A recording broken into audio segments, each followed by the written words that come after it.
tomorrow. If you've never been to a playoff game, it's one of the greatest experiences in all of sports. The Stanley Cup playoffs, you never know what's going to happen. Come out to Rivergate Mall today from 12:30 to 2:30 for your opportunity to register for those tickets coming up tomorrow. Game 3 between the Preds and the Avalanche. Don't forget to grab your mom something special this year. Shop at Social Furniture for their Mother's Day sale, where everything is in stock. They have sofas, bedroom sets, and top-name brand new mattresses like Purple, Serta, Sealy, and Simmons on sale now. Running out of time? Well, at Social Furniture, there's no waiting and same-day delivery. Use Social Furniture's financing plan and pay no interest for 1 full year. Shop at Social Furniture today on Charlotte Avenue in West Nashville. Shop local. Shop social. Social Furniture is a proud supporter of your Nashville Predators. Do I need Medicare when I turn 65, or can I wait? With more than 70 years of experience helping Tennesseans, Farm Bureau Health Plans can answer all your questions about Medicare. Part A, B, C, D, it's all alphabet soup to me. So if you're looking for an affordable way to cover the gaps left by Medicare or protection from the high cost of prescription drugs, you can plan on us to make it easy. Find out more at fbhp.com. Farm Bureau Health Plans. Plan on us. You don't have just an ordinary mom in your life. She's the best. Her work never stops. Her sacrifices are many. Her love is unfailing. This Mother's Day, Genesis Diamonds invites you to join us in celebrating and appreciating the mothers in our lives. Stop in and let one of our trusted advisors help you find a special, meaningful gift. Layering necklaces, stackable rings, eternity bands, pearls, elegant diamond pendants, and of course, stunning diamond earrings. Great Mother's Day ideas for any budget. There's no doubt we love Mom, but sometimes a little extra appreciation goes a long way as a thank you for helping us through challenges, making sacrifices, and always putting the family first. So whether it's her first Mother's Day or her 60th, Mom deserves a gift that's anything but ordinary. And at Genesis, that's our specialty. Exquisite rings, earrings, bands, bracelets, heirloom pieces. Timeless gifts of jewelry that she can enjoy and cherish for decades to come, and always be reminded of how special she is to the family. Genesis Diamonds, online at genesisdiamonds.net. From the Hillside Medical Game Studios, WPRT-FM Pegram, WPUC HD2 Laverne, with Darren, Donick, and Chase middays from 10 to 2. Talk amongst themselves. It's not a star-studded group. They're not all there. ESPN 102.5 The Game and the Game Nashville app. A Cromwell media station. Live from the Game Nashville studios, it's Stillman and Company. Delivered by TriStar Moving. TriStar Movers with 5-star service. With Jared Stillman on Nashville's best sports talk. ESPN 102.5 The Game and the Game Nashville app. Right side, McCarr gives the puck down low. A broken stick in front, and the rebound, the score. The Avs take a 2-1 lead in this one, and they take a 2-0 series lead. The overtime goal at 8:31. There you go. Preds lose game number 2 last night, down 2-0. Game 3 tomorrow night at Bridgestone Arena. Stillman and Company right here on ESPN 102.5. The Game, delivered by TriStar Moving, streaming live on Twitter, Twitch, YouTube, and Facebook Live. Thanks to the law offices of Amanda Gentry. Live from the Hillside Medical Game Studios. Fireball Hot Take Friday. Caroline Fenton is here today. Hello, Caroline. Hello. Happy Friday. How we doing? Outstanding. Max is in for Ian today. Max, how are you? I am good. All right, let's start on last night's game. What do we think? So I decided this. I think, you guys have worked with me enough, both Caroline, you, and even Max have worked with me enough to know that, a lot of days I'll probably, start working, what do you think, like 8 a.m., 7 a.m., whatever. There. Today I was like, you know what? Let the callers do their magic today on last night's game number 2. So I say we just give opening takes, and then we get to your thoughts, and all I have to say is this was the worst possible outcome we could have expected from the Predators. I actually am more disappointed about last night's game than I was about game number 1. Really? Yes. Why? Because, as I said at the start of yesterday's show, I wanted either a big win, a little win, or a big loss. And I was fine with all of those almost equally. And the reason for the big loss is exactly what happened last night. Remember when we were previewing the game, or we made our predictions during Preds game day, and I said it was going to be close? Yes. Because it was the one thing that I didn't want was a close loss. Like a close win. I think the hockey gods heard you and said, you know what? Screw you, Jared Stillman. I just knew they weren't going to get embarrassed for 2 games in a row. So I knew that they practically did. The goalie played his butt off. But, I mean, here's the thing. Like, I knew that people after that game last night were going to be like, oh, we tried so hard. Oh, yes, we tried hard, and the goalie was great, and we've got confidence, and Ingram will be in net for game number 3, and on to Bridgestone, and we can't be beaten, and we showed Colorado that we're here. And I, honest to God, watched last night's game. Once they blew that 5-on-3 at the start of the third period, I knew the Predators were going to win. The Predators got outclassed the entire game. The goalie played out of his freaking mind. He will never play that well again, ever. Like, I don't think you understand. Like, a lot of people, because they've never seen this guy play before, because they didn't watch the last game on Friday night, and he's been at Milwaukee, and he was not playing last year, and I think he was at Milwaukee before that, and he was with Tampa in their minor league system before that. They've never seen this guy play before. So they watch him play last night, first time.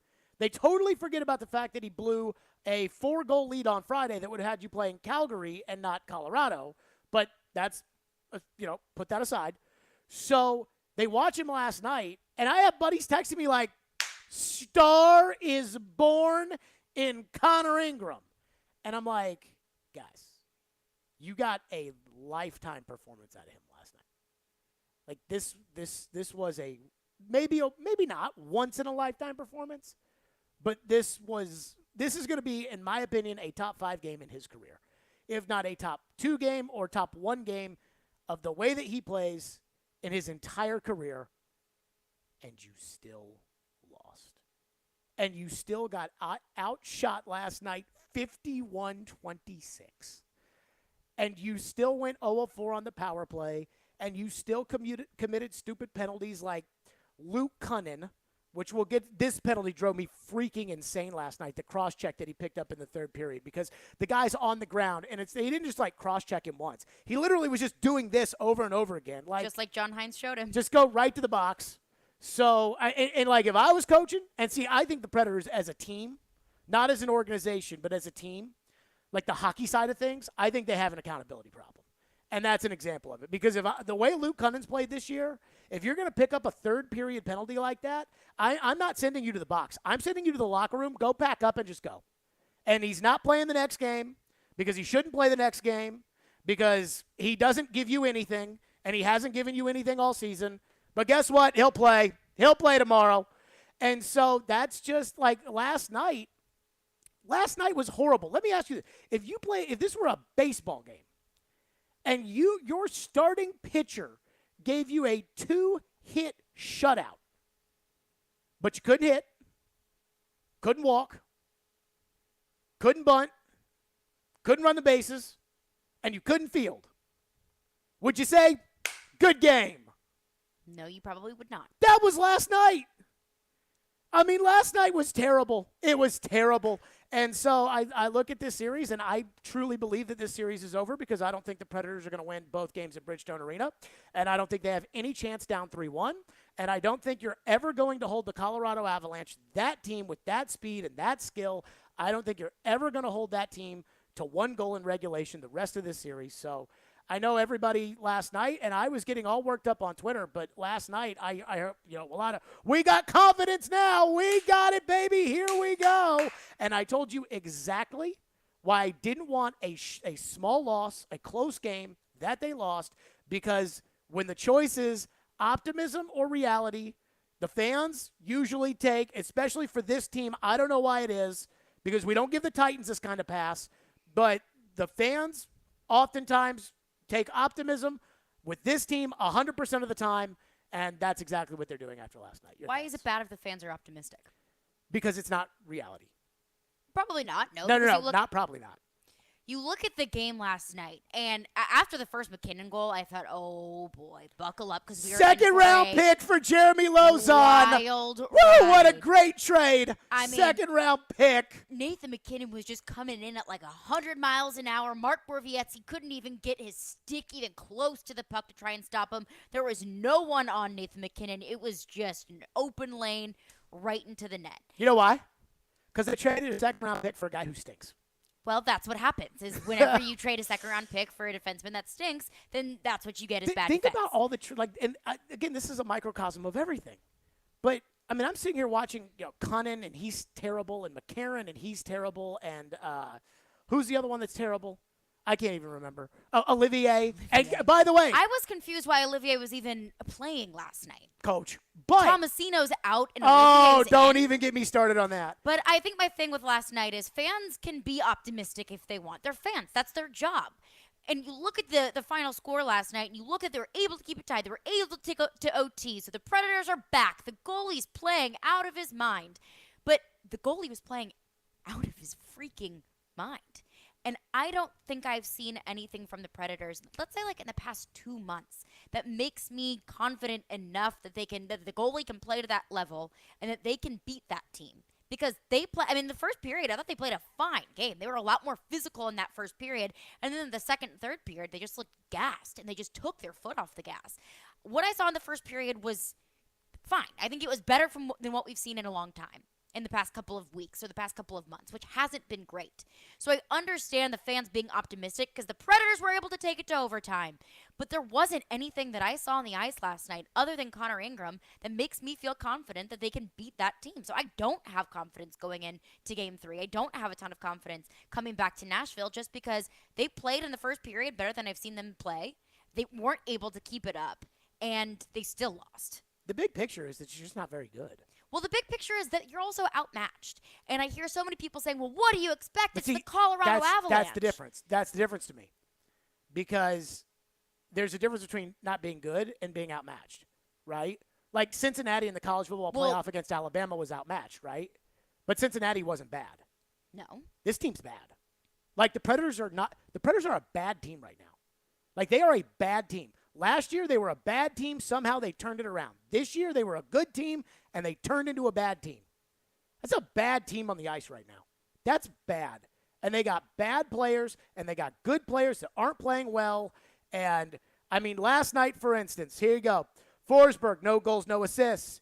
Yossi, no goals, no assists. Johansson, no goals, no assists. Sissons, no goals, no assists. Granlund, no goals, no assists. Ekholm, no goals, no assists. Those are your core guys. And they're not doing anything. They blew a 5-on-3. They blew a 5-on-3. The 5-on-3, and the best shot of the 5-on-3 was Cale Makar. Yeah, that was actually a pretty good shot by Cale Makar. It was a good shot, but they were so short-handed. It was They simple. couldn't get as good of a look. I literally went as back and Cale watched Makar. it. I literally went back and watched it. The Predators aren't good. And that's why I told you I was okay with a big loss. But that's the thing. That's why, because the people the people have to understand it. And again, like I said last night, I don't know who I'm talking to when I say this. When I say that, Crispy used to always talk about getting a mirror and putting the mirror in front of the locker, and that sometimes the player needs to look in the mirror. Well, I think the Predators and the fans and whomever, they need to get a mirror, and they need to put it there, and they need to look into it, because right now they're not good. And to me, there's like a line between, not good enough to win a championship and stinks. And right now, this team stinks. I'm telling you, they are not a good team. But the closeness of the score last night, the Pecorine in his prime level performance of the goalie, will give everybody false hope that this team can come to Nashville and win these games. And I just don't see it. I just think that the reality, to me, the writing is on the wall. This is who you are. You've been completely outplayed in both games. You're not very good. And the coach, makes questionable move after questionable move. The general manager, and it starts at the top, questionable trade after questionable trade. Where's Cody Glass? The youth movement. Where's Cody Glass? Wait, didn't see him in the lineup. Where's Tomasino?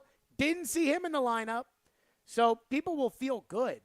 But, they had 50 shots last night. To the Predators, what, 25? 26. 26. You had 26. They had 50 shots. And so I feel worse because I thought last night was the best possible effort they could have given you. And they still lost. And they still blew it. They still picked up a dumb penalty. They still blew a 5-on-3. They're getting nothing from that. How much money's on the ice on that 5-on-3? Yossi's $9 million. Mm-hmm. Forsberg, $6 million. And they want to pay him more. Duchesne's $8 million. Johansson's $8 million. Granlund's, what, $5 million? So you're looking at, what, $40 million on the ice? Ish. On that 5-on-3. And then the coach doesn't call timeout, which drove me insane as well. But, again, I just think that right now, the hockey team, I just think that right now everybody needs to look in the mirror. All the moves, the trades they've made, they haven't worked. Lozon hasn't worked. The Cody Glass hasn't worked. All those trades, they haven't worked. And then I think you need to look at the coach. And we're going to be tough and we're going to be physical. And Colorado's just bulldozing them. And then you need to look at the players and the money that they make and the guys they've committed to and the guys that have been here. And it's just the same. 615-737-1025. But I know people are getting excited. Hey, got the confidence on to Bridgestone because they lost close. I know. 615-737-1025. Your reaction to the loss last night. Here's the question I want to ask to the callers, texters, whatever, on this Fireball Hot Take Friday. Are you encouraged or are you discouraged? 615-737-1025. Plus, something that literally, when I looked it up, knocked my socks off last night. We'll get to that coming up next on The Game. Caroline wants to tell you about the Caesars Sportsbook app. Yes, I do. It is time for the Caesars Sportsbook Report. Now, Caesars Sportsbook is giving out first bet insurance for all their new users, up to $1,100. So Caesars Sportsbook has got plenty of insurance for you. Download the app and use promo code RADIOCZR. That is one word, RADIOCZR, and then place your first bet on whatever you want. And if you win, congratulations, you just got a little bit richer. But if not, you'll get your wager back as a free bet. And if you need something to put your first bet on, look at the Hurricanes-Bruins game tonight. I'm actually going to take the Bruins on the money line, -140. Carolina is up 2-0. I think the Bruins are not going to go down without a fight, so I think the Bruins are able to snag a win tonight. But hey, that's my take. Do it how you want to do it. Just do it with the Caesars Sportsbook app. Must be 21 and physically present in Tennessee. New users only. Bet amount of qualifying wager returned only if wager is settled as a loss. Paid as a single bet credit. Must be used within 14 days. See Caesars.com/promos for full terms. Gambling problem? Call or text the Tennessee Red Line at 1-800-889-9789. Caesars Sportsbook. Download it, people. Hey, this is Phil Forsberg. And this is Smashville. Forsberg, a shot. Broken up in front. Give it back to Forsberg. And here come the half. You're listening to the flagship of the Nashville Predators radio network, ESPN 1025 The Game. Attention, buckaroos. It's time for the Franklin Rodeo. So saddle up and hold on to your lasso. It's 3 days of bull riding, calf roping, western wear, funny clowns, and some of the most talented horses you've ever seen. Join the Stampede from May 19th to May 21st. The Franklin Rodeo is held at the Williamson County Ag Expo Park and is brought to you by Franklin Chrysler, Dodge, Jeep, and Ram, Williamson Medical Center, Wesley Mortgage, and Event 1FX. Tickets on sale now at franklinrodeo.com. It's a buckin' good time. Do you have a VA loan? In this housing market, homeowners with VA loans have access to a ton of instant cash. Willie Donick here. If you need cash for that home improvement or want to finally be credit card debt-free, how does a check for 80 or 90 grand sound right now? Loan Pronto is helping veterans every day get the money they need with a quick and easy, zero-cost cash-out refi with zero closing costs. With a VA loan, it's really cool because you can access up to 100% of your home's value. Use that money to pay off all your high-interest debt or remodel your kitchen, or both. Loan Pronto's all-digital process makes it fast and easy. They're doing loans with super low APRs, and they love working with veterans. In fact, Loan Pronto does zero down purchases for veterans buying a new home. Call now to see what your options are. Call Loan Pronto at 615-499-5780. That's 615-499-5780. Or go to loanpronto.com. 615-499-5780. Equal housing lender, NMLS 166-1781, subject to lender approval. Harmon Energy is your one-stop petroleum solution across all of Tennessee, offering turnkey petroleum solutions for professionals in major industries, serving trucking fleets, construction companies, industrial plants, and more. Whether a large corporation or owner-operator, Harmon Energy has your diesel fuel, lubricant, DEF, and equipment needs. No matter how you're getting there, start with Parman. Visit ParmanEnergy.com for more info. Your Tennessee petroleum solution providing totally outrageous customer service. As a parent, you know kids are amazing and expensive. But with Fabric, protecting your family with term life insurance is surprisingly affordable with a personalized policy for your family starting at less than $1 a day. It's quick, easy, all online, and you could be approved instantly. Plus, no risk, cancel anytime. Secure your family's financial future today at meetfabric.com/future. That's MEET fabric.com/future. Fabric Insurance Agency policies issued by Vantis Life, not available in New York and Montana. Prices subject to underwriting and health questions. Interact with Stillman and Company.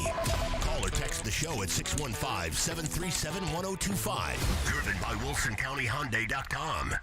Connor played great. He played in there. He had a great goaltending performance tonight. He made lots of saves at key times, and it was nice to see him be able to play to his ability. And that's, I think, against a high-powered offensive team, you're going to need excellent goaltending to be able to win games. He certainly provided that tonight. There you go, John Hines. I thought the goalie was great last night. Me too. Goalie was outstanding Me too. Goalie was great. It was funny because I was talking about how yesterday I didn't think it mattered. People are gonna make a big deal about who was in net or whatever, and I didn't think it was gonna matter. So Adam Finken sent out a tweet about how I said that it wasn't gonna matter, and everybody's like, "Oh yeah, he doesn't know hockey, whatever." And I'm like, and it didn't matter because they still lost. It would have been a way more brutal loss. You don't get points for that. I'm aware. This is the playoffs. And what do we always say around here? What has Eric Dickerson shown us the light on? We do not want to almost win. We do not want to almost win. That is how losers talk. And I was thinking about this last night because everybody last night after the game was just praising the goalie, which they should. The goalie was good. I mean, the goalie was fantastic. I mean, some of those saves, there was one save he made that I just, where he dropped the blocker, and it was just, beautiful. But I was thinking about this last night because people were like, this is, the best performance I've ever seen. And I was thinking, this game kind of reminds me of Game 6 of the Dallas series. So I went back and I looked at it. And Game 6 of the Dallas series set off what was ultimately the chain reaction that led to Peter Laviolette losing his job. And what happened was the Predators were the defending President's Trophy team, and they didn't have a great regular season, but the whole time the players were like, we'll turn it on when we get to the playoffs. They went, I think, 8-1-1 in their last 10. And they said they had turned on the switch, and they got just smoked by Dallas. But then they played Game 6, and Rene was out of his mind, and everybody else stunk. So I went down and compared them because the next day they lost on a Tuesday night in overtime, just like last night. Then it was Wednesday, which was the day before the NFL draft. Then Thursday was the NFL draft in Nashville. So it all went by real quickly.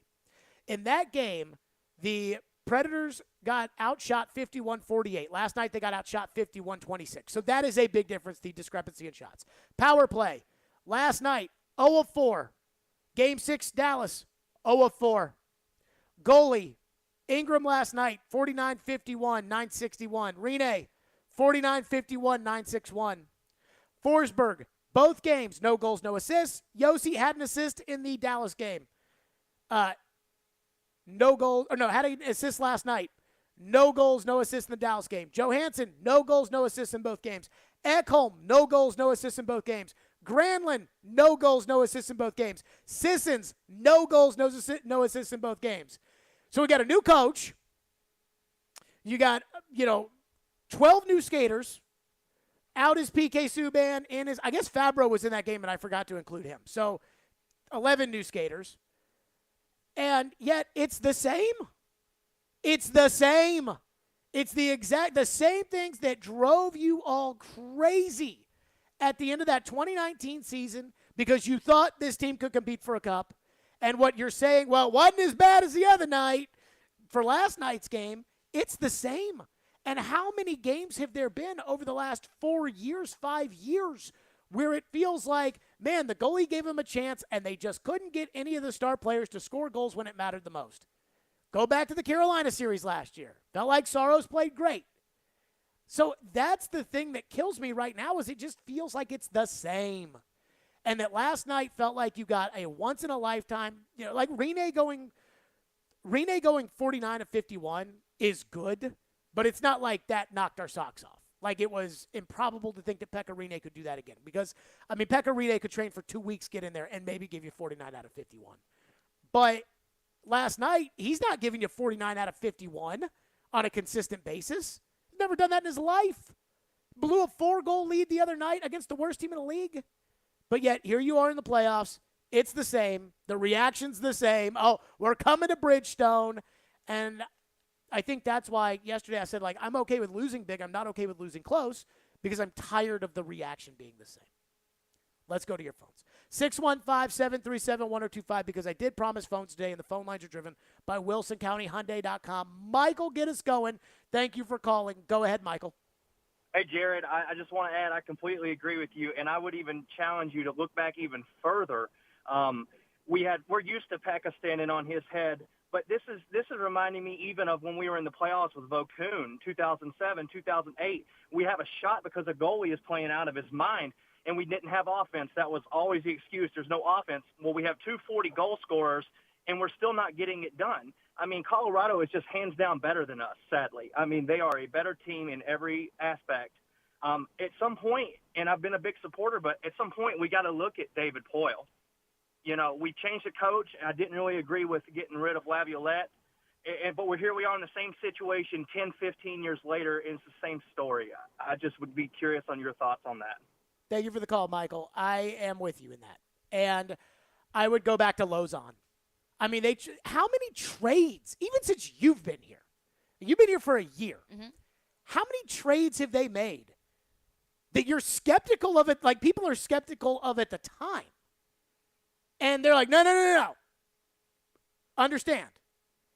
And then it never works. I keep going back to Cody Glass.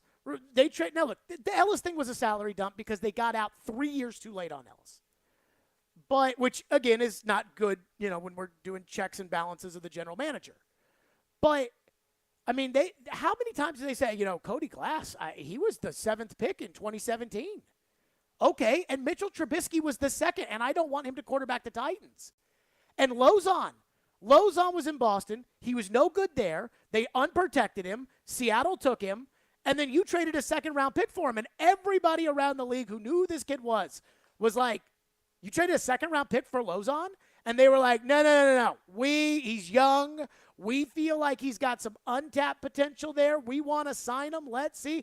Lozon loses a puck battle, pinches in too far. Here comes Nathan McKinnon down the side, 1-0 Avs. A 2nd-round pick? Like, that is the round that you got Roman Josi. That is the round you got Shea Weber. Like, a 2nd-round pick is real. Derrick Henry. A.J. Brown. 2nd-round picks are real.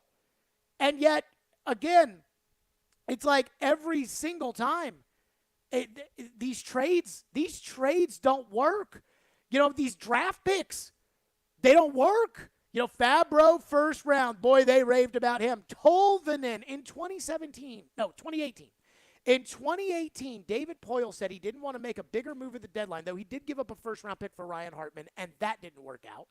But he said he didn't want to make a move at the deadline because they wanted to leave a spot open for Tolvanen, who was balling out at the Olympics, and the Olympics didn't have any NHL players, but he was balling out at the Olympics, and they believed.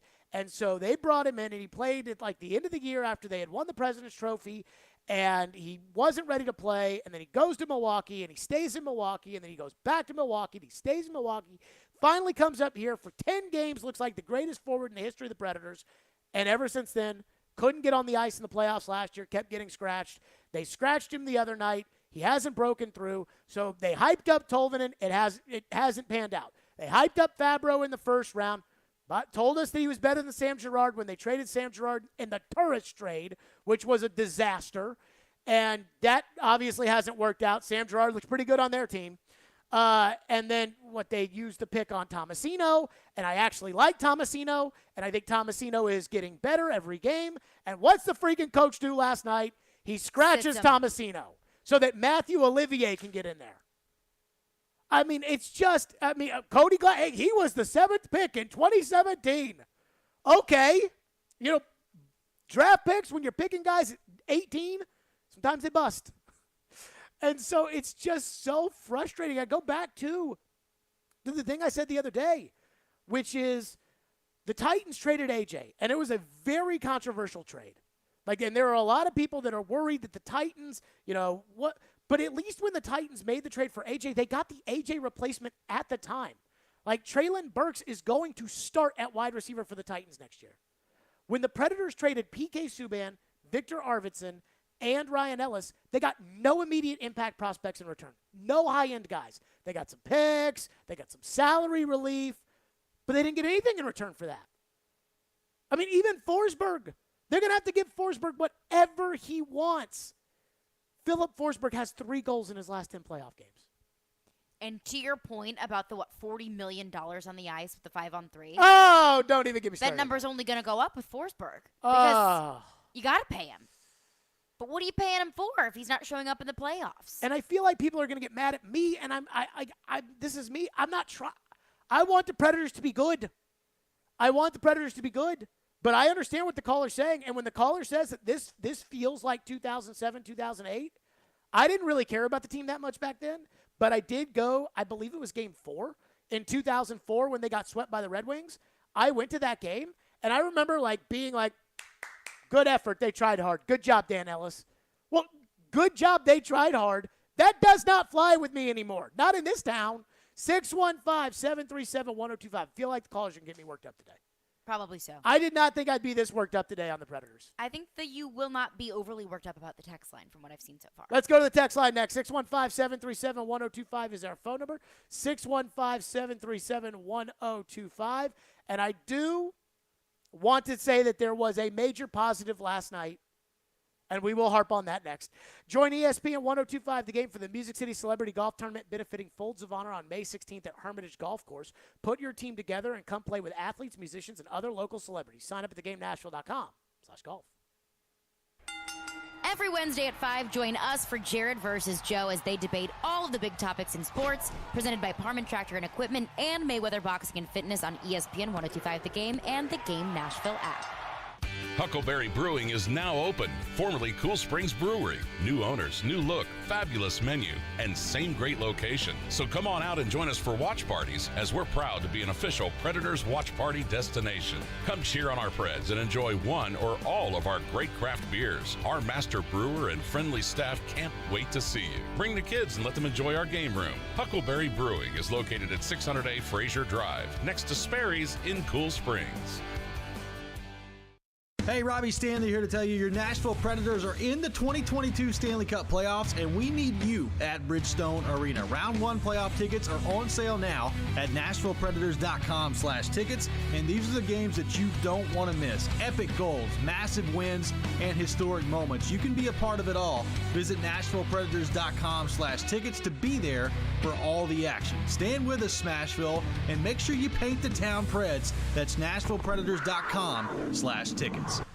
Out on the trail today, I noticed the signs of spring. A purple lilac, a monarch butterfly, crisp, cool air, and fresh, bright sunshine. And all this beauty puts me in the mood to head over to my favorite adult beverage depot, Red Spirits and Wine, where I can load up the wagon with the best wines, whiskey, and brews to wet my whistle. At Red, you'll always find the best selection and value, but their Cracker Jack crew is flat out second to none. Just square-dealing folks and straight shooters with great recommendations, and they never come off like some of those big-talking fancy pantsers that are just totally full of, well, let's just say fertilizer. Red Spirits and Wine is the only place I do my trading, and once you've seen Red, there just ain't no sense in looking elsewhere. It's like British pop singer Billy Ocean once said, no more love on the run. Red Spirits and Wine is the real deal. Open 7 days a week at Highway 70 South and Old Hickory Boulevard. And follow Red on Facebook and Instagram as well. We'll see you at Red.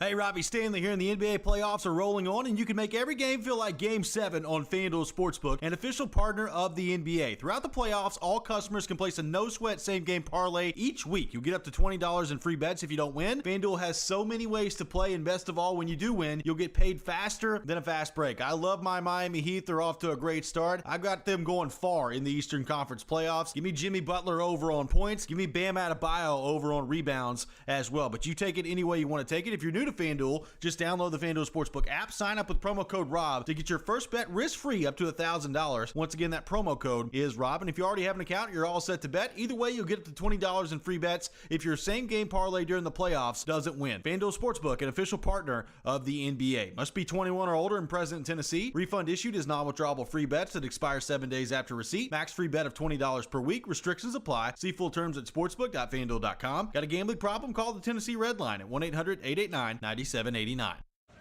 As a mom, you have to plan for everything. But I never planned on my health plan at work costing so much to cover my family.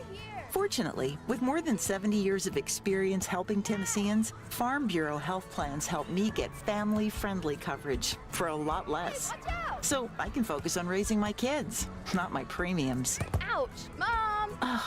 Find out more at FBHP.com. Farm Bureau Health Plans. Plan on us. Sunday. It's Throwback Weekend at the Darlington Raceway for the Goodyear 400. Coverage begins at 1:30 on your home for NASCAR. ESPN 102.5 and 106.3 The Game, and on the Game Nashville app. What's up, Nashville? This is Stephen A. Smith. You're listening to Nashville's best sports talk, ESPN 102.5 The Game. Here's McCarr coming out with it. 2-on-1. McCarr, the shot, glove save Ingram. And he'll have to hold on in that situation. Huge glove save. Can I say one thing about this? Had they given up a 2-on-1 and a 5-on-3 power play, had they given up an odd man rush shorthanded like that, and they had scored, and if it wasn't for Ingram, they would have scored, I would have gone nuclear last night. Like that would, I mean, like I think everybody knows how I feel about the coach in general, but that would have been like the nail in the coffin for me. Like that would have been, just terrible. But the goalie was out excellent last night. Excellent, yes. Here's my question. Do you think he can do this again? I wouldn't bank on it. I mean, that is a career performance. That was an outstanding, excellent performance from Connor Ingram. And I don't want to take anything away from that, but I can't help but look back to the Arizona game and say, okay, which one are you? Are you give up a 4-0 lead against one of the worst teams in the league? Or are you 48, 49 saves against one of the best teams in the league? And I think the truth lies somewhere in the middle. So, I mean, do I think that he can have back-to-back career performances? I mean, I'm not going to count it out, but I'm not also going to count on it. Like, I get on the coach a lot. The way he's handled the goalies for since Saros got hurt, I don't have a problem with. I don't either. I think that it's followed a very logical, like I see what he's doing. Right. You start Ingram against the Arizona Coyotes because you probably want him to start in the playoffs. He blows it, so you start Riddick, who just beat the team that you're going to play in the playoffs. Like, I get it. Right. Like, you're about to play, you're playing Colorado and Arizona. You have to win one. I think they think that Ingram is better than Riddick. Take what we've seen in the playoffs out. I'm talking about the day Saros got hurt.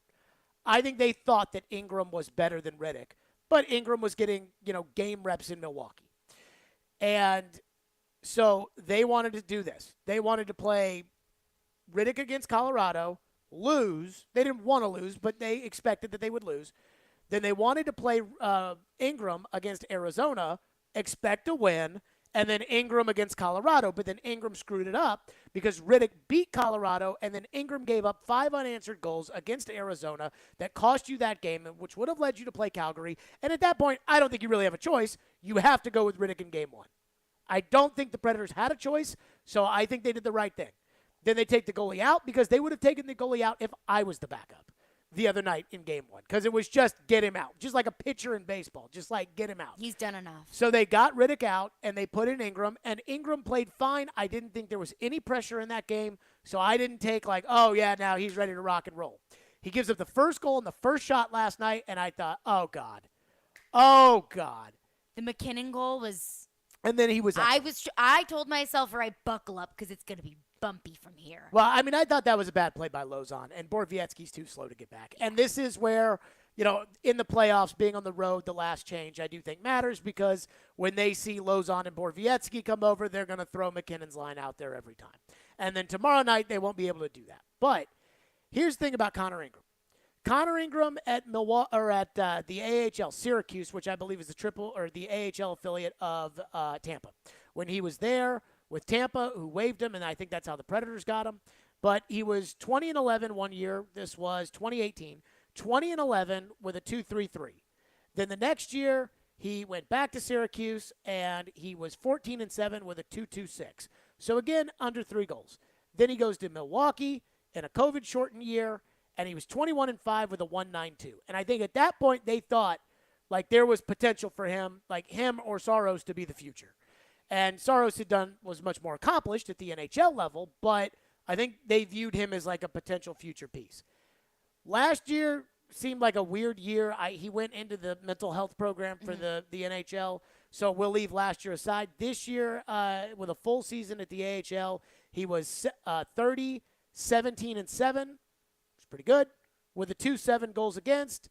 And again, for the most part, he's pretty much been at the AHL level like 9.15, or we'll take last year out of it where he was 8.99, but that's not very good. But for the most part, 9.33, 9.22. Solid. I mean, it looks like he can play. I can't get over what happened in that Arizona game. But it's weird because, and I don't think I'm the only person doing this, I was just so caught up with the draft. And the Predators had already clinched their playoff spot. And so you look up. When I got in the car, Pete Weber said it was 4-2. And I was like, all right. And then I got home and I went to bed. And I'm excited that the Titans drafted Malik Willis.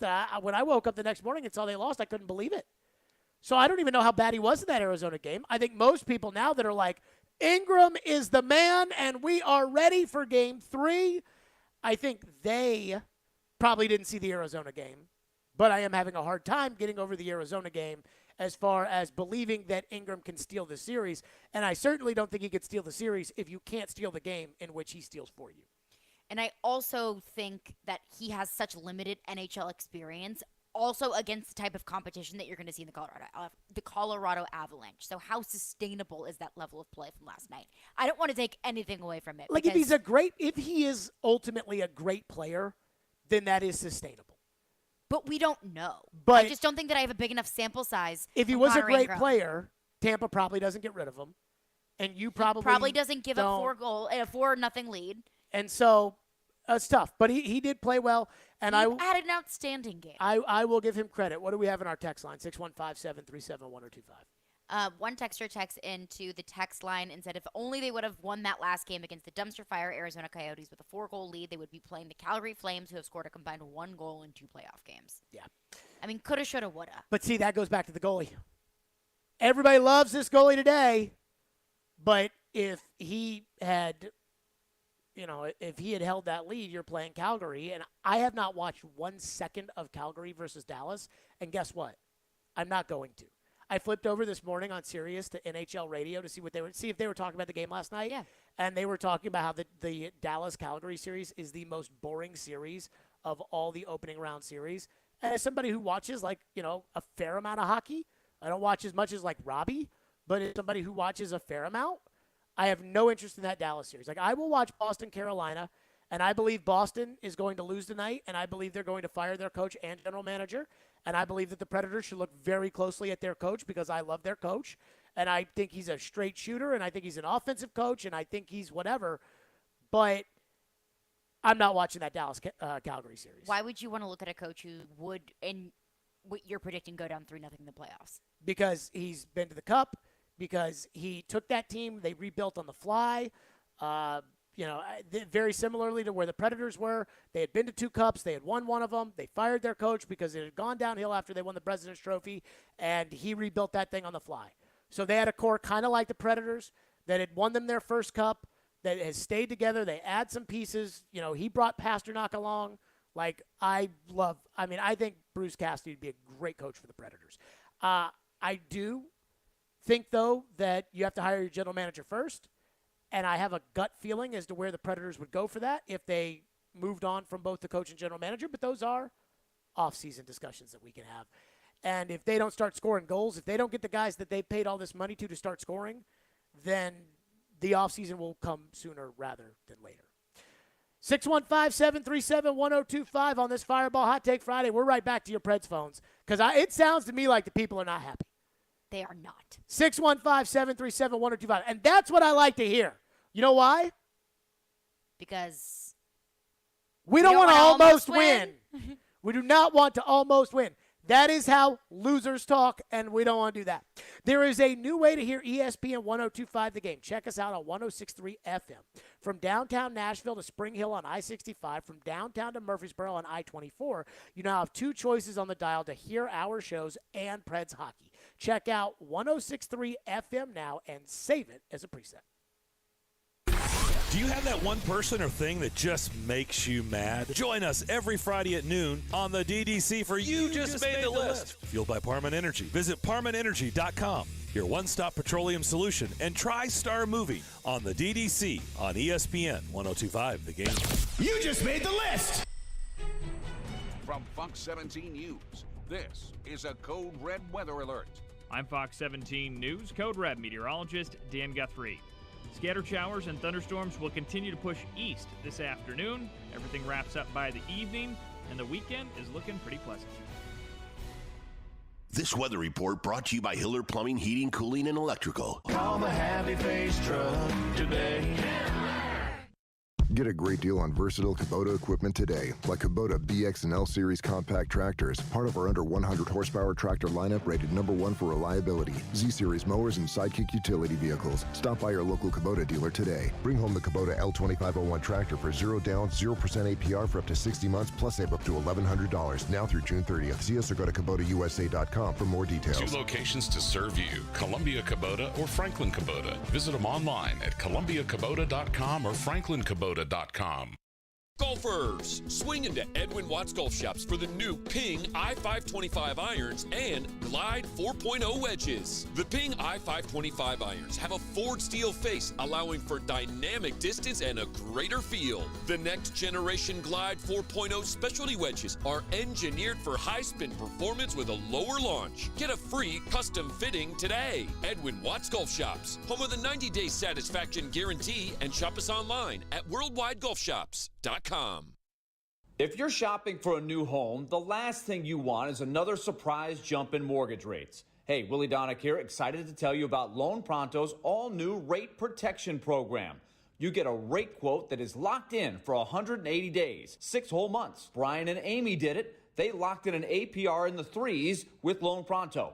When they finally found a home a month later, rates had jumped into the 4s, but they were protected thanks to Loan Pronto, and they saved over $200 a month on their payment. With Loan Pronto's rate protection guarantee, you can make offers with confidence. And there's no fee for this, no upfront cost. And most home buyers who go with Loan Pronto save about $3,000 in closing costs. Call now for the all-new rate protection program so you can check rate increases off the list of things to worry about. 615-499-5780. or loanpronto.com. That's 615-499-5780. 499-5780. Equal housing lender, NMLS 166-1781. Subject to lender approval. I love my mom because she's kind. I love my mom because she keeps me safe and takes care of me. I love my mom because she gives great hugs. I love my mom because she is funny and plays games with me. At Rivergate Mall, we think moms are the best, and we think moms need to be pampered for all they do in our lives. So come on out to Rivergate Mall and shop for that unique and special gift that says how much you love your mom. Visit rivergate-mall.com for their list of gift ideas. Rivergate Mall, a place that loves our moms. May is Maytag month, the hardest working month of the year, when you can save on hard-working Maytag performance. Like laundry pairs that make clothes think twice before getting dirty again. Refrigerators that make cold your new favorite flavor. And dishwashers that eat caked on oatmeal for breakfast. Don't wait. Put the hardest working month of the year to work for you and save big on Maytag appliances now through June 1st. Because May is Maytag month. Darren McFarland. And a mulligan that we all look for in golf. Lord knows our game could use it. Willie Donick. Outworked and outperformed a lot of other really good players. Chase McCabe. I want some sort of trade protection. Darren, Donick, and Chase have you covered weekdays from 10 to 2. Presented by Spring Hill Heating and Cooling on Nashville's best sports talk. ESPN 102.5 and 106.3 The Game and the Game Nashville app. This is Stillman and Company. Delivered by TriStar Moving. Crispy, how big from a momentum standpoint when you get a 5-on-3 power play like the Predators had last night? How big of a difference is that type of a power play swinging the game one way or the other when it comes to either your scoring or the other team killing it off and the momentum they generate that way? I don't know how they feel, but I felt sick. I mean, you're in playoffs, and you're desperate for goals, and you get a 5-on-3 power. You put traffic in front of that net, like I said, like there's nobody's business. I'm sitting up there, and they're coming right at us when they're on the end we were sitting in. And I'd look up, and there wouldn't be a gold jersey anywhere near their net. And I keep wondering, we got shooters. We got guys who can shoot the puck. But any goalie in the NHL, if he can see, it's going to stop it. They're too good. And if you watch the Avs, it's nothing but jam jobs in front of our crease. Let's return the favor, especially on the power play. How'd the 5-on-3 make you feel last night? So infuriated.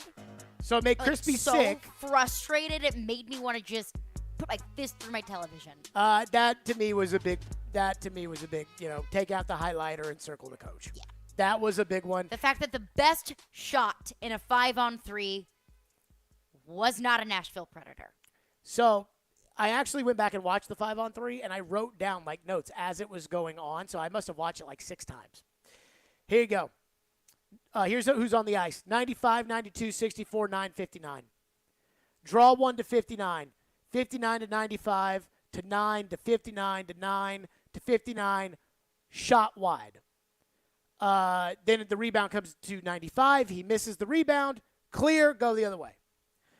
59 enters the zone to 95 to 64 to 59 to 9 to 9 to 92 to 59. 59 skates. Shot, clear. 95 enters to 64 to 59, back to 9 to 95 to 59, drop to 92 to 59, back to 9, off the pipe. Now that's where they come back with their 2-on-1. Ingram makes the glove save. Now there's 21 seconds left in the 5-on-3. Timeout. Coach doesn't take it. I would have taken the timeout right there. I know it's only 21 seconds, but you have a 5-on-3. And when they put those 5 out there, even though they are stinking it up right now outside of Duchesne in game 1 with the little garbage time goals, even though they're stinking it up right now, I think the coach should have called the timeout right there with 21 seconds. And I'm going to tell you why. Because once they put it down with 21 seconds left on the 5-on-3, they get a defensive zone faceoff. Sissons wins the draw to Ekholm. So then it goes 14 to 45, who enters the zone with 12 seconds, back to 14, who shoots wide. You want Carrier bringing that puck in there, or do you want Yossi bringing that puck in there? I want Yossi bringing that puck Call the timeout.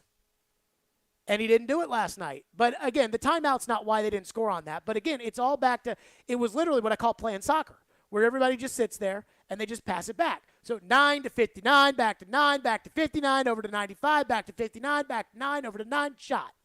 Well, I mean, if you're not moving around, they can set up in that triangle, and they don't have to worry about anything. You're Crispy saying, get those guys to the net, and to me, you got to move. You got to move. Well, that was the part of the reason why they couldn't get shots, was because they were just always Colorado Avalanche defenders just there, following the puck constantly. Because they weren't moving bodies. They couldn't get any good looks because the Colorado Avalanche were constantly on top of the puck. But the thing that bothered me more so than that was they just stood there. Your guys stood there. Well, and so of course, if your guys stood there, their defenders are going to be over the puck because they're standing there. Their guys can stand there if your guys stand there. And I'm like, move. You have to move. It's just like basketball. You have to move without the ball. And it's like, move, let's go. And they didn't do it. And to me, that's on the coach. And then Adam Vingan sent me a message last night. He was like, that Hines is not in charge of the power play. I'm like, last time I checked, head coach is in charge of everything. And the power play wasn't great. Oh, it was awful. It was 0-4. 0-4. What do we have in our text line?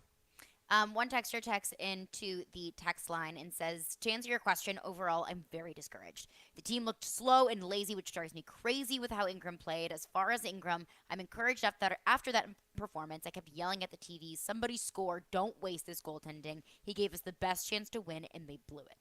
See, I agree with that. I mean, I almost appreciate the fact that it feels like the fan. I was worried we were going to get a lot of, Jared, this team gave it their all last night, and to be honest with you, the one thing that I disagree with that texter on is I don't think that they played lazy last night. I don't think this is a lazy team. I mean, of all the things that bother me about this team, effort level, the want to win is not one of the things that bothers me, and that includes the coach. I mean, I think the coach probably doesn't sleep at night. I think he's and I don't know this for a fact, but whatever. But, I think that the desire to be good is there. That does not bother me. I thought they played hard last night. Now, I thought they did some dumb things last night. Luke Cunning's, 5 cross checks on the guy right in front of the net, I thought was ridiculous. And I think Cunning has been so bad. To me, I wouldn't play him the rest of I'd put him, he can skate after practice. He's been such a non-contributor over the past few months. then you do that. It's so stupid. But the more frustrating thing about Cunning to me is not just his inaction. It's the fact that he contributed last year. So where's the gap between last year and this year? And it's not just Cunning. It's all the young guys. Yeah, these guys are like starting pitchers. Jeannot's a ghost. I mean, when's the last time Jeannot made a big play? Whenever the Predators were good. I mean, 2 months ago. Whatever. I love these people. They love tweeting me in January. What do you think now, Jared? Well, here we are in the spring. Where is he? What else we got? Cole texts in and says, the Preds are slow and outmatched with no ability to sustain anything in the offensive zone. It seems that every shot the Preds got on net was pure luck. The dump and chase clearly wasn't working. Colorado stole the puck every time and spent 5 minutes at a time in our zone. Colorado in 5. You know what's crazy about the dump and chase is that how many times have you seen Colorado, like the puck, the Predators have possession of the puck in their own end, like along the boards, and say it's Ekholm, because I think he's been guilty of this a couple of times in this series. He tries, he anticipates that he's about to get hit. And so he swings the puck around the boards, like around the net or something, and instead of the Predators guy going back to get the puck, a Colorado guy comes flying in and takes the puck inside the defensive zone. I feel like it's happened like 9 times in this series. Just handing them the puck. And when it comes to them, the Predators try to enter the zone, and it's like if they don't enter the zone and then get one quick pass off, Colorado's got the puck and it's going the other way. I mean, the zone entries are killing. I mean, Crispy was even talking about that this morning on the morning show about how the Predators are trying these long saucer passes and Colorado's just coming in taking it every time. And so, get it up to the guy who's out in front and go. And so that frustrates me, but maybe they don't have the talent to do that. What else we got? Rebecca texts in and says the team played as hard as they can, and that is very concerning. Ingram played the game of his life. Yeah, you get the goalie playing the game of his life. Again, this is a great Pecorine performance you got last night out of Connor Ingram. How many great Pecorine performances are you going to get out of him in this playoff series? I mean, I don't know, but I'm not going to bet on very many. I'm going to guess on 1. How many times can you play the game of your life? I mean, I'm going to guess 1. And it's still not enough. And you still lost.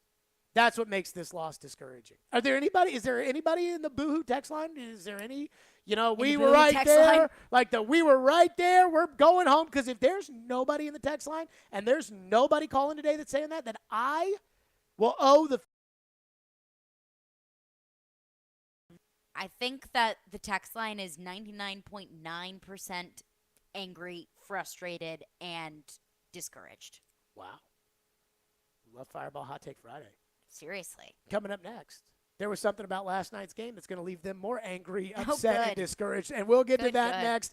And it is a choice made by the coach that has ruffled my feathers in the past, and he did it again, and I'm sick and tired of it, and we're to that next. ESPN 102.5, the game is Nashville's official home of NASCAR. Tune in this Sunday at 1:30 for the Goodyear 400 at Darlington Raceway right here on 102.5, the game with our friends at the Motor Racing Network's broadcast with the race. Also, start your race day with Chasing Checkers every Sunday at 8 a.m. on 102.5 The Game. NASCAR on 102.5 The Game is presented by the Nashville Super Speedway and the Nashville Fairgrounds Speedway. ElectronicExpress.com. We make it happen. Winning this award is truly like winning the Super Bowl of car dealer awards for Mercedes-Benz. Edwin Vickery, General Manager of Mercedes-Benz of Music City. Culture eats strategy for lunch. You have to hit on all cylinders to win this award. You can strategize all you want. You got to still have the right tools, and our tools are our people. Live the dream with 3-time Mercedes-Benz Best of the Best Award winner, Mercedes-Benz of Music City. Go to mbofmc.com. If you've been thinking about remodeling your home's kitchen or bath, contact the countertop experts at Smoky Mountain Tops. Willie Donick here, and we installed Smoky Mountain Top surfacing in our kitchen years ago. It's remained durable and super easy to clean up. Smoky Mountain Tops is proud to offer the new prestigious Vidara quartz for your kitchen or bath countertops. Vidara surfaces are ideal for use in almost any interior application. Check out the stunning new Vidara quartz shown at Smoky Mountain Top Studio. Contact the pros at Smoky Mountain Tops. Quality, service, and dedication. Visit SmokyMountainTops.com. Erectile dysfunction ruins sex, but it's more than that. It harms otherwise good relationships. It destroys marriages. It can cause depression and anxiety, and it can be extremely hard on a man's self-esteem. This is Kim for the Tennessee Men's Clinic. And if you're suffering with ED, if it's affecting you, I want you to know that if you're like most men, we can treat it and get you back to the man you used to be. At the Tennessee Men's Clinic, we're ED experts. Our protocols have success rates as high as 90%. We've successfully treated thousands of men in the Music City, and we have a variety of treatment options and treatment combinations that could have you performing like you haven't in years. You could even last up to an hour and experience great sex again that is satisfying for both you and your partner. In treating your health, expertise matters, so make an appointment today. Your initial appointment is only $99 and includes blood work and a medical consult. Call 615-208-9090 or go to TennesseeMen'sClinic.com. Visit our website to learn more, including side effects. Treatments extra. Results vary. Don't miss Nashville SC versus Real Salt Lake on Sunday, May 8th at 4 p.m. Come on in to Geodis Park and get closer, bolder, and golder at Nashville SC's. Single match tickets are on sale now at NashvilleSC.com/singletix. We buy any car. We buy any car. We buy any car. Any. Did you know trading in your car at a dealer could cost you money? A recent study found consumers who trade in their car pay an average of $990 more. So don't trade in. Sell it to We Buy Any Car.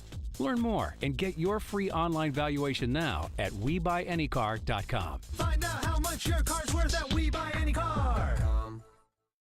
Finding great candidates to hire can be like, well, trying to find a needle in a haystack, but not with ZipRecruiter. Its powerful technology actively finds and invites qualified candidates to apply to your job. So while other companies might deliver a lot of hay, ZipRecruiter finds you the needle in the haystack. See why 4 out of 5 employers who post a job on ZipRecruiter get a quality candidate within the first day. Try ZipRecruiter for free at ZipRecruiter.com/free. That's ZipRecruiter.com/free. From the Hillside Medical Game Studios, WPRT-FM Pegram, WPUC HD2 Laverne, Nashville's exclusive home for the Nashville Predators. ESPN 1025 The Game and the Game Nashville app. A Cromwell Media Station. Live from the Game Nashville studios, it's Stillman and Company. Delivered by TriStar Moving. TriStar Movers with 5-star service. With Jared Stillman on Nashville's best sports talk. ESPN 1025 The Game and the Game Nashville app. Stillman & Company is delivered by TriStar Moving, ESPN 1025 The Game, streaming live on Twitter, Twitch, YouTube, and Facebook Live. Thanks to the law offices of Amanda Gentry, live from the Hillside Medical Game Studios. Game 3 tomorrow night at Bridgestone Arena, 3:30. I think if anything starts after 2:30, it's night. What? So a 3:30 game, in my opinion, is tomorrow night. I guess you can say I would just say tomorrow. No, because the game will end. No, I would say like 5:30 is night. No, I think it's to me that's tomorrow night because the game will the meat of the game will be played in the evening hours. I would say 5 starts nighttime, 3 is still afternoon. I'm a little torn on this simply because, if the Titans were to play the 3:30 kickoff, we wouldn't say that they played that game at night. But if they were to play Sunday night football, we would say. That's so maybe you're tomorrow probably right. So game 3 is tomorrow. And the Predators absolutely, positively have to win if they want to win the series.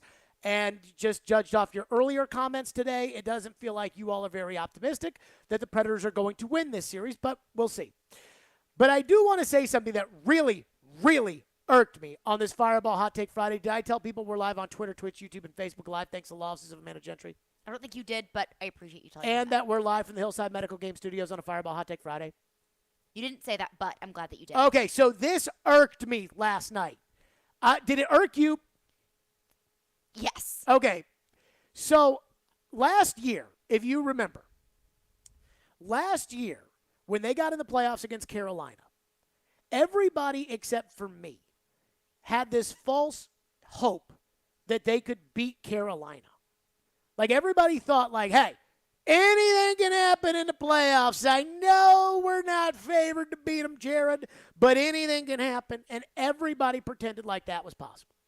And I kept telling you, like, it wasn't going to happen. Like, you're not going to beat Carolina. You certainly weren't going to beat Tampa Bay. But, whatever. But I didn't really get upset about that because, I'm a fan, and you all were having fun, and it was whatever. But when I started to get upset was that Friday before Game 1. I believe Game 1 was on a Monday or whatever, but they had a press conference. And they had some practices, and John Hines made it pretty obvious in the practices that Dante Fabro was not going to play in that series. So instead, we were going to be stuck with Eric Goodbranson and Ben Harper and no Dante Fabro. Eric Goodbranson. And it looked like that Ellie Tolvanen was not going to start in that series because they were going to play Matthew Olivier because they were going to be rough and tough with Carolina. And Dante Fabro did not play in that series last year. And that blew my mind.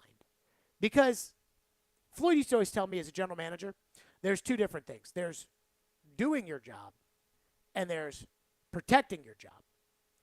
And if the Nashville Predators are going to turn things around and compete with teams like the Colorado Avalanche, not right now, but down the road, you need to play the Fabros and the Tolvanens and those guys to know. Like even Carrier, who drives me nuts. You got to play Carrier because you got to figure out who can play and who can't, and then that can make you make decisions for your rebuild going forward. If this were a baseball team, you got to pitch the young guys. If Connor Ingram didn't play the way he played last night, maybe he wouldn't get this opportunity to say, hey, you know what? He could be the goalie of the future. I don't think he is, but he could be. So last night, I'm sitting there watching the game, and they're doing the lines on TNT, and I see Philip Tomasino is out of the lineup. And so I texted, I went right to before I went nuts, I wanted to make sure that I checked to make sure that John Hines wasn't back on his bullcrap, and I texted somebody, is Tomasino hurt? And the person who, texted me back said, I don't think so. And so I'm sitting here thinking like this. Look, if you all want to pretend, where do we know that a lot of people love to live? Fairy Tale Land. If you want to go to Fairy Tale Island, the island where the Predators were up 3-0 after one against the Blues a couple of weeks ago when they gave up 7 goals in the second period, you can do that. But there's also reality. And so these playoff games, I don't know what they mean. For the team, I think it's good because they're going to make money and they'll be able to go buy players in the offseason because they've got cap space, and that's good. We want that. But as far as, competing against the Colorado Avalanche, we know that the Punch and Judy Preds are not going to – we know this, right? No. No, they are not going to beat the Colorado Avalanche. Right, okay. So if anything in this competitive rebuild, what you want is you want the young players to go out there and get this high-level experience. And Philip Tomasino does not have this high-level experience. He played in Game 1. Now, his playoff debut. He and Ekholm had the little screw-up where they came together and the puck leaked out and they scored a goal on it, but whatever.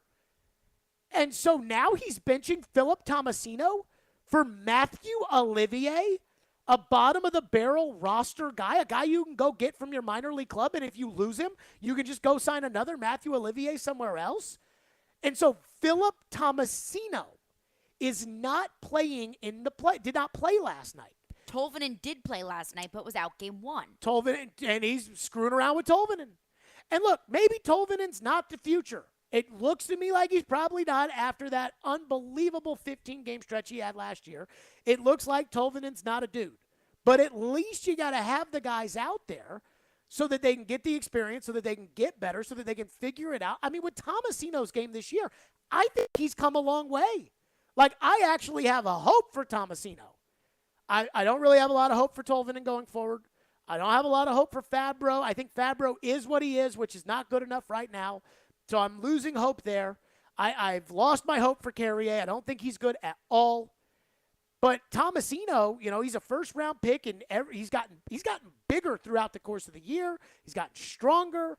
He's gotten more physical. He had a great play in that Calgary game where Saros got hurt, where I believe it was before they gave up the lead with 1/10 of a second. But, he, ended up getting the puck out, won a puck battle, drew a penalty, a huge penalty. Tomasino's game, in my opinion, is starting to come along. And, again, you need to play these guys because they need the experience, and you need to evaluate them. And he's putting Matthew Olivier on the ice over Philip Tomasino. And I go back to this question using last year as the example. Dante Fabro didn't play because they wanted to win, and they thought Ben Harper and Eric Goodbranson gave them a better chance. Are the Nashville Predators better today because they put out Ben Harper and Eric Goodbranson? No. And they did not win that series. And to me, that is the difference between doing your job and covering your job. And I go back to, if Hines, and I understand it because we've talked about Arthur Smith with the Falcons and that they didn't win any games last year.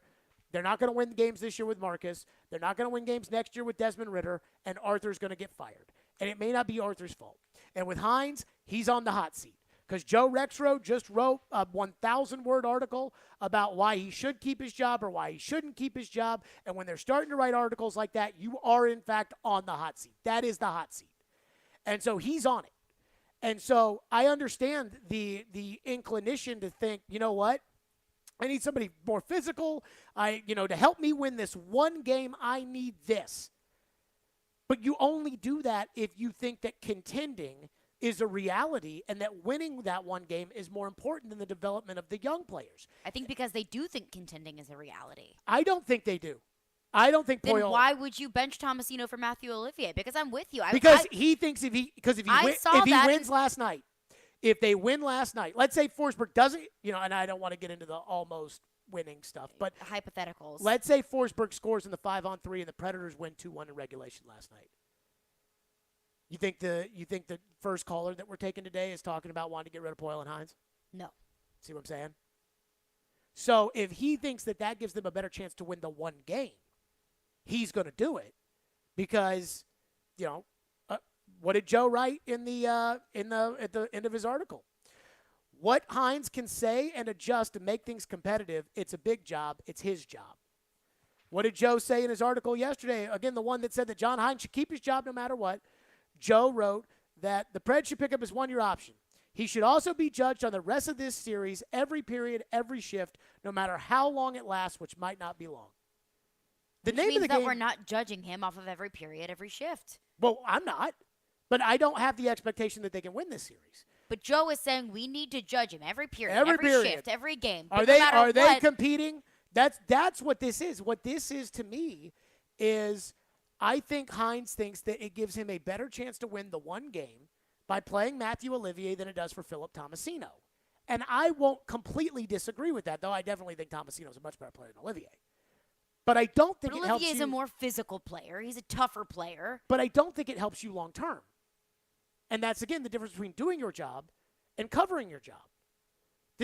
Rookie quarterbacks are an example of this. Last year, Chicago signed Andy Dalton. They drafted Justin Fields. And Chicago came out and they said, Andy Dalton is our starter. And the people were like, why? Why? And then Andy lost a game or two. It's like, play Justin, play Justin. And you know why the coach and general manager didn't want to play Justin? Because they knew that they were going to lose with Justin. And they what knew was that if they happen? lost, they would lose their jobs. And what did happen? They lost their jobs. There you go. And so, to me, I very frustrated by that line of thinking because it's now happened 2 playoffs in a row. And while I don't think that they can win the cup, I would say that these playoff games can be very useful tools in the future for the young players and for the evaluation of the young players, but not if they don't play. And that's the hard part here. 615-737-1025, Corey Curtis, News 2. His thoughts. Corey's usually a little bit more measured, although I think the fans are pretty mad, which I am surprised by. I figured that going to overtime, people would be like, we can take these games, Jared, we'll show them. We just got one positive text. One positive text of what, like 1,000? 50, yeah. So Corey will join us next. We'll get his thoughts on the Predators through 2 games and his thoughts on Game 3. Fireball Cinema Whiskey. We don't need to evaluate that. We know that it tastes great. Goes down so smooth, and it is the best. There is no better way to ignite the night than to do it with ice-cold Fireball Cinema Whiskey. Again, it goes down so smooth, and it tastes so great. I absolutely love Fireball Cinema Whiskey. And this weekend, we got a big one tomorrow. I will be there. And you know what? If there's a big win, might have to pour some Fireball. Fireball Cinema Whiskey goes down so smooth. Ignite tonight. Please do it responsibly and be 21 years old to enjoy. That's Fireball Cinema Whiskey. Let's put the green flag in the air and turn them loose. Nashville's home for NASCAR. He's going to try to make a big move here. It's brought to you by the Nashville Fairgrounds Speedway. We are your racing station. ESPN 102.5 and 106.3 The Game. And the Game Nashville app. Leaving a child in a hot vehicle can lead to their death very quickly. Set cell phone reminders or place something you'll need in the back seat so you don't forget your child is in the car. Look for your baby before you lock. Brought to you by NHTSA. You don't have just an ordinary mom in your life. She's the best. Her work never stops. Her sacrifices are many. Her love is unfailing. This Mother's Day, Genesis Diamonds invites you to join us in celebrating and appreciating the mothers in our lives. Stop in and let one of our trusted advisors help you find a special, meaningful gift. Layering necklaces, stackable rings, eternity bands, pearls, elegant diamond pendants, and of course, stunning diamond earrings. Great Mother's Day ideas for any budget. There's no doubt we love Mom, but sometimes a little extra appreciation goes a long way as a thank you for helping us through challenges, making sacrifices, and always putting the family first. So whether it's her first Mother's Day or her 60th, Mom deserves a gift that's anything but ordinary. And at Genesis, that's our specialty. Exquisite rings, earrings, bands, bracelets, heirloom pieces. Timeless gifts of jewelry that she can enjoy and cherish for decades to come, and always be reminded of how special she is to the family. Genesis Diamonds, online at genesisdiamonds.net. It's not too late. Make this the best Mother's Day yet with the perfect gift from Electronic Express. Great deals on top brands like Samsung, LG, Whirlpool, Sony, Cuisinart, Dyson, and more. We've also got huge savings in every department. Computers, 4K TVs, appliances, housewares, furniture, and more. Save up to 40% on all appliances with up to 36 months free financing. Shop in-store or online with free express delivery on most items. Shop spring savings at Electronic Express. We make it happen. An MRI is a non-invasive, pain-free way to diagnose disorders, injuries, and diseases without an x-ray or surgery. Houston Clinic Orthopedics' state-of-the-art MRI Center at 394 Harding Place is dedicated to providing the highest quality of care in orthopedics. The Houston Clinic Orthopedic team ensures that all of their MRI technologists have specialty training on orthopedic imaging and orthopedic MRI. To experience world-class orthopedic care and see a list of all physicians, visit their website at tn.houston.com and book your appointment online today. You're the one everyone looks to for answers. Come rain or shine, the job must get done, and you're the one who makes it happen. We get you, Jackie in Fresno, putting your employee safety first. And Manny in Chattanooga, whose local Grainger team knows him by name. We're here for you and all the ones who get it done, with 24/7 customer support and access to product specialists to help you find what you need. Call clickgrainger.com or just stop by. Grainger, for the ones who get it done. Get in the zone, AutoZone. Welcome to AutoZone. Thinking about gas mileage? Quality oil like Mobil 1 Full Synthetic can help you get more out of every mile. Got an older vehicle? Try Mobil 1 Full Synthetic High Mileage. Right now, you can get 5 quarts with an STP Extended Life oil filter for only $37.99. Get what you need for better fuel efficiency at any of our 6,000 stores or on AutoZone.com. Get in the zone, AutoZone. Restrictions apply.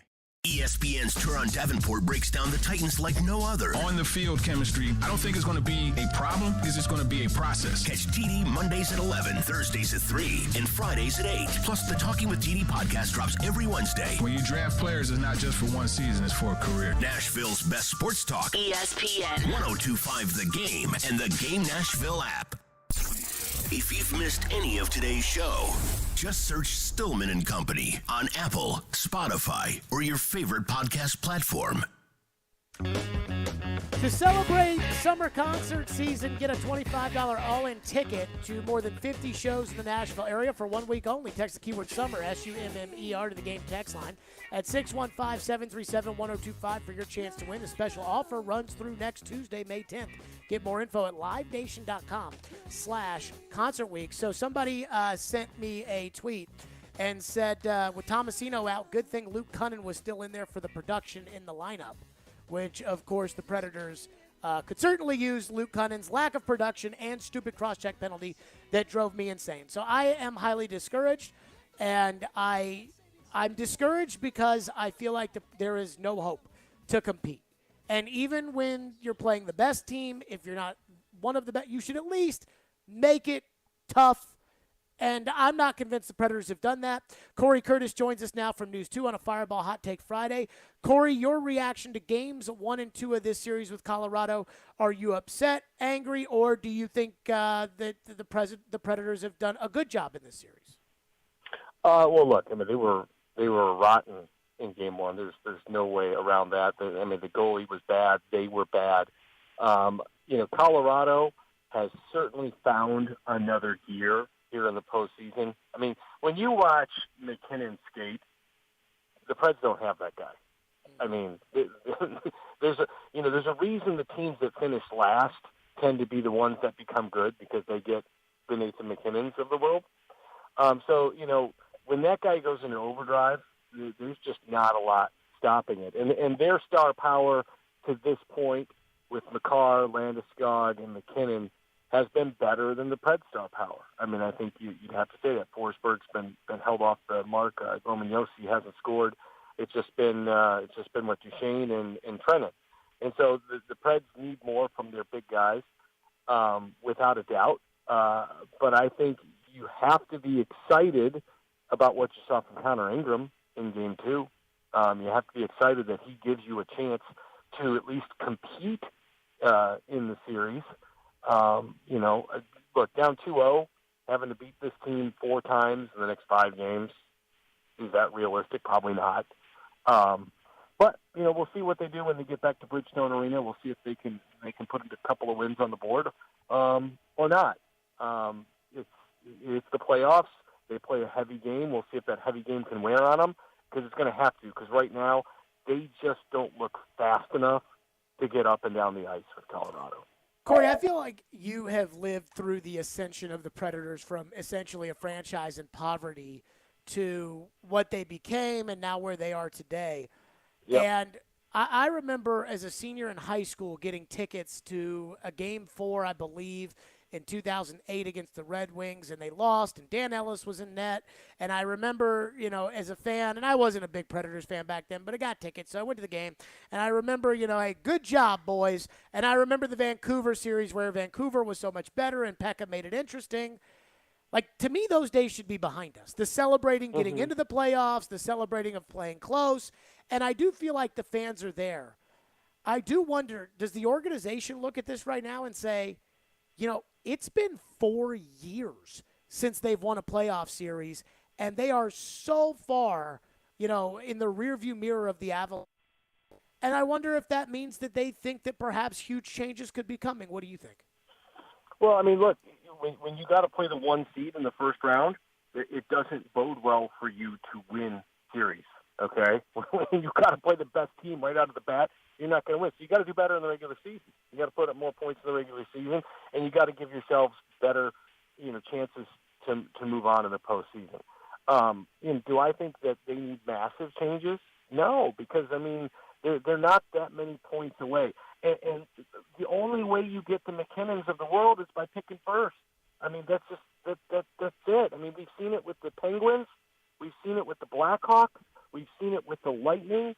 I mean, we've seen it that these teams who are really bad for multiple years get rewarded, unless they're Edmonton, and they find a way to screw it up over and over and over again. But I think they've made some pretty significant changes to try to get better. Is it enough? I don't know. I do know this, and I think we disagree on the path the team was headed. Look, they went to the Cup. Then they won the President's Trophy, and it was a downhill slide from there. That team got soft. That team got softer than a marshmallow. And now they're trying to rebuild. I think the fair question, though, is with Duchesne in a career year, Forsberg in a career year, Yossi in a career year, how come you weren't able to be better than the 8th seed? And I think that's the question I think that they have to really answer. How come they weren't able to be better than an 8th seed when they got career years, also career years from Tanner Jeannot and some other guys who produced. Johansson had a very good year. If you got all these good years, how come you're 8th? I think that's the big question. Corey Curtis is with us, News 2. Do you think if the Predators cannot win at Bridgestone Arena that John Hines is in trouble? No, I don't. Because I don't think that they want to, unless David has a guy in his hip pocket who he knows he wants to go with, I just don't think that they want to change direction again when they've been making progress in the direction that they're headed. Does that make sense? But, are they making progress? Because last year they made the playoffs. I mean, they are. But they got better the second half of last year. This was a build off of the second half of last year. They were embarrassingly bad when last year started. Remember that? No. But see, to me, they just flip-flopped the season. So, last year, they were embarrassingly bad, then they got good. This year, they were good, and then they got bad. I don't know that they got bad. I think they got average. And this time of the year, average isn't good enough. They go to overtime with San Jose and win, and they lose to Arizona on the last day of the year and blow a 4-goal lead. Okay, well, that was bad. But, beginning of last year for a long time, they turned in a ton of stinkers. And they're not that now. They're not. As disappointing as that loss was, they're not that now. They just went overtime in Colorado. They had a chance to win that hockey game. You could argue they should have won that hockey game. You could also argue they could have lost that game 5-1. But they score in 5-on-3, you probably win the hockey game. I know, but the fact that they were inept at 5-on-3 is a big deal to me. Last night, absolutely, you've got to score. You absolutely have to score. Didn't Colorado wind up with a better shot on goal on that 5-on-3 than they did? Yes, Cale Makar on a 2-on-1. Yeah, okay, well, that's a problem. That's a problem. But look, I'm not trying to be an Avalanche fanboy, but those guys were spectacular. When you talk about McKinnon, Landeskog, and Makar in those first two games, those guys were unbelievable. They were as good as anybody I've seen all year. Okay, so I asked you about Hines. Corey Curtis is with us. What about David? Again, he made decisions that made seemingly the hockey team better. So, I think what happens with Philip Forsberg is important. I will say that. But, the decision to discard Arvidsson and Ellis were the right moves.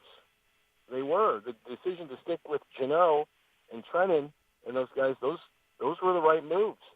So I have a hard time saying, well, David did a bad job this year when the moves he made worked.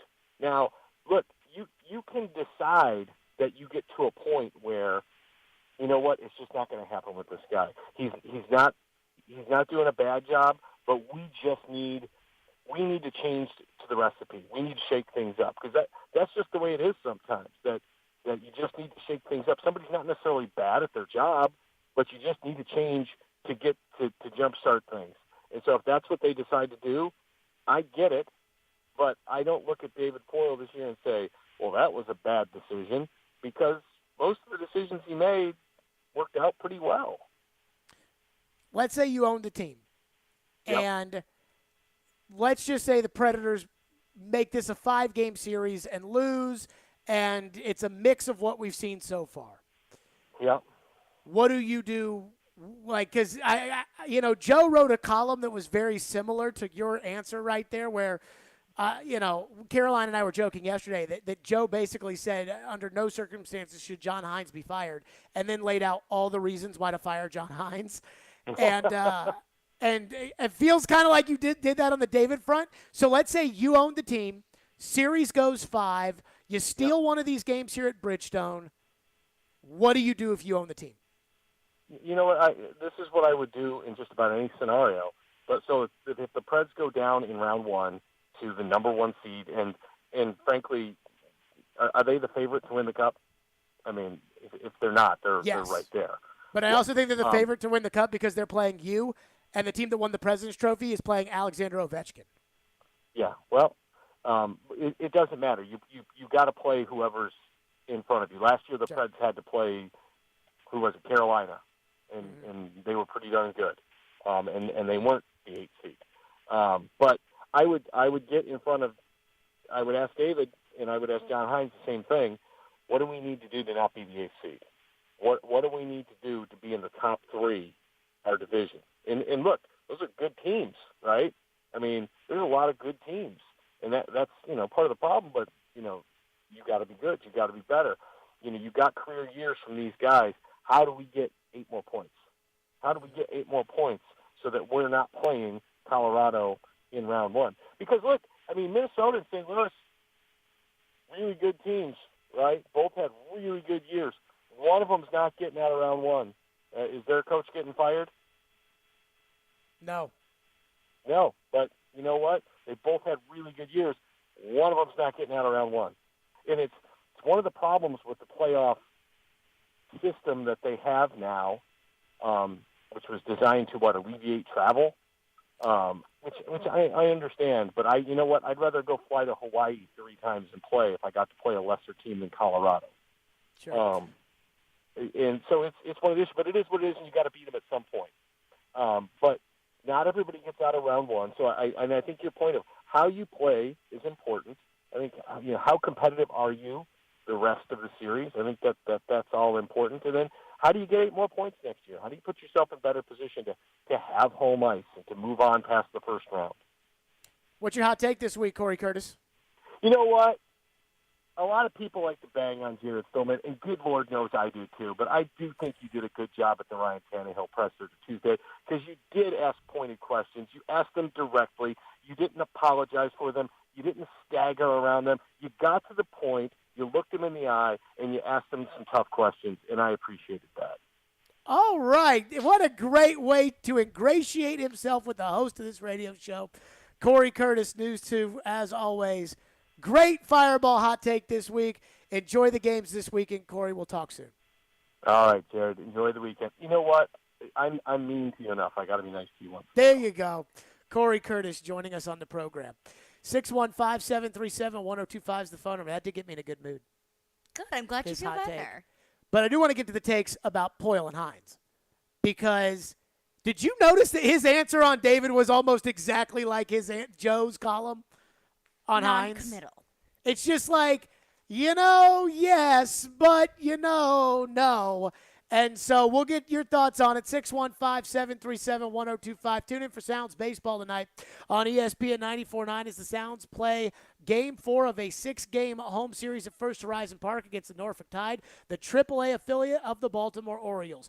Future Orioles catcher Adley Rauschman, the top prospect in baseball, is in Nashville for the final 3 games of the series, starting with tonight's game before he makes his Major League debut, which will come at some point here in the near future. Pre-game with Jeff Him at 6:20, first pitch 6:35. Sounds Baseball is presented by 312 Pizza Company, Farm Bureau Health Plans, and Spirited Hive. The NFL Draft is in the books, and the Tennessee Titans were busy. Tennessee Titans select Traylon Burks, Raja McQuarrie, adding many key pieces to Mike Vrabel's squad. Nicholas Petit-Ferrer, Malik Willis. What impact will the players have for the two-tone blue? Regardless of who he is, he's got to fit the identity of your team. The Titans are going to play football in September. Keep it locked to Nashville's best sports talk. ESPN 102.5 and 106.3 The Game, and on the Game Nashville app.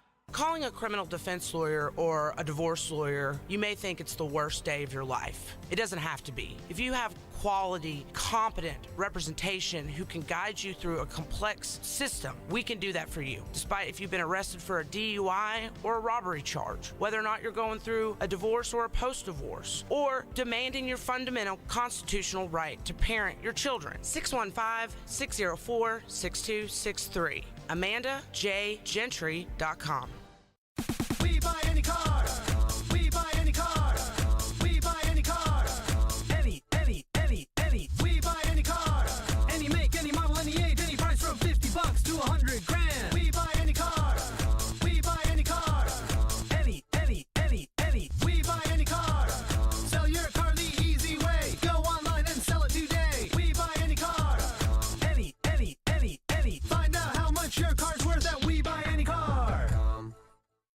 Middle Tennessee, you can count on an award-winning service team for all your home maintenance and improvement needs. Lee Company, we're A+ rated with the Better Business Bureau and trusted by thousands of homeowners in our community. Our team is ready to assist with all your home maintenance projects, heating and air conditioning, plumbing, electrical, appliance service, and more. Experience the convenience of calling one phone number for all your home maintenance needs. Call Lee Company today at 615-567-1000 or visit leecompany.com. Trying to find a new home right now is next to impossible. Very little inventory, prices are crazy high, rates are moving up. Here's a better idea. Let my friends at Loan Pronto refinance your current home, turn all that equity you have into cash, and totally transform your house. A new kitchen, new bathroom, a pool. Think about it. Your home value is up. Instead of wasting all that on an overpriced new house, convert that equity into cash for a home makeover. One local couple did it and got $200,000 out. They added new hardwoods, an outdoor living space, a swimming pool with spa and all new cabinets and appliances, plus a home office. Now they have their dream home, and they never had to move. Call Loan Pronto. Ask about their home improvement refi. Give your home a total makeover and do it now. You can even skip your next house payment in the process. Call now, 615-499-5780. That's 615-499-5780 or loanpronto.com. 615-499-5780. Equal housing lender. NMLS 166-1781. Subject to lender approval. Golfers, swing into Edwin Watts Golf Shops for the new Ping I-525 irons and Glide 4.0 wedges. The Ping I-525 irons have a forged steel face, allowing for dynamic distance and a greater feel. The next generation Glide 4.0 specialty wedges are engineered for high spin performance with a lower launch. Get a free custom fitting today. Edwin Watts Golf Shops, home of the 90-day satisfaction guarantee, and shop us online at worldwidegolfshops.com. Do I need Medicare when I turn 65, or can I wait? With more than 70 years of experience helping Tennesseans, Farm Bureau Health Plans can answer all your questions about Medicare. Part A, B, C, D, it's all alphabet soup to me. So if you're looking for an affordable way to cover the gaps left by Medicare or protection from the high cost of prescription drugs, you can plan on us to make it easy. Find out more at fbhp.com. Farm Bureau Health Plans. Plan.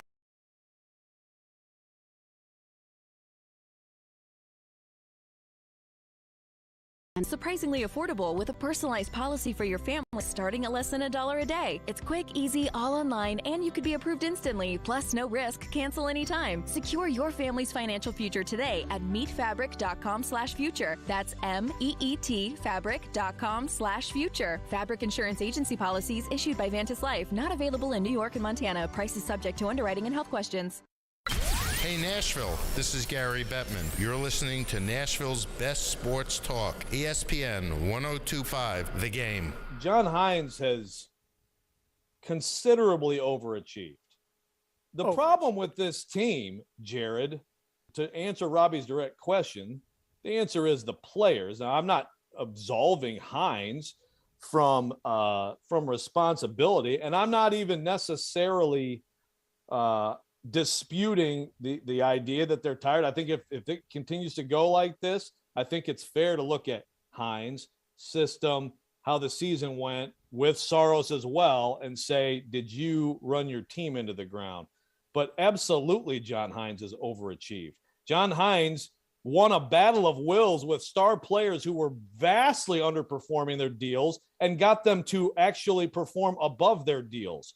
He got a bunch of young players, some of whom had basically no profile coming in the league, to become really good players. He turned a soft, light team into a tough, heavy team. He's made the postseason all three times. There's no way, given the various roster issues that have gone on and the transaction wire from the start of his tenure, when the team was on a downward trajectory, heavily under Peter Laviolette, that you would have guessed at that point that they'd be going to the postseason every single time under Hines. So you are completely missing on Hines. I'm not saying he's going to lead him to a cup or he's going to be a great coach in the history of the NHL, but the full sample size of John Hines in Nashville so far is overachievement. That was Joe on Jared versus Joe this week. And if you just heard that clip, you would think that Joe is 100% on board for keeping John Hines, right? Sounds like it. If you said he's overachieved. And now he wrote that in his column that we've talked. By the way, everybody I've talked to We were talking about this during the break about how there's nothing that gets people going like talking about firing the coach. Oh, yeah. You People know, on love the radio. a good coach scandal, quarterback scandal, Coach, quarterback battle. Yeah. There's nothing People that gets love people drama. more excited than talking about the coach. Everybody I've talked to has read Joe's column.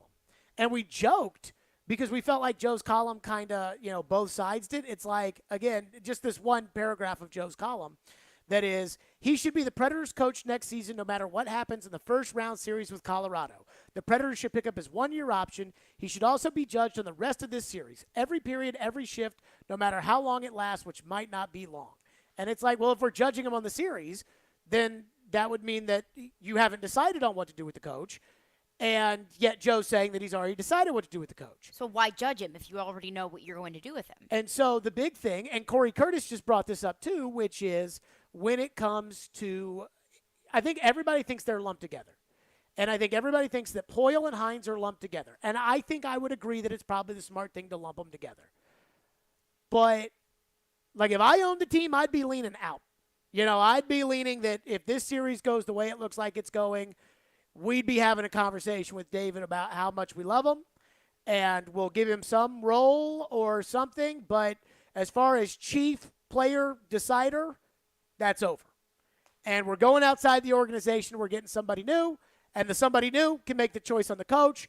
I would assume that somebody new is probably going to want to fire the coach, and I would be okay with that too. And what I call that now is Bruce Ariansing him. Yes, Caroline decided that instead of saying fire David Poyle, we're going to say Bruce Arians David Poyle. He will be put into a different role.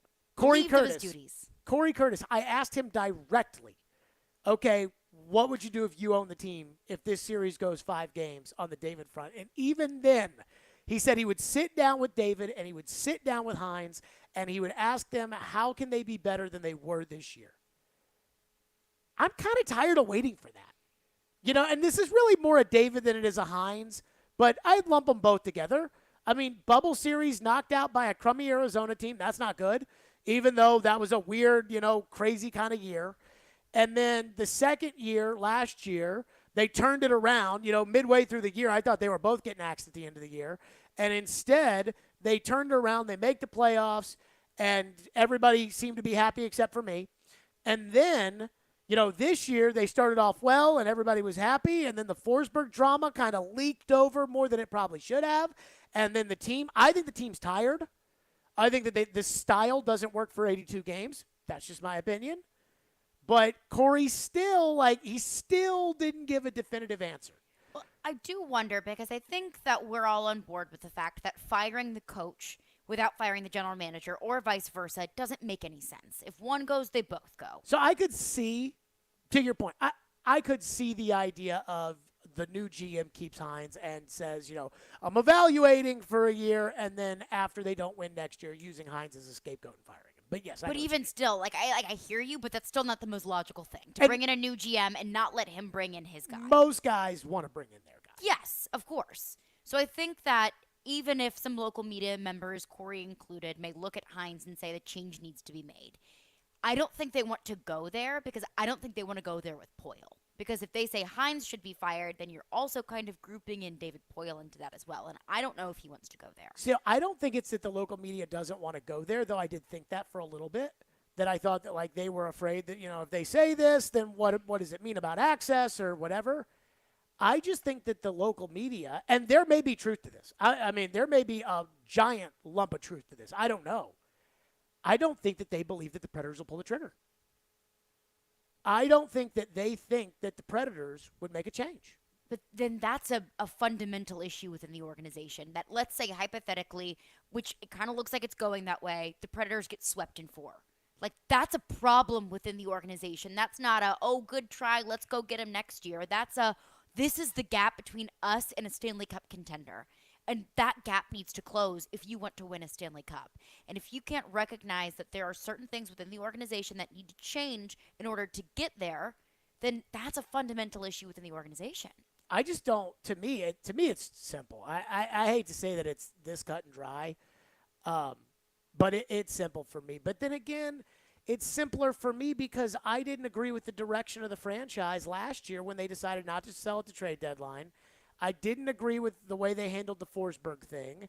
I didn't agree with really any of it. I mean, a second-round pick for Lozon? The guy is an average player. Roman Yossi is a second-round pick. Shea Weber was a second-round pick, and you traded that for Lozon, who gave up the goal last night and is not very good. And that's just, I brought up the Cody Glass thing, right? Like, they dumped Ryan Ellis for Cody Glass, and Corey Curtis is telling us, in the last segment that was a good move. And I'm like, no, not trading Ellis in 2018 was a bad move, and then trying to string it out when Ellis never played like an elite player after that, and then signing him to the long-term extension, and then shipping him off for peanuts is not good. And with Hines, I think Hines is truthfully stymieing the development of the young players. I mean, you can take a guy who was a nobody in Genoa and becomes like a solid piece of your lineup and say, okay, that was good. But what about your first-round picks? Fabro's not turning a corner. Tomasino was benched last night. Tolvanen was benched in game 1. That's really not a great trip to the heart of the lineup when you've got the 16 first-round pick, 17 first-round pick, 18 first-round pick was a trade for Ryan Hartman, which was an unmitigated disaster when it happened. And I have told the story many a times. I went out on a limb because nobody was more popular in this town than David Poyle when he made that trade. And I thought, a first-round pick for Ryan freaking Hartman? And boy, did I get obliterated over that one. And then 19 is Tomasino. That's not a great trip to the heart of the lineup, 2, 3, 4. And so, I mean, to me, it's simple. But again, that's me. And I will not make the official decision. We've talked about the line in the sand until the series is over. But I think the series has been a pretty good indication. They didn't even move on that 5-on-3 last night.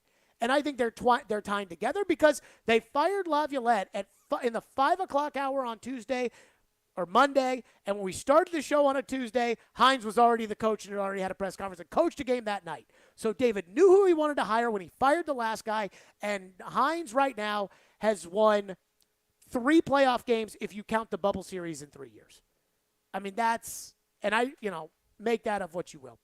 To your phones on it next, 615-737-1025. So add that to the pile as we're discussing the Game 2 loss last night, Game 3 tomorrow. And the other question I have for you all is this. How big is Games 3 and 4?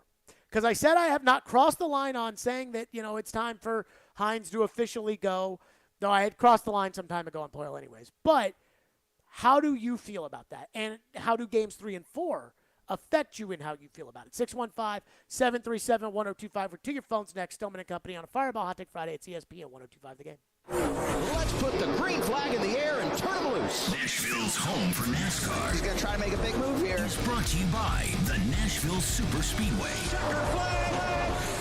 We are your racing station. ESPN 1025 and 1063 The Game. And the Game Nashville app. Dan Abrams and Ashley Banfield are now back-to-back on News Nation. Get the news without the bias. Weeknights starting at 9/8 Central on America's fastest-growing cable news network, News Nation. From Fox 17 News, this is a Code Red weather alert. I'm Fox 17 News Code Red meteorologist Dan Guthrie. Scattered showers and thunderstorms will continue to push east this afternoon. Everything wraps up by the evening, and the weekend is looking pretty pleasant. This weather report brought to you by Hiller Plumbing, Heating, Cooling, and Electrical. Call the Happy Face Truck today. Family Leisure invites you to vacation at home with a new spa, pool, patio furniture, or wood play gym this summer. I really want a spa. 40 spas on display from Artesian, Best Spas, and American Select. Prices starting as low as $29.99. Family Leisure has over 100 sets of patio furniture with free delivery. That sounds good to me, too. We should really look at the wood play gyms for the kids. Family Leisure has the Diamond Point swing set on sale at only $24.99 installed. Family Leisure's vacation at home sale in Franklin and Antioch. Realizing Geico's great service and licensed agents are available at your fingertips is like realizing the plastic piece that comes with your pizza isn't a tiny doll table. It's to keep the box from touching the pizza. Hey, the pizza's stuck to the box. Where's that little plastic thing? Dolly needed it for her tea party. It's something that's been right there in front of you all along, like the dedicated Geico claims team available to you in the event of an accident to get you back on the road quickly, or how your smartphone charges faster when you put it on airplane mode.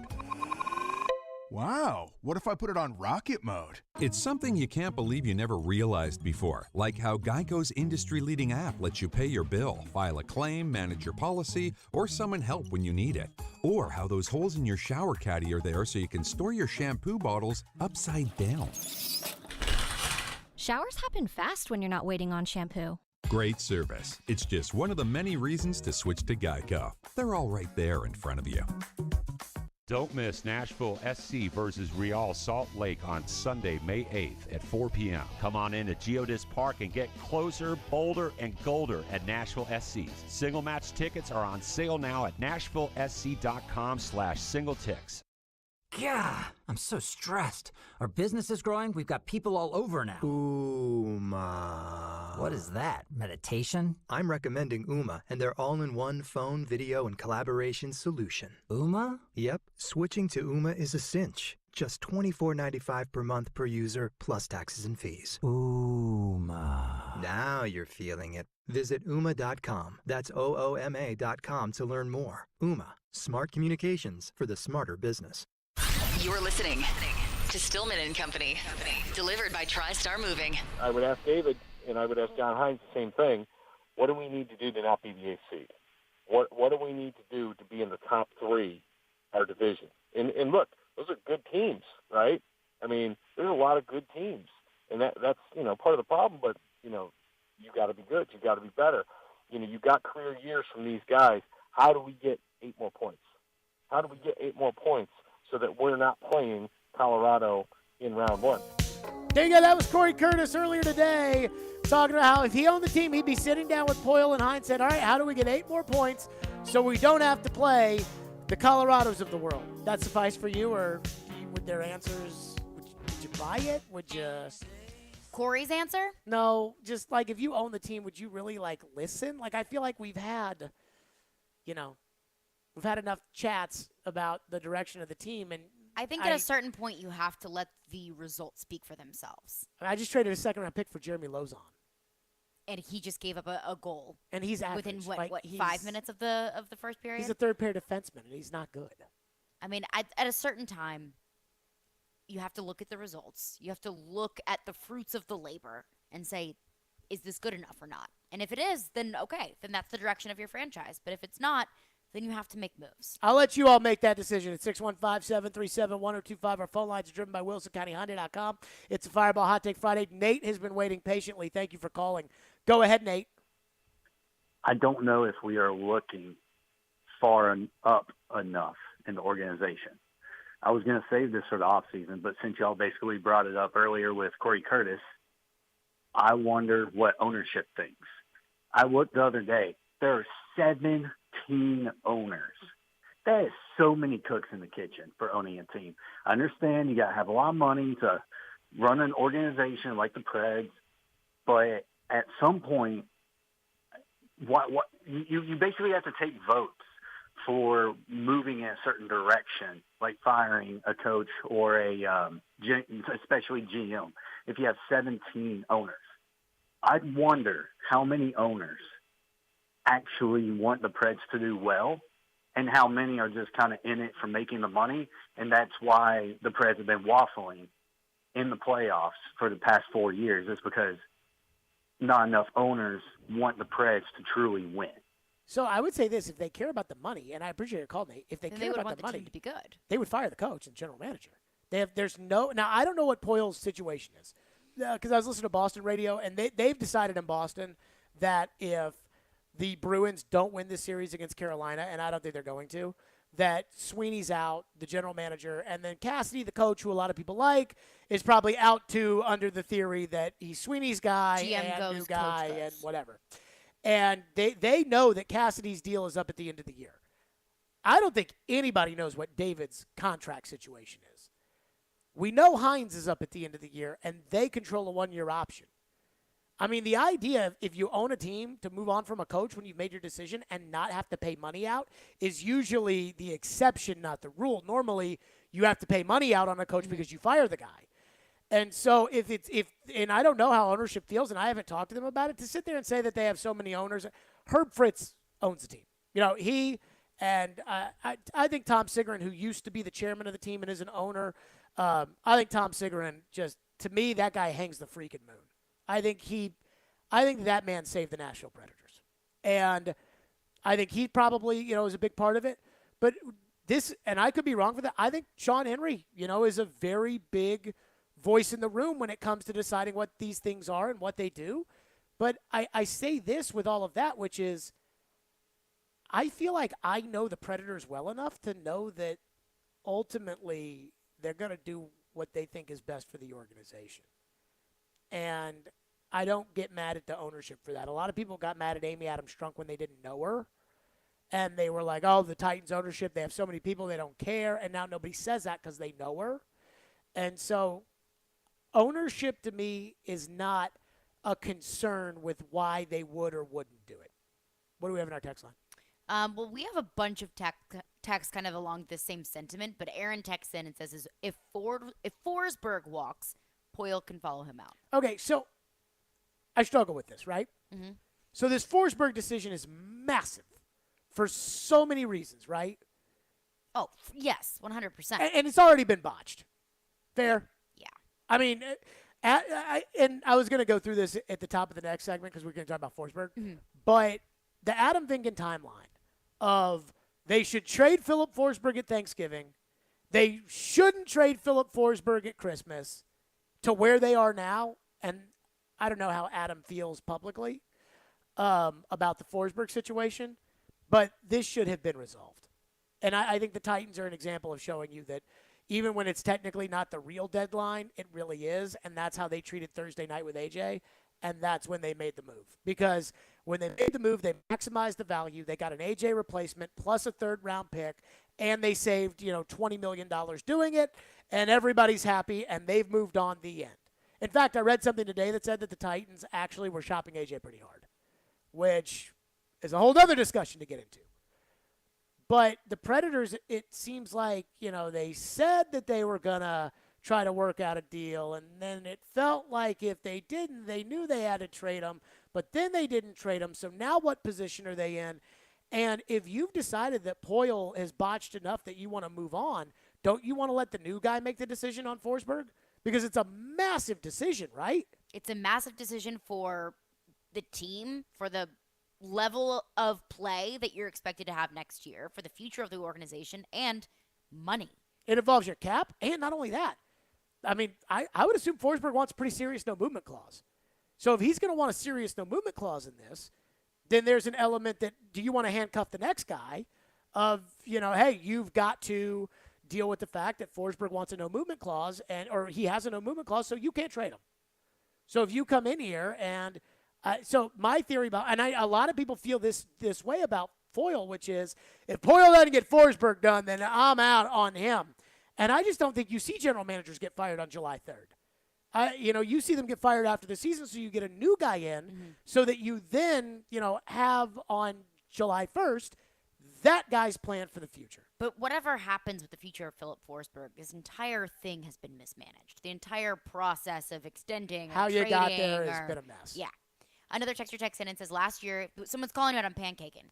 Says last year before the Carolina series, you said numerous times on the air that Hines is a good coach. You have the right to change your mind, but admit that you flip-flopped and explain why and how he suddenly became a bad and fireable coach in one season. Didn't we talk about this yesterday?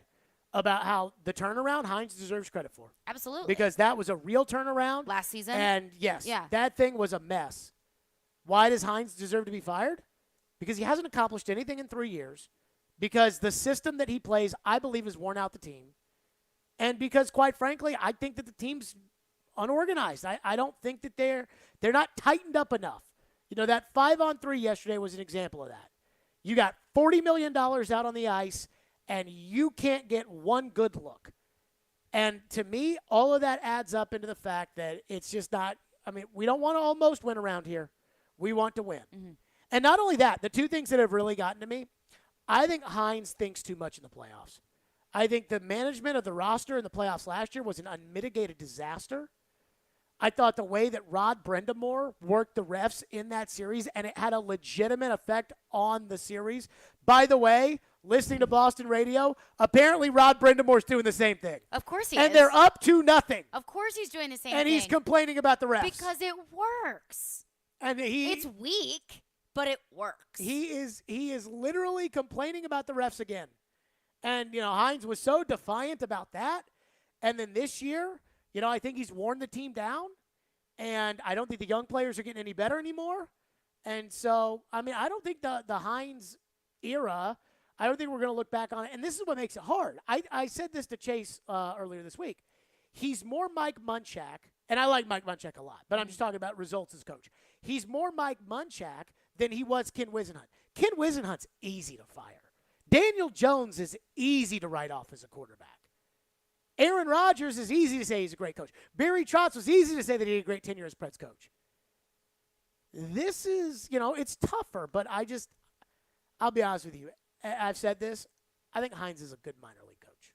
I think that's the AHL is where I believe John Hines should be. USA hockey, like U19s or whatever, getting them ready for the national team. I don't think, coaching 35-year-olds, the way that he plays, the way that he communicates, I just don't think he's the man for the job. But he's got at least 2 more games, and then we'll go from there to see, if there's 3 more games or 10 more games or 100 more games, who knows. 615-737-1025. A much more pressing issue is Philip Forsberg's contract. Anybody notice Philip Forsberg on the ice last night? Nope. What do we think about that? Stillman and Company, Fireball Hot Take Friday. It's ESPN 1025 The Game. ElectronicExpress.com. We make it happen. Huckleberry Brewing is now open, formerly Cool Springs Brewery. New owners, new look, fabulous menu, and same great location. So come on out and join us for watch parties, as we're proud to be an official Predators watch party destination. Come cheer on our Preds and enjoy one or all of our great craft beers. Our master brewer and friendly staff can't wait to see you. Bring the kids and let them enjoy our game room. Huckleberry Brewing is located at 600A Fraser Drive, next to Sperry's in Cool Springs. Finding the right person for the job isn't easy. Just ask someone who hired a lounge singer to be their office receptionist. Hello, this is Mickey Marquis, and you've reached the office of Doug & Associates. Thank you very much. Catch me Tuesday nights at the Hotel Johnson. Hello? But if you've got an insurance question, you can always count on your local Geico agent. They can bundle your policies, which could save you hundreds. Doug & Associates, this is Mickey Marquis. Hello? For expert help with all your insurance needs, visit geico.com/local today. And now it's Geico's Motorcycle Rules of the Road. Avoid biking in the rain and never touch another person's bike. Hey guys, look at these bikes. So shiny. Whoops.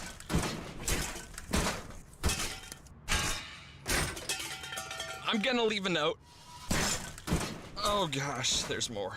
And the rule to saving on motorcycle insurance is, in 15 minutes, Geico could save you 15% or more. You don't have just an ordinary mom in your life. She's the best. Her work never stops. Her sacrifices are many. Her love is unfailing.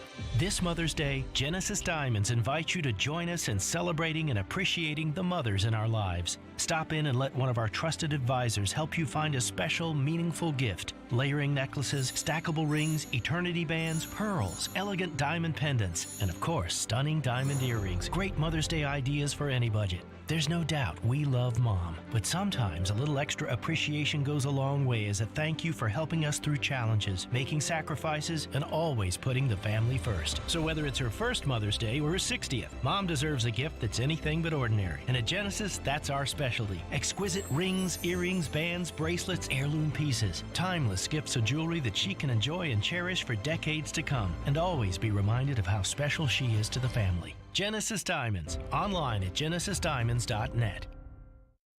Would you like to win a pair of Predators playoff tickets? Come out to the Rivergate Mall Food Court and visit the 1025 The Game Table Friday, May 6th between 12:30 and 2:30 p.m. to register for a chance to win a pair of Preds playoff tickets. While you're at Rivergate Mall, don't forget to stop by Sports Seasons to pick up all your Preds game day gear and a gift for Mom. For more info on a chance to win Preds tickets, visit rivergate-mall.com. Rivergate Mall, a place that loves our Preds, shoppers, and community. As a parent, you know kids are amazing and expensive. But with Fabric, protecting your family with term life insurance is surprisingly affordable with a personalized policy for your family starting at less than $1 a day. It's quick, easy, all online, and you could be approved instantly. Plus, no risk, cancel anytime. Secure your family's financial future today at meetfabric.com/future. That's MEET fabric.com/future. Fabric Insurance Agency policies issued by Vantis Life, not available in New York and Montana. Prices subject to underwriting and health questions. From the Hillside Medical Game Studios, WPRT-FM Pegram, WPUC HD2 Laverne, broadcasting 97.5 Murfreesboro, 106.3 Williamson County, ESPN 102.5 The Game, and the Game Nashville app. a Cromwell media station. Live from the Game Nashville studios, it's Stillman and Company. Delivered by TriStar Moving. TriStar Movers with 5-star service. With Jared Stillman on Nashville's best sports talk. ESPN 102.5 The Game and the Game Nashville app. Stillman and Company is delivered by TriStar Moving, ESPN 102.5. The game streaming live on Twitter, Twitch, YouTube, and Facebook Live. Thanks to the law offices of Amanda Gentry. Live from the Hillside Medical Game Studios. Fireball Hot Take Friday. Breaking news. UC Saros is out for game number 3. Connor Ingram will get the start. I don't think anybody has any problem with Connor Ingram starting game 3 after game 2. I still want to caution everybody on the fact that I know a lot of you probably didn't watch the Arizona game that cost them the first wild card spot and the opportunity to play Calgary, but Connor Ingram gave up 5 unanswered goals and they lost that game, and that's why David Riddick started game 1. But Ingram was absolutely fantastic last night. So Saros is out. Gentry Estes, who was in Denver covering for the Tennessean, tweeted out that he thinks the second round is probably more likely for Saros. I think it's been reported as an ankle sprain. I don't know. But, high ankle sprains are pretty serious. And so that would probably track that it would take him some time, even in hockey, that it would take him some time to be able to come back from that if that is in fact the case. But again, the breaking news, anybody surprised by it? No. No. When I heard it was a high ankle sprain, I said 2 games is so off. Okay, so I'm not making that up. No. It's definitely, we definitely know. That's what I heard was high ankle sprain. Okay. Yeah. So I want to get to this. Philip Forsberg, invisible last night. 5-on-3 power play. Predators setting it up right there. Tie game, beginning of the third period. High sticking call. And the Predators put over the boards 95, 92, 64, 59, and 9. Or in my case, 8 million, 8 million, 6 million, 9.0959 million, and 6 million question mark. Because we all know Forsberg's got his big contract coming. 6 million potentially plus. Plus what? And so we know the Predators had a bunch of, they had the leverage to move them at the beginning of the year if they couldn't work out a deal. And then they had till the trade deadline and they didn't. And now the Predators could, I guess, move him at the draft, but nobody's going to give you anything in return other than the ability to get pole position to sign him to a new deal.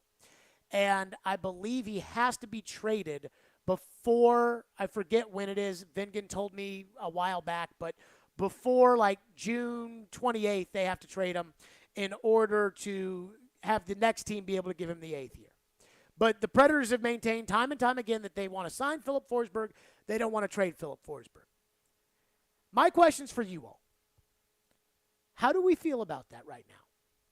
Philip Forsberg cooled off at the end of the year. He still got his 40-plus goals, which has never happened here. Philip Forsberg last scored in the playoffs in Game 3 of the Carolina series last year. So since then, we've had Game 4, Game 5, Game 6, which was an elimination game and didn't score, Game 1, and Game 2. 5 games. When was the last time that he even scored? Period? Yeah. I think he scored in the Colorado game last week, maybe. Oh, maybe. But yeah. I can't, It was the Titans who traded A.J. Brown right then and there. My focus was. Yeah, the Colorado game and the Arizona game were kind of over my head. Philip Forsberg has 3 goals in his last 10 playoff games. He had 1 goal and 1 assist in all 6 games of the Carolina series. He had 1 goal and 1 assist in 6 games of the Dallas series. In elimination games since 2017, now this does not count the Arizona bubble series, which we'll get to in a second. But in elimination games since 2017, so this is the Cup final in 17, This is the Jet series in 18. This is the Dallas, the Carolina. Since then, no goals, 1 assist in 4 games. So when push is coming to shove on Philip Forsberg, he is not producing. Now, in the Arizona bubble in 4 games, he had 3 goals and 2 assists. So he did play well, again, against a team that wouldn't have made the playoffs. Bless you. Thank you. That wouldn't have made the playoffs. And if it wasn't for the weird, bubble, and that technically wasn't the playoffs, but it was considered the postseason, it was the playoffs. So he did perform in the Arizona bubble series against a team that wouldn't have been a playoff team, but other than that, he doesn't show up in the playoffs. And at least hasn't shown up in the playoffs really much at all. And in the elimination games, he's not showing up in the playoffs, and he hasn't scored in 5 playoff games. And I'm thinking about the contract for Forsberg, and so here's at a minimum what I think he's going to get. Now remember, you have the 8th year. Nobody else can give him the 8th year. 8 years at $8.5 million per year with a limited no movement clause, which means that until like the 3rd year, and then it expands by year as to how many teams he can go to, and then eventually becomes a full no movement clause. Or maybe it works in another direction, but he gets some sort of security that he's not going to get shipped out like Ryan Ellis. That's the minimum. The maximum is 8 years, $10 million per year, which would be $80 million, and a full no movement clause. Now, it's not one or the other. It's probably somewhere in the middle. Like, I could see, 8.75 full no movement clause as opposed to going – because, like, Mikko Rantanen, who's in this series, makes 9.25. Which is pretty wild. Jamie Benn, 9.5. Tyler Seguin, 9.85. Forsberg's number probably on the open market is 9+. So – But if he wants the no movement clause – well, if he wants the 8th year. He can get the no movement clause on the open market. I know, but I'm saying in Nashville, if he wants the no movement clause. Oh, yeah. I mean, I think he's going to get the no movement clause, which they don't want to give, but I think he is. And at that point, you can't say that you don't give up no movement clauses. But here's my... Because then you have 3. But here's my real problem. Do you want to do that for a guy who hasn't performed in the playoffs? I mean, we are riding Ryan Tannehill like there is no tomorrow. Because Ryan Tannehill has had 2 horrible playoff games back-to-back. I mean, it's on my mind. I'm not trying to throw anybody under the bus, but it's on my mind that Derrick Henry didn't play well against the Ravens. And that Derrick Henry, coming off of a broken toe and he hadn't played in 3 months, that Derrick Henry didn't play well in the Bengals playoff game. And I'm thinking to myself, I love Derrick, and Derrick has performed in the playoffs before at the highest level 3 years ago. But this year, if the Titans make the playoffs, Tannehill and Henry are going to have to play well. And if they don't make the playoffs, that may make the decision on Tannehill and Henry pretty easy. They can get rid of both guys at the end of the year, and it's very limited. I think it's $12 million combined to get rid of both of them after this year. And against the cap, the fake cap of the NFL, the real cap of the NHL. So how do we feel about Forsberg's invisibility, not just in this series, but also in the past, in the playoffs, and thinking about his contract now going forward? I mean, not performing in the playoffs isn't like a new thing with Philip Forsberg, as we've seen. He scored a goal that was the last time he scored a goal in the playoffs, was in the Carolina series. You're pretty much committed to 3 guys with big-time contracts, and Duchesne, Johansson, and Yossi. Yossi more so than Duchesne and Johansson, but nobody's going to take on those contracts. So you're essentially committed to those 3 big-time contracts.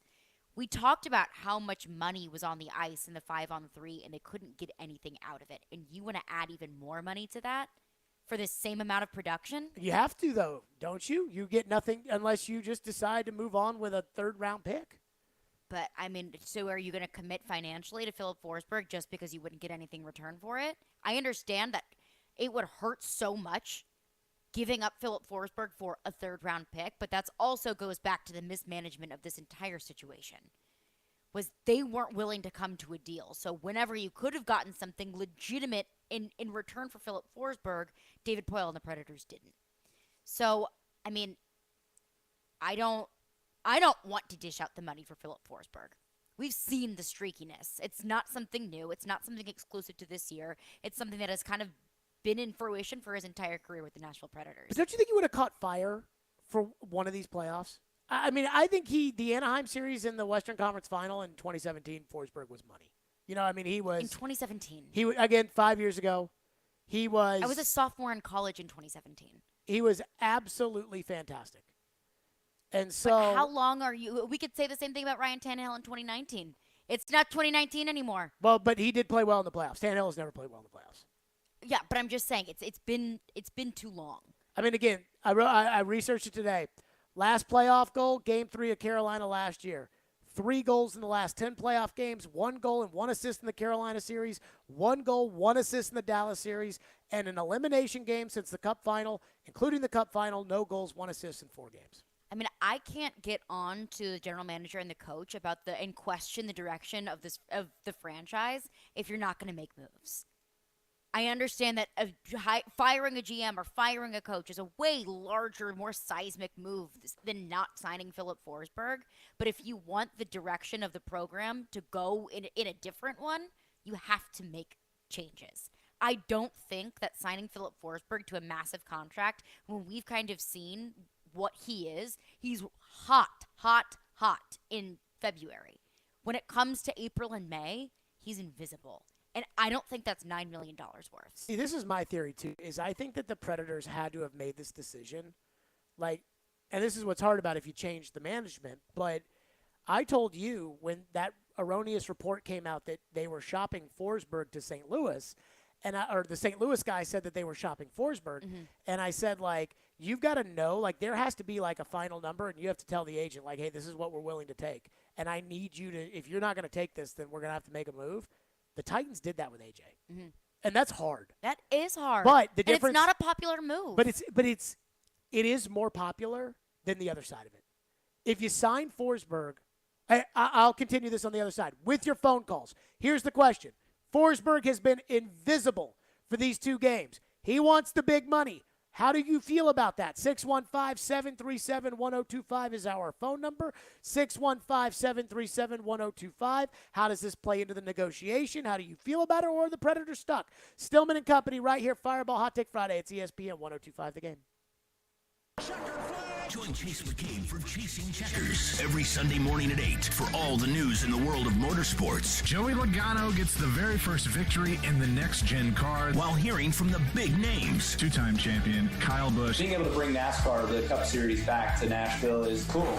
It's Chasing Checkers, presented by Apple Collision Centers and the Nashville Fairgrounds Speedway on ESPN 102.5 and 106.3 The Game and the Game Nashville app. Don't miss Nashville SC versus Real Salt Lake on Sunday, May 8th at 4 p.m. Single match tickets are on sale now at NashvilleSC.com/singletix. That's NashvilleSC.com/singletix.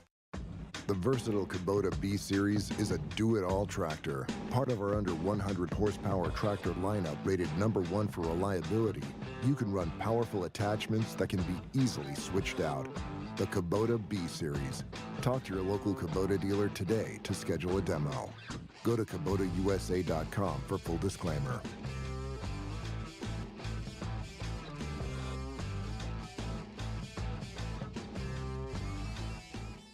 Family Leisure invites you to vacation at home with your family with a new spa, pool, patio furniture, or wood play gym this summer. I really want a spa. Family Leisure has 40 spas on display from 3 of the biggest brand names: Artesian, Best Spas, and American Select. Prices starting as low as $29.99. What about above ground pools? Family Leisure has hundreds of pools in stock and on sale. Guaranteed installation before Memorial Day, starting as low as $29.99. Install. Wow, that's great. If you're looking at a spa, I want some new patio furniture. Family Leisure has patio furniture from all the big brand names like Hanneman, Woodard, Jensen, and Apricity. There's more than 100 sets on display to choose from with free delivery. That sounds good to me too. And maybe a new Sabre infrared grill to go with it. We really should look at the wood play gym for the kids. Family Leisure has the Diamond Point swing set on sale at only $24.99 installed. It's Family Leisure's Vacation at Home sale going on now at both huge locations, Franklin and Antioch. Ryder is hiring full-time forklift operators and warehouse associates to join the team at the General Motors plant in Spring Hill, Tennessee. Come join us for a hiring event on Wednesday, May 11th from 9 a.m. to 4 p.m. at the Hampton Inn located at 180 Bree Avenue in Pulaski. Ryder is an industry-leading Fortune 500 company offering full-time direct hire positions. Wages start at $17.75 per hour and increase to $18.32 per hour after 6 months. Ryder employees are also eligible for a fantastic benefits package, including medical, dental, paid time off, 401k program, and more, with only a 30-day waiting period. There are multiple positions available and paid training will be provided. Come learn more on Wednesday, May 11th from 9 a.m. to 4 p.m. at the Hampton Inn located at 180 Bree Avenue in Pulaski. This is your opportunity to start a career with one of the largest employers in the area. Check us out, ryder.com/careers for more information. Ryder is an equal opportunity employer and drug-free workplace. As a parent, you know kids are amazing and expensive. But with Fabric, protecting your family with term life insurance is surprisingly affordable with a personalized policy for your family starting at less than $1 a day. It's quick, easy, all online, and you could be approved instantly. Plus, no risk, cancel anytime. Secure your family's financial future today at meetfabric.com/future. That's MEET fabric.com/future. Fabric Insurance Agency policies issued by Vantis Life, not available in New York and Montana. Prices subject to underwriting and health questions. Interact with Stillman and Company. Call or text the show at 615-737-1025. Driven by WilsonCountyHyundai.com. We have to shoot the puck. I mean, last night, if you go over the stats, which I had a lot of time to do here up in Denver with nothing to do after the game, and we don't have enough of our guns shooting. I mean, in the first couple of periods, our guns had maybe one shot among them, and that means our top 3 or 4 forwards are not getting the job for the shots on net and the chances on net. And you just go over in your mind the games we played, the chances we haven't generated by guys that are supposed to be doing it right now.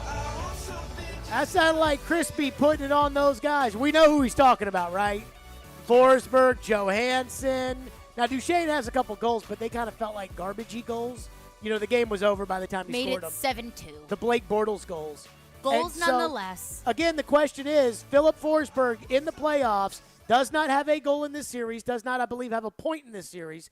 3 goals in his last 10 playoff games. 1 goal, 1 assist in the Carolina series last year in 6 games. 1 goal, 1 assist in the Dallas series in 6 games last year. He in elimination games since 2017, not counting the Arizona bubble, in 4 games, no goals, 1 assist.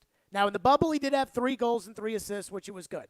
Now, I was saying this, which is I do believe that wherever the negotiations were left off before the trade deadline, that they must have known, the Predators, that even though they weren't going to accept it today in hopes that it would get lowered, that they would ultimately accept whatever it is that Forsberg wants. Now, again, I think right now the minimum deal for Forsberg is 8 years, 8.5 per, $68 million with a limited no movement clause. That is serious. That is more than Matt Duchesne. And that is, I think, minimum. Max, 8 years, $10 million with a full no movement clause. The truth is probably somewhere in the middle. It probably is 8.85, and he wants a full no movement clause. But who knows? But I would not, if it were me, I would not have kept him if I knew that whatever he was asking for at that point, I was not willing to go to when push came to shove. But they also don't do things like I do things. So that leaves it with, what do they do? And what would you do? I mean, it's a cop-out answer. But if I was going to hire a new general manager, which I would definitely be thinking about right now, I would let him make that decision. But honestly, part of me would rather let Forsberg go. Because I just don't think his talent is that good. And I was saying this off air earlier today, which is that I think in this series there's 3 elite players. And you see them on the ice. And I know Landeskog has played like an elite player, and Rantanen makes 9.25. You know, and I just, Hal Gill and I have argued for years about Mikko Rantanen. I call him Remax Rantanen because he puts up huge stats playing with Nathan MacKinnon. Well, duh. But have you seen Nathan freaking MacKinnon? Have you seen him in this series? Like, has he popped in this series? To me, there's 3 guys that have elite talent in this series. It's Makar, it's MacKinnon, and it's Yossi. Like, everybody else, maybe one day they'll get there or they're not there yet. But And I think both goalies are backup goalies. I think Ingram's a backup goalie in the NHL. I think Darcy Kemper's fine. I think he's a backup goalie. He'll be no reason why, if the Avalanche do win the Cup, he will be no reason why. I want to say he was the starter in the Arizona Bubble Series.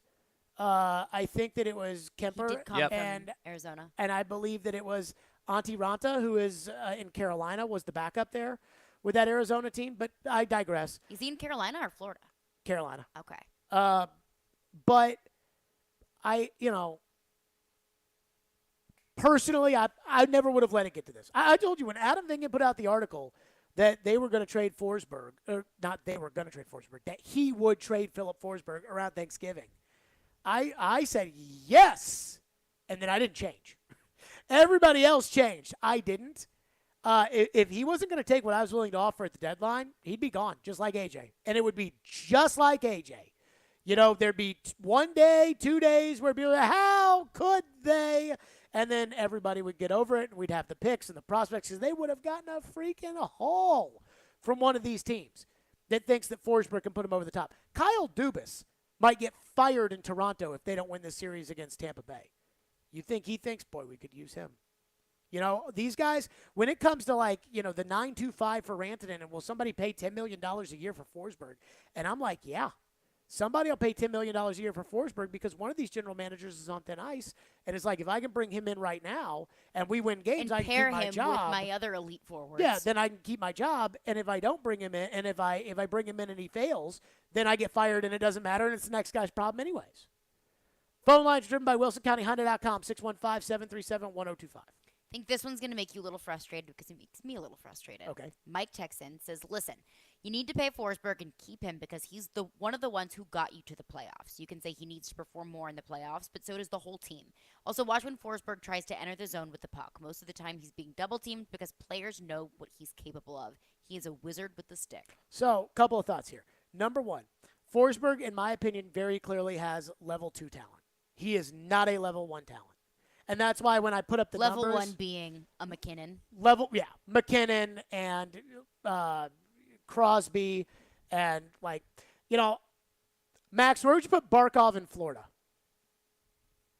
Like league wide? Yeah, would you put him as a level 1 talent? Oh, yeah. Yeah. So I think that's, the bottom right there of the level 1 talents. Like Patrick Laine in Columbus. On some days, he's a level 1 talent. On some days, he's a bum. But that's probably why he's not a level 1 talent. McDavid, Draisaitl, level 1 talents. Yossi is a level 1 talent in my opinion.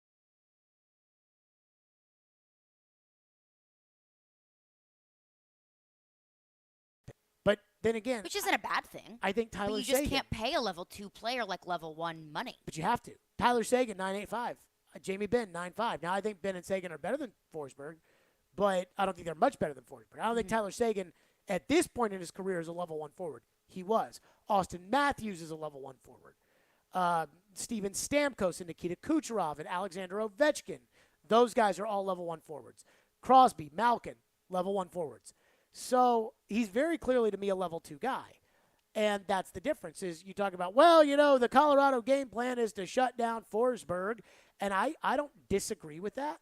But if you're a great player, everybody's game plan is to shut you down. That's everybody's game plan.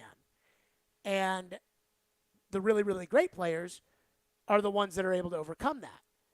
Floyd used to talk about that with AJ.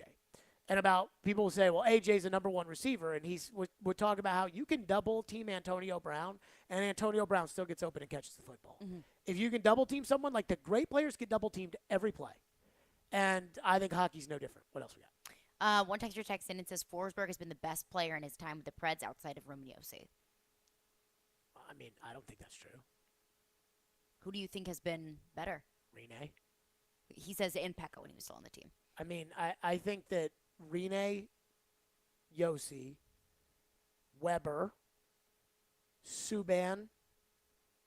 Philip Forsberg's made 1 All-Star team. That's the same amount of All-Star teams that James Neal made with the Predators. And you could say, well, he's the second 40-goal scorer in Predators history. And there is absolutely something to that. It's just the streakiness of Forsberg that's so frustrating that you can't always count on Philip Forsberg. Roman Josi, you can count on Robinyosi. I think some of the best players, I think in all the sport, everybody's streaky. It's like baseball. But Hitters. I mean, Philip Forsberg is Oh, streaky on a Yossi has different sucked level. this series, though. I mean, in 2 games? He sucked. Yeah, hasn't been great. He's been, I mean, he was just as culpable as anybody else on that horrendous 5-on-3 power play last night. Back to your phone, 615-737-1025. Get all your Preds thoughts in. Get your Game 2, Game 3, Forsberg, Poyle, Hines, whatever. We're right to them next. 615-737-1025. Fireball Hot Take Friday. Hiller Plumbing, Heating, Cooling, and Electrical. Those guys are proud supporters of the Nashville Predators, and they will be proud when you go tomorrow to see that Hiller logo right there on the ice. I love Hiller. They've been taking care of my home for years, and they can do the exact same for you. There is no better time to upgrade your essential home systems than this month with my friends at Hiller. Until the end of May, Hiller is offering 0 interest for 60 months on select new HVAC systems, 0 interest for 12 months on new tankless water heaters, 0 interest for 12 months on new whole home generators. If you know you need a new system for your home, this is the month to do it. These financing offers are available for a limited time only to help you stay competitive and cool all summer long and to handle the payments later. Visit happyhiller.com for all the details. And as always, Happy You'll Beer, the service is free. That's Hiller Plumbing, Heating, Cooling, and Electrical. Proud supporters of the Preds, the Vols, and Vandy. Hiller, call the Happy Face truck today. Want the latest on the Predators from the people that cover them? Heck of a year so far for the Predators. They've been so much fun to watch. Join Robby Stanley for Preds Insiders every Monday at 6. I feel probably as good about this group of 6 on D. Presented by Dr. Kelly Rice on Smashville's best sports talk. ESPN 102.5 The Game and the Game Nashville app. Gary Ashton here. I love hearing people say, don't sell without the intel, because it means they're really embracing our message. Now's a great time to sell your home in Nashville, but you need the intel only the Gary Ashton team can provide. Intel that helps you sell your home without any staging or showings. Intel to find your next home so you can sell your current one while the market's hot. Intel to win the buyer battle and cash in on your home equity now. Let everyone else get the same information and compete for the same properties, while you get the intel edge with the Gary Ashton team, the official real estate team for your Tennessee Titans. And if you're looking for a great career, join our team. We added 65 new agents last year, and we want you to join us this year. Remember, don't sell without the intel. And if you're looking for a great career, the Gary Ashton team wants you in 2022. Call 615-301-1650 or visit GaryAshton.com today. You don't have just an ordinary mom in your life. She's the best. Her work never stops. Her sacrifices are many. Her love is unfailing. This Mother's Day, Genesis Diamonds invites you to join us in celebrating and appreciating the mothers in our lives. Stop in and let one of our trusted advisors help you find a special, meaningful gift. Layering necklaces, stackable rings, eternity bands, pearls, elegant diamond pendants, and of course, stunning diamond earrings. Great Mother's Day ideas for any budget. There's no doubt we love Mom, but sometimes a little extra appreciation goes a long way as a thank you for helping us through challenges, making sacrifices, and always putting the family first. So whether it's her first Mother's Day or her 60th, Mom deserves a gift that's anything but ordinary. And at Genesis, that's our specialty. Exquisite rings, earrings, bands, bracelets, heirloom pieces. Timeless gifts of jewelry that she can enjoy and cherish for decades to come, and always be reminded of how special she is to the family. Genesis Diamonds, online at genesisdiamonds.net. It's not too late. Make this the best Mother's Day yet with the perfect gift from Electronic Express. Great deals on top brands like Samsung, LG, Whirlpool, Sony, Cuisinart, Dyson, and more. We've also got huge savings in every department. Computers, 4K TVs, appliances, housewares, furniture, and more. Save up to 40% on all appliances with up to 36 months free financing. Shop in-store or online with free express delivery on most items. Shop spring savings at Electronic Express. We make it happen. The city famous for its music is about to be overwhelmed by the Symphony of Speed. June 24th through 26th, Nashville Super Speedway will host an exciting weekend of NASCAR racing and entertainment featuring the Ally 400 Cup Series race, the Tennessee Lottery 250, and the Rackley Roofing 200. Tickets are going fast, so visit NashvilleSuperspeedway.com or call 866-RACE-TIX and brace yourself for some full-throttle fun. The sounds. Play ball! Wild pitch comes back to Jackson. He throws to third. The tag out at third base. The Nashville Sounds continued their series against Norfolk at First Horizon Park. Swing and a miss, strike 3, Sounds win. Coverage begins at 6:20 on your home for the Sounds. ESPN 94.9 and the Game Nashville app. Hey, this is Jordan Rogers, and you're listening to Nashville's best sports talk, ESPN 102.5 The Game. Crispy, how big from a momentum standpoint when you get a 5-on-3 power play like the Predators had last night, how big of a difference is that type of a power play swinging the game one way or the other when it comes to either you scoring or the other team killing it off and the momentum they generate that way? I don't know how they feel, but I felt sick. I mean, you're in playoffs, and you're desperate for goals, and you get a 5-on-3 power. You put traffic in front of that net, like I said, like there's nobody's business. I'm sitting up there, and they're coming right at us when they're on it, the end we were sitting in. And I'd look up, and there wouldn't be a gold jersey anywhere near their net. And I keep wondering, we got shooters, and we got guys who can shoot the puck and get it. But any goal in the NHL, if he can see, it's going to stop it. They're too good. And if you watch the Avs, it's nothing but jam jobs in front of our crease. Let's return the favor, especially on the power play. 5-on-3 in the third period. 95, 92, 64, 9 and 59 on the ice for the Predators. And it killed me a little bit inside. Draw 1 to 59, 59 to 95, 9 to 59 to 9 to 59. Shot wide of the net. Duchesne misses the rebound. Cleared out. 59 enters the zone to 95. And you know what? I think it would be even crazier if I just say the names. Yossi to Duchesne to Granlund to Yossi to Forsberg to Yossi to Johansson to Yossi. Yossi skates. Shot saved by the goalie. Cleared, sent down the other way. Duchesne enters the zone to Granlund to Yossi to Forsberg to Yossi to Forsberg to Duchesne to Yossi. Dropped to Johansson to Yossi to Forsberg. Shot hits the pipe. Rebound comes out to, I believe it was Makar. Makar 2-on-1 with Yossi trailing. Glove save, Connor Ingram. 21 seconds left on the 5-on-3 man advantage. Those were your shots. Wide, right to the goalie, and hits the post. 3 shots. 2 on the net. Killing me. Back to your phones as promised, 615-737-1025. If they had scored there, I mean, I think the Predators could have won that game. And I'm not one of these people that says, well, you know, they scored there and then Ingram would have done what he did because I think Colorado would have been more aggressive, but it would have changed that game. And I think they could have won that game. I think, you know, defensively, I thought they had a great effort last night. Fabro last night made a freaking beautiful play. In front of the net, on the ground, dove over, knocked the puck loose, just loved it. Got it out of the high danger area. Now, you know, I love that from Fabro because he never gets any better, and so that was a big boy play, which I liked. But when you got a 5-on-3 and you're putting those guys on the ice, you got to score. And I thought Crispy's way of saying it with the I was sick, I think is an accurate statement. Let's go to your phones as promised, unless you have a thought. To the phones. Phones, what do we have? April in Portland texts in and says, I thought Yossi and Yakov Trenin looked good. Philip Forsberg has looked terrible. I didn't notice him on the ice until the end of the game. Trenin is doing his thing. You know, I mean, scored a goal last night. But he's had a nice look after that. But he's not anything better than what he is. Like when Joe's article, right, about, you know, the young players. Uh-huh.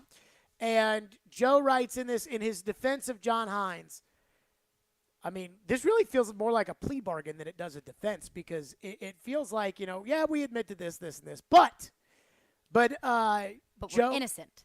Joe wrote here that you're talking about Hines, you know, talking about the young players. Ellie Tolvanen, the obvious exception. Tanner Jeannot, Alexander Carrier. Ugh. Carrier is not.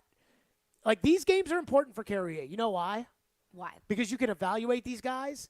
And you can look at Carrier's turnover in Game 5 last year against Carolina, and you can look at the way that he's played, you know, down the stretch as teams get used to him, as he gets used to the league, and you can see how he plays in this series, and you can realize he does not belong.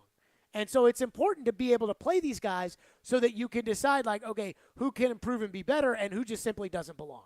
Now, if this is 2018, I want the guys in there that can win me the game right then and there. But this team, to me, is not 2018, but I digress. Carrier, Not a fan of. Trennan and Tomasino. Well, he benched Tomasino last night. I mean, I think Trennan's fine, but I don't think Trennan's ever a guy I'd pay real money to. And I don't think the texter was campaigning for that. No. But I'm talking about like the feeling good about Trennan. Mm-hmm. I mean, Trennan's doing his thing. He's fine. Last night. He's a third line, physical checking line guy, which is what they want. Right. Which the biggest young, problem, tough guys. The biggest problem they have right now is that the young players, like the good young players they have, are the ones that are supposed to be good, which is really Tolvanen and Tomasino at the forward position. Mm-hmm. They have to play in a top 6 role. And if they can't play in a top 6 role, then they can't play on this team because you want your third and fourth lines to check, which I understand. But where I struggle with this is that was the same thing that happened to Fiala, and they kicked him to the curb. And right now, they could use Kevin Fiala on this team because Kevin Fiala has top 6 talent. And so there's a big difference with how you want to play that way. Craig Smith, you all know that Craig Smith drove me crazy, but he can't play in a bottom 6 because he's an offensive forward. He is not a defensive forward. And so with Trennan, I mean, I like Trennan fine. He's an NHL player, and he'll have a contract come up, and I'm sure they'll want to keep him.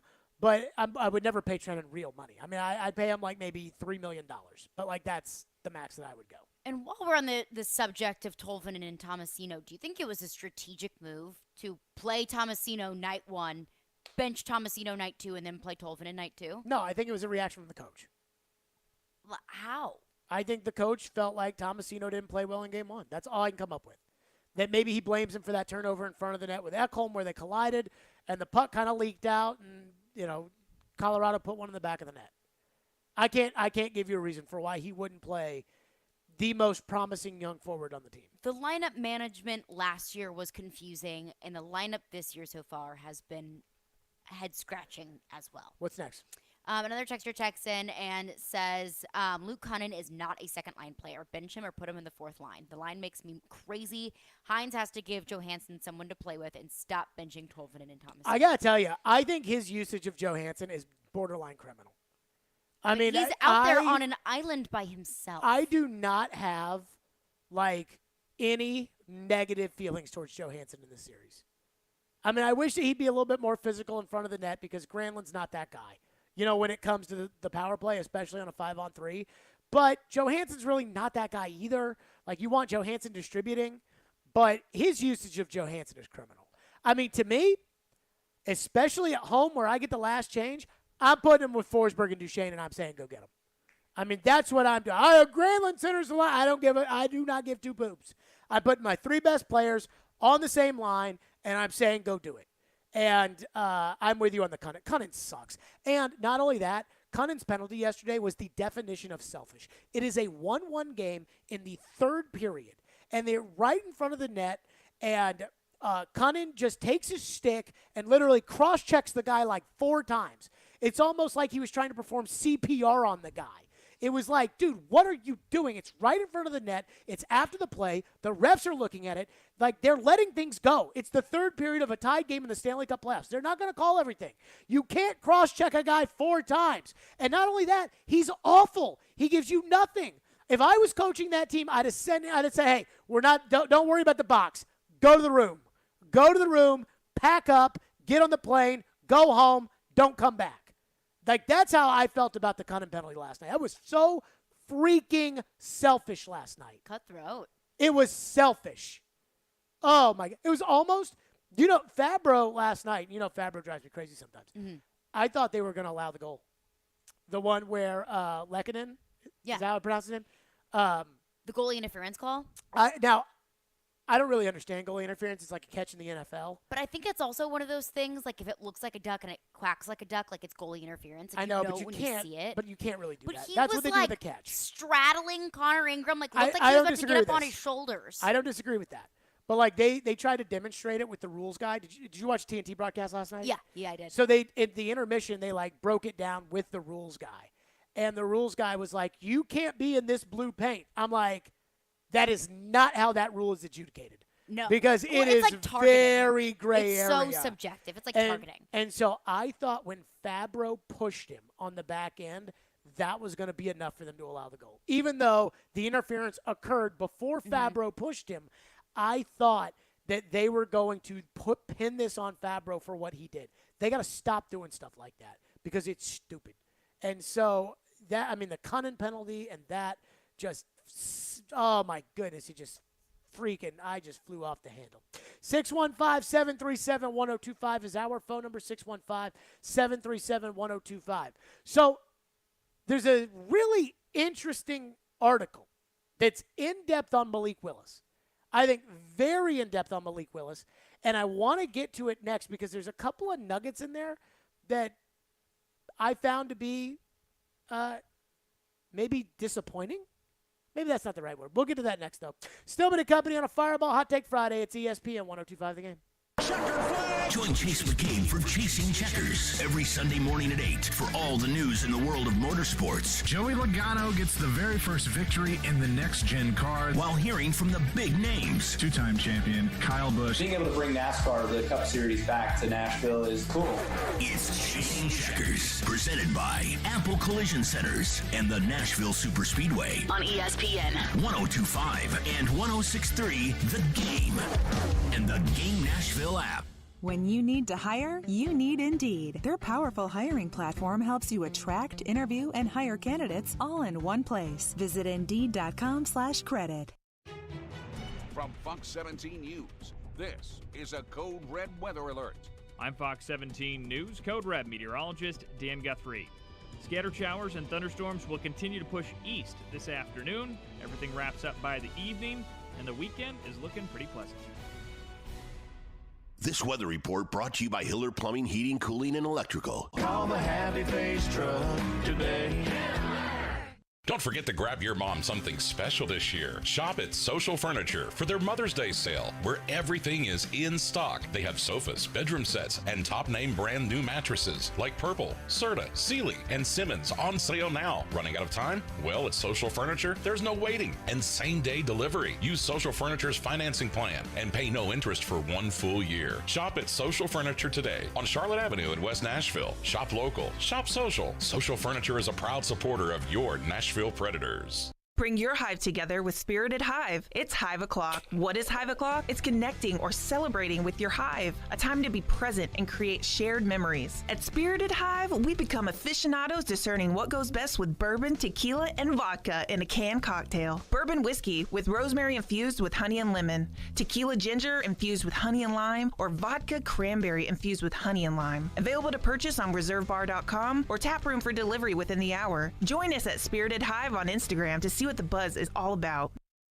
Erectile dysfunction ruins sex, but it's more than that. It harms otherwise good relationships. It destroys marriages. It can cause depression and anxiety, and it can be extremely hard on a man's self-esteem. This is Kim for the Tennessee Men's Clinic, and if you're suffering with ED, if it's affecting you, I want you to know that if you're like most men, we can treat it and get you back to the man you used to be. At the Tennessee Men's Clinic, we're ED experts. Our protocols have success rates as high as 90%. We've successfully treated thousands of men in the Music City, and we have a variety of treatment options and treatment combinations that could have you performing like you haven't in years. You could even last up to an hour and experience great sex again that is satisfying for both you and your partner.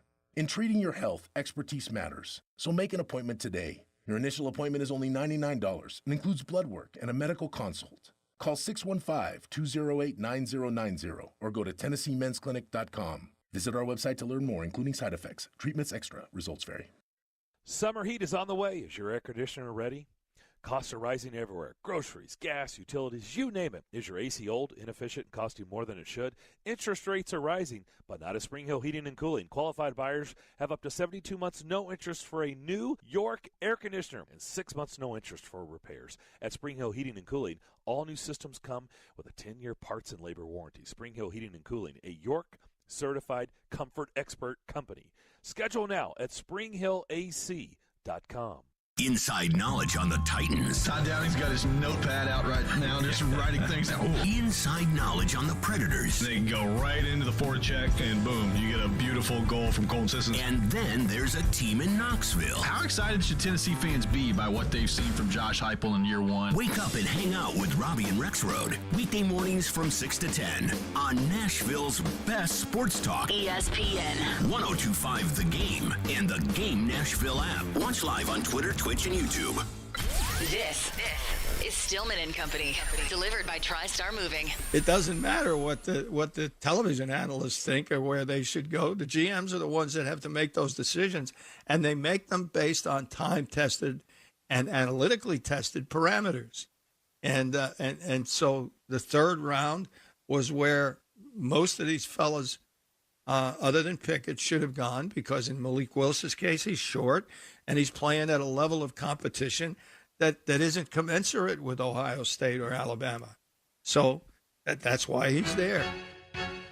And on Sirius XM NFL Radio. By the way, I'll be on Sirius XM Sunday, 6 to 10 p.m. Shout out. Mad Dog Radio, Channel 82. But he was saying right there, look, Malik Willis is short, and he didn't go to a big school, and that matters. And, boy, people get mad when it's like, why did this guy fall in the draft? Oh, he's short. Oh, it doesn't matter how big you are, and it doesn't. I remember we used to talk about Arvidsson and how Arvidsson would light it up in the regular season, and then in the playoffs, Arvidsson wouldn't do much. And Floyd used to always laugh and say, when everybody's playing hard, the big good guys will always beat the little good guys. And I think, Malik Willis, Steve McNair, 6'3", Malik Willis, 6 foot. That's a big difference. Now, Jeff Howe at The Athletic had this behind-the-scenes inside scoop about Malik Willis's draft. He goes to the draft night, the green room, the whatever, doesn't get drafted the first night. Family, friends, all there. They rent out a bowling alley on Friday night. But there were I don't care about that stuff. There were nuggets inside of this that were important to me, and so I literally copy and pasted them so that I wouldn't go looking for it and wouldn't go searching through all the other stuff. So here you go. This is from The Athletic. Quote, Willis's camp learned before the draft that his hometown Falcons had Desmond Ridder as their top-ranked quarterback. So they were out of the mix for Malik Willis as long as Ridder was available. And the Seahawks at 9 disguised their intentions as well as any team. But they had maintained high hopes for Drew Lock, who was acquired in the Russell Wilson deal. So stop there. So the Falcons, a team that we know, Marcus, and I love Marcus, but we know long-term Marcus is not an option for them at quarterback. Correct. That's my intention. They had Ridder ranked ahead of Willis. And I remember during the draft when the Titans didn't go quarterback at 35, and all these quarterbacks were there, and they didn't go quarterback at Petit Frere, when they took him, and I forget what pick that was. And I remember turning to TD and saying, they must just not think Ridder's very good. Because Ridder, we talked about the connection with Mike Vrabel and the coach and how he, modeled his game after Tannehill and Mariota before Mariota was the Falcons quarterback.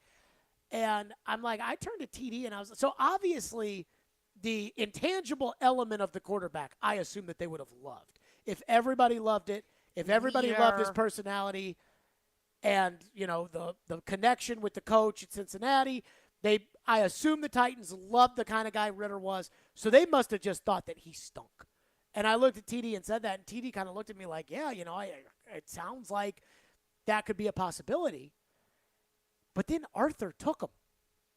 And that Willis's camp knew that the Falcons liked Ridder more than they liked Willis. Which, it's easy to say that now. There's other things they probably knew that they're not telling people because they don't want to give away state secrets, like the Cowboys draft board. But obviously the Falcons preferred Ridder over Willis because they took Ridder over Willis. So are we not a little concerned that Arthur's quarterback, Arthur the guru here, that Arthur's quarterback is the other guy and not your guy?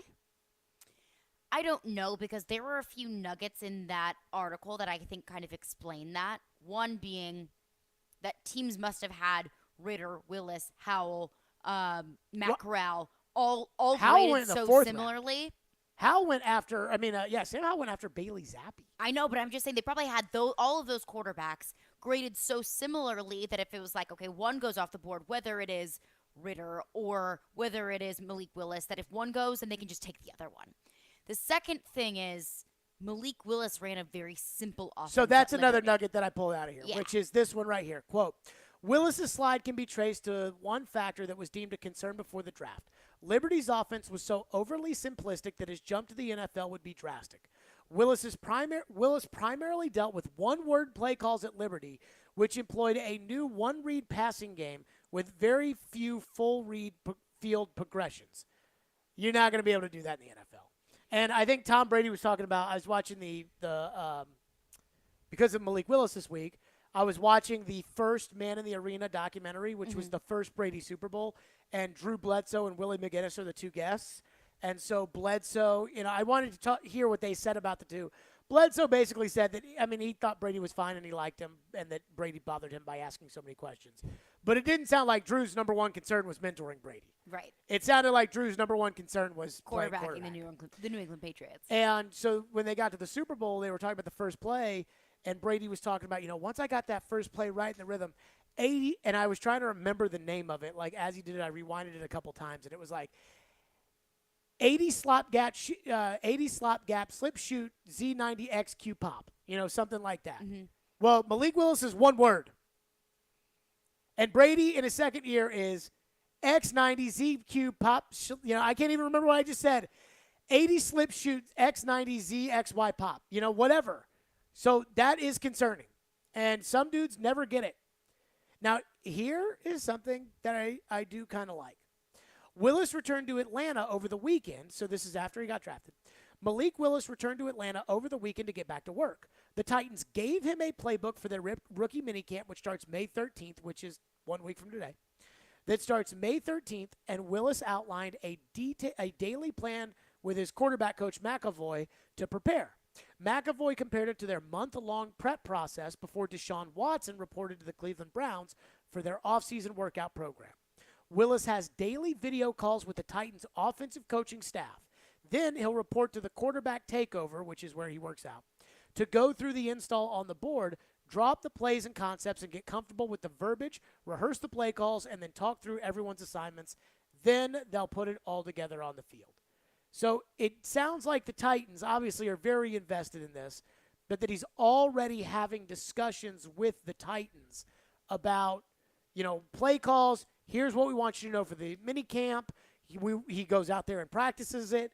And so I do think the mini camp next week will be a big deal for the Titans coaches to see how quickly Malik Willis can pick up on the NFL elements of the job.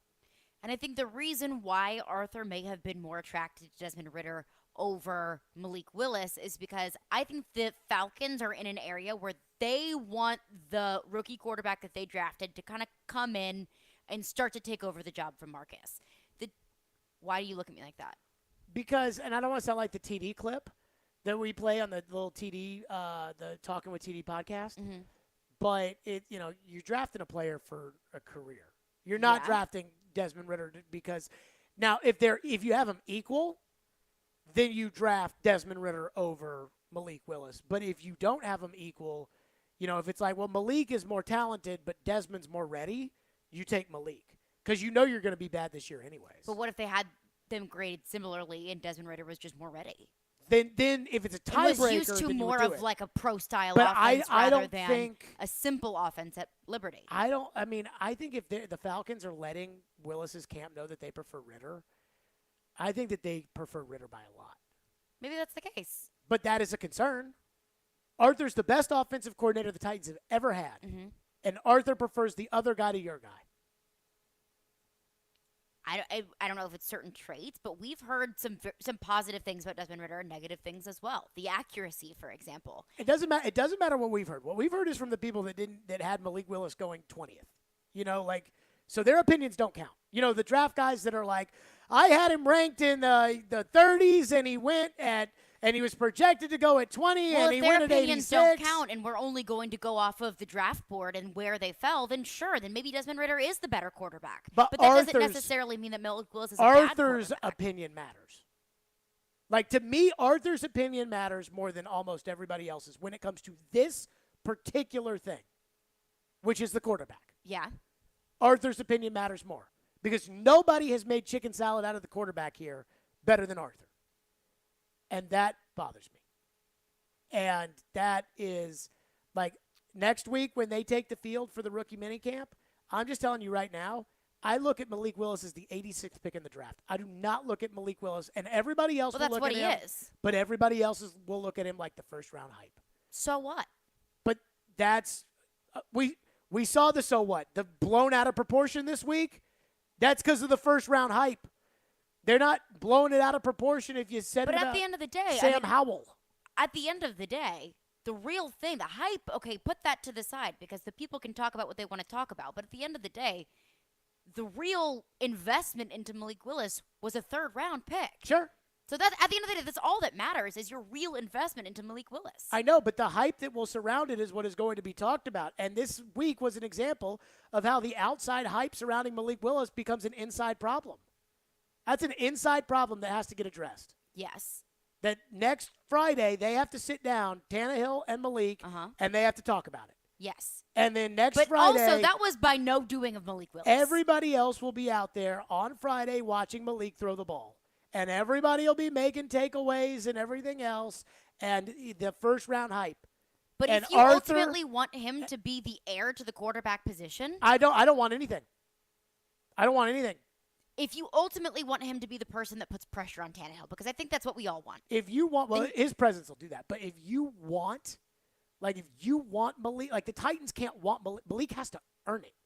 But I do find it concerning. All I'm saying is it's very concerning that Ritter, a guy who's all heart but lacks talent, Arthur preferred that guy over the guy you took, who's supposedly all talent, just very raw. Chad Withrow, Outkick 360, will join us next. We'll get his thoughts on the whole Tannehill, Malik Willis, everything. We'll get his takes on that. We'll get his thoughts on it coming up next right here on Stillman and Company, Fireball Hot Take Friday. It's ESPN 102.5 The Game. ElectronicExpress.com. We make it happen. Hi, guys. It's Andrew with Hillside Medical Clinic. Is erectile dysfunction damaging your relationship? Are you sick of the pill and all the side effects? Well, welcome to the future. We have a major medical breakthrough. Hillside Medical Clinic uses the most advanced form of wave therapy. Backed by 60 clinical studies, our technology uses pressure waves to repair and open up blood vessels. We've helped countless men get rid of their ED. But what is the true end result? Their relationship, even their lives, improve drastically. If you're ready to regain your love life, call us right now, and not only will the assessment and ultrasound be free, we'll also give you a gift that produces immediate results in the bedroom. It almost never fails. This is worth $550, and it's free to callers right now. 615-576-5000. That's 615-576-5000. Put a stop to your erectile dysfunction and experience what I call the happiness ripple effect. Call Hillside Medical Clinic now, 615-576-5000.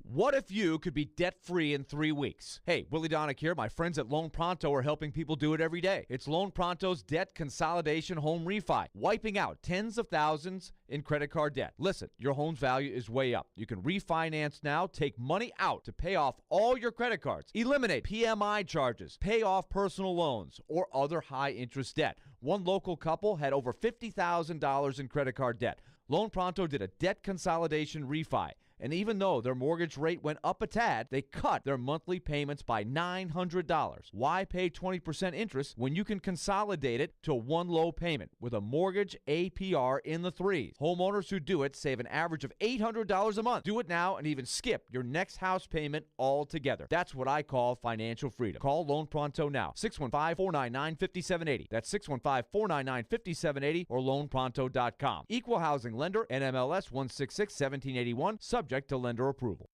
Parman Tractor and Equipment is your one-stop tractor and equipment solution. And Middle Tennessee's Link Belt and Takeuchi dealer. Rent or purchase a track loader, mini excavator, large excavators for your job site, or something in between. Parman is now hiring and seeking qualified candidates for construction equipment truck drivers, service technicians, and more. Apply at parmantractor.com or call 615-865-7800. Come be an employee owner with the Parman team, your Middle Tennessee Link Belt and Takeuchi dealer.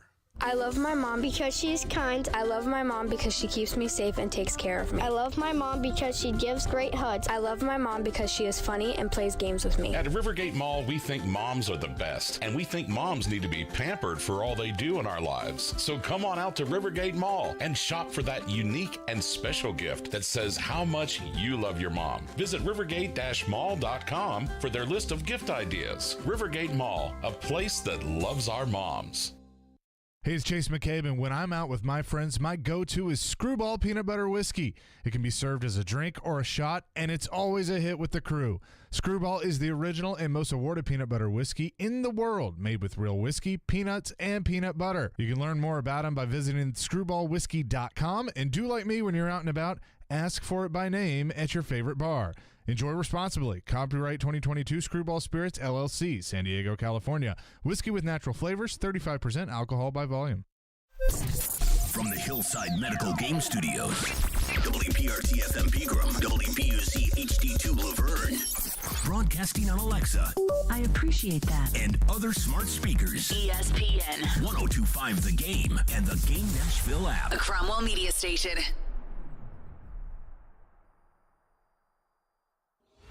Live from the Game Nashville studios, it's Stillman and Company. Delivered by TriStar Moving. TriStar Movers with 5-star service. With Jared Stillman on Nashville's best sports talk. ESPN. 1025 The Game and the Game Nashville app.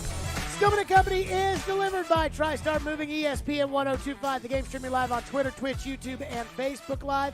Thanks to the law offices of Amanda Gentry, live from the Hillside Medical Game Studios. Fireball Hot Take Friday. Caroline Fenton is here. I was texting Ryan Port today, and we were talking about the Preds game last night, and I said, this has been the most fun 5 days on the radio since Floyd died that I've had between AJ. It's just a bunch of tea and a bunch of drama. AJ, Tannehill, Malik, and the Predators. And it's all just, to your point, tea and drama and tire fires. What we do best. Everything else. So Charlie Weiss has a bone to pick with Ryan Tannehill. This was on SiriusXM NFL Radio. And I was a little surprised because we all talk about Tannehill saying it's not his job to mentor Malik Willis. And, everybody has their own opinion on it. So I went back and I watched The Man in the Arena with Brady and Bledsoe. And Bledsoe said in it, I like Tommy. He was kind of annoying, but, he was such a great kid, and he was so great. I thought he'd be in the league for a while as a backup. And so Charlie Weiss was their offensive coordinator. This is how Charlie Weiss started his show on SiriusXM NFL Radio, furious at Ryan Tannehill.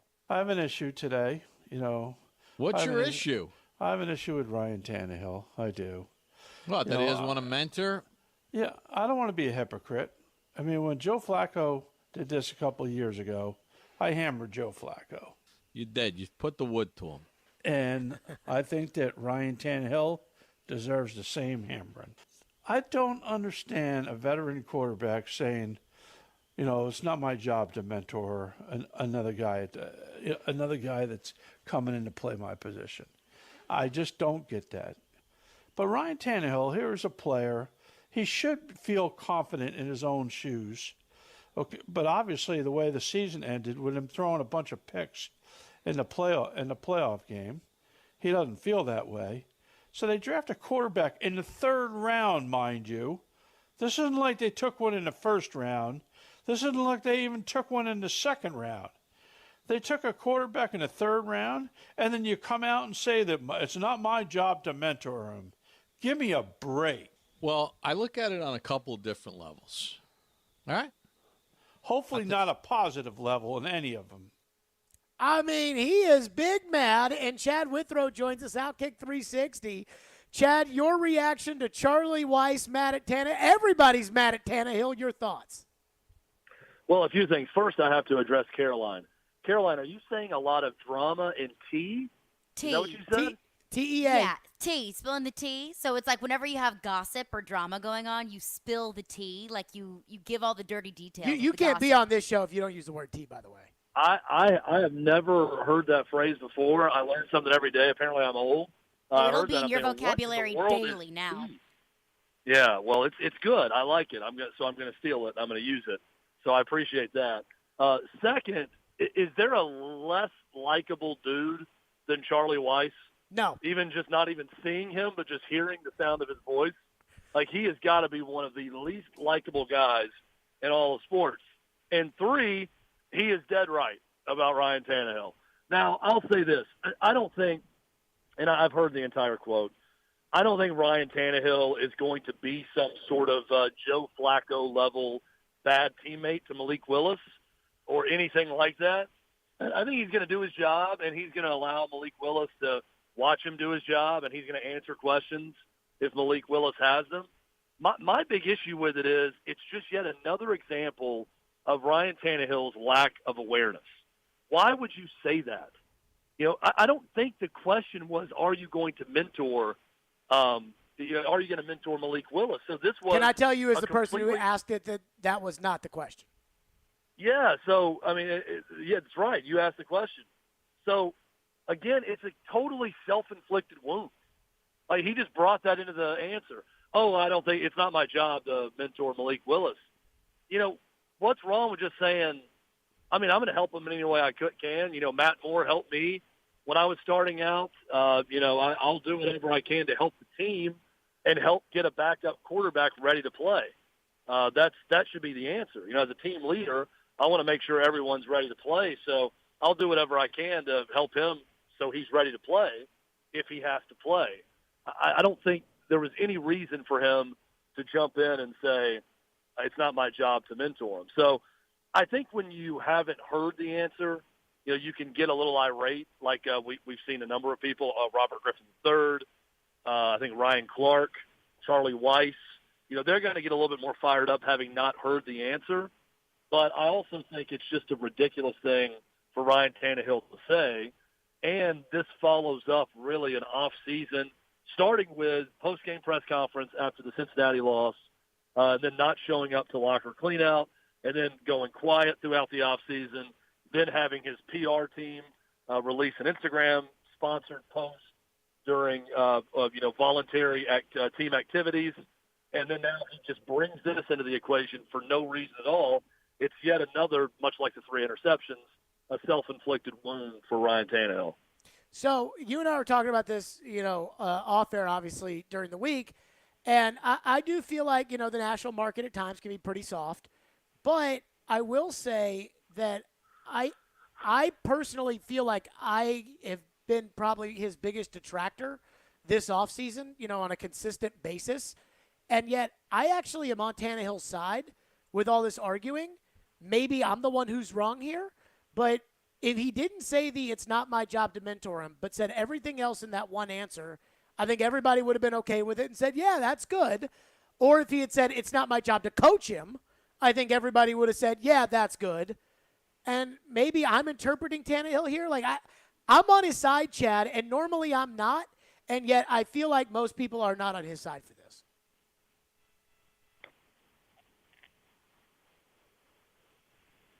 We got Chad? You hear me? Yeah, we got you. Okay, sorry. Cut out there for a second.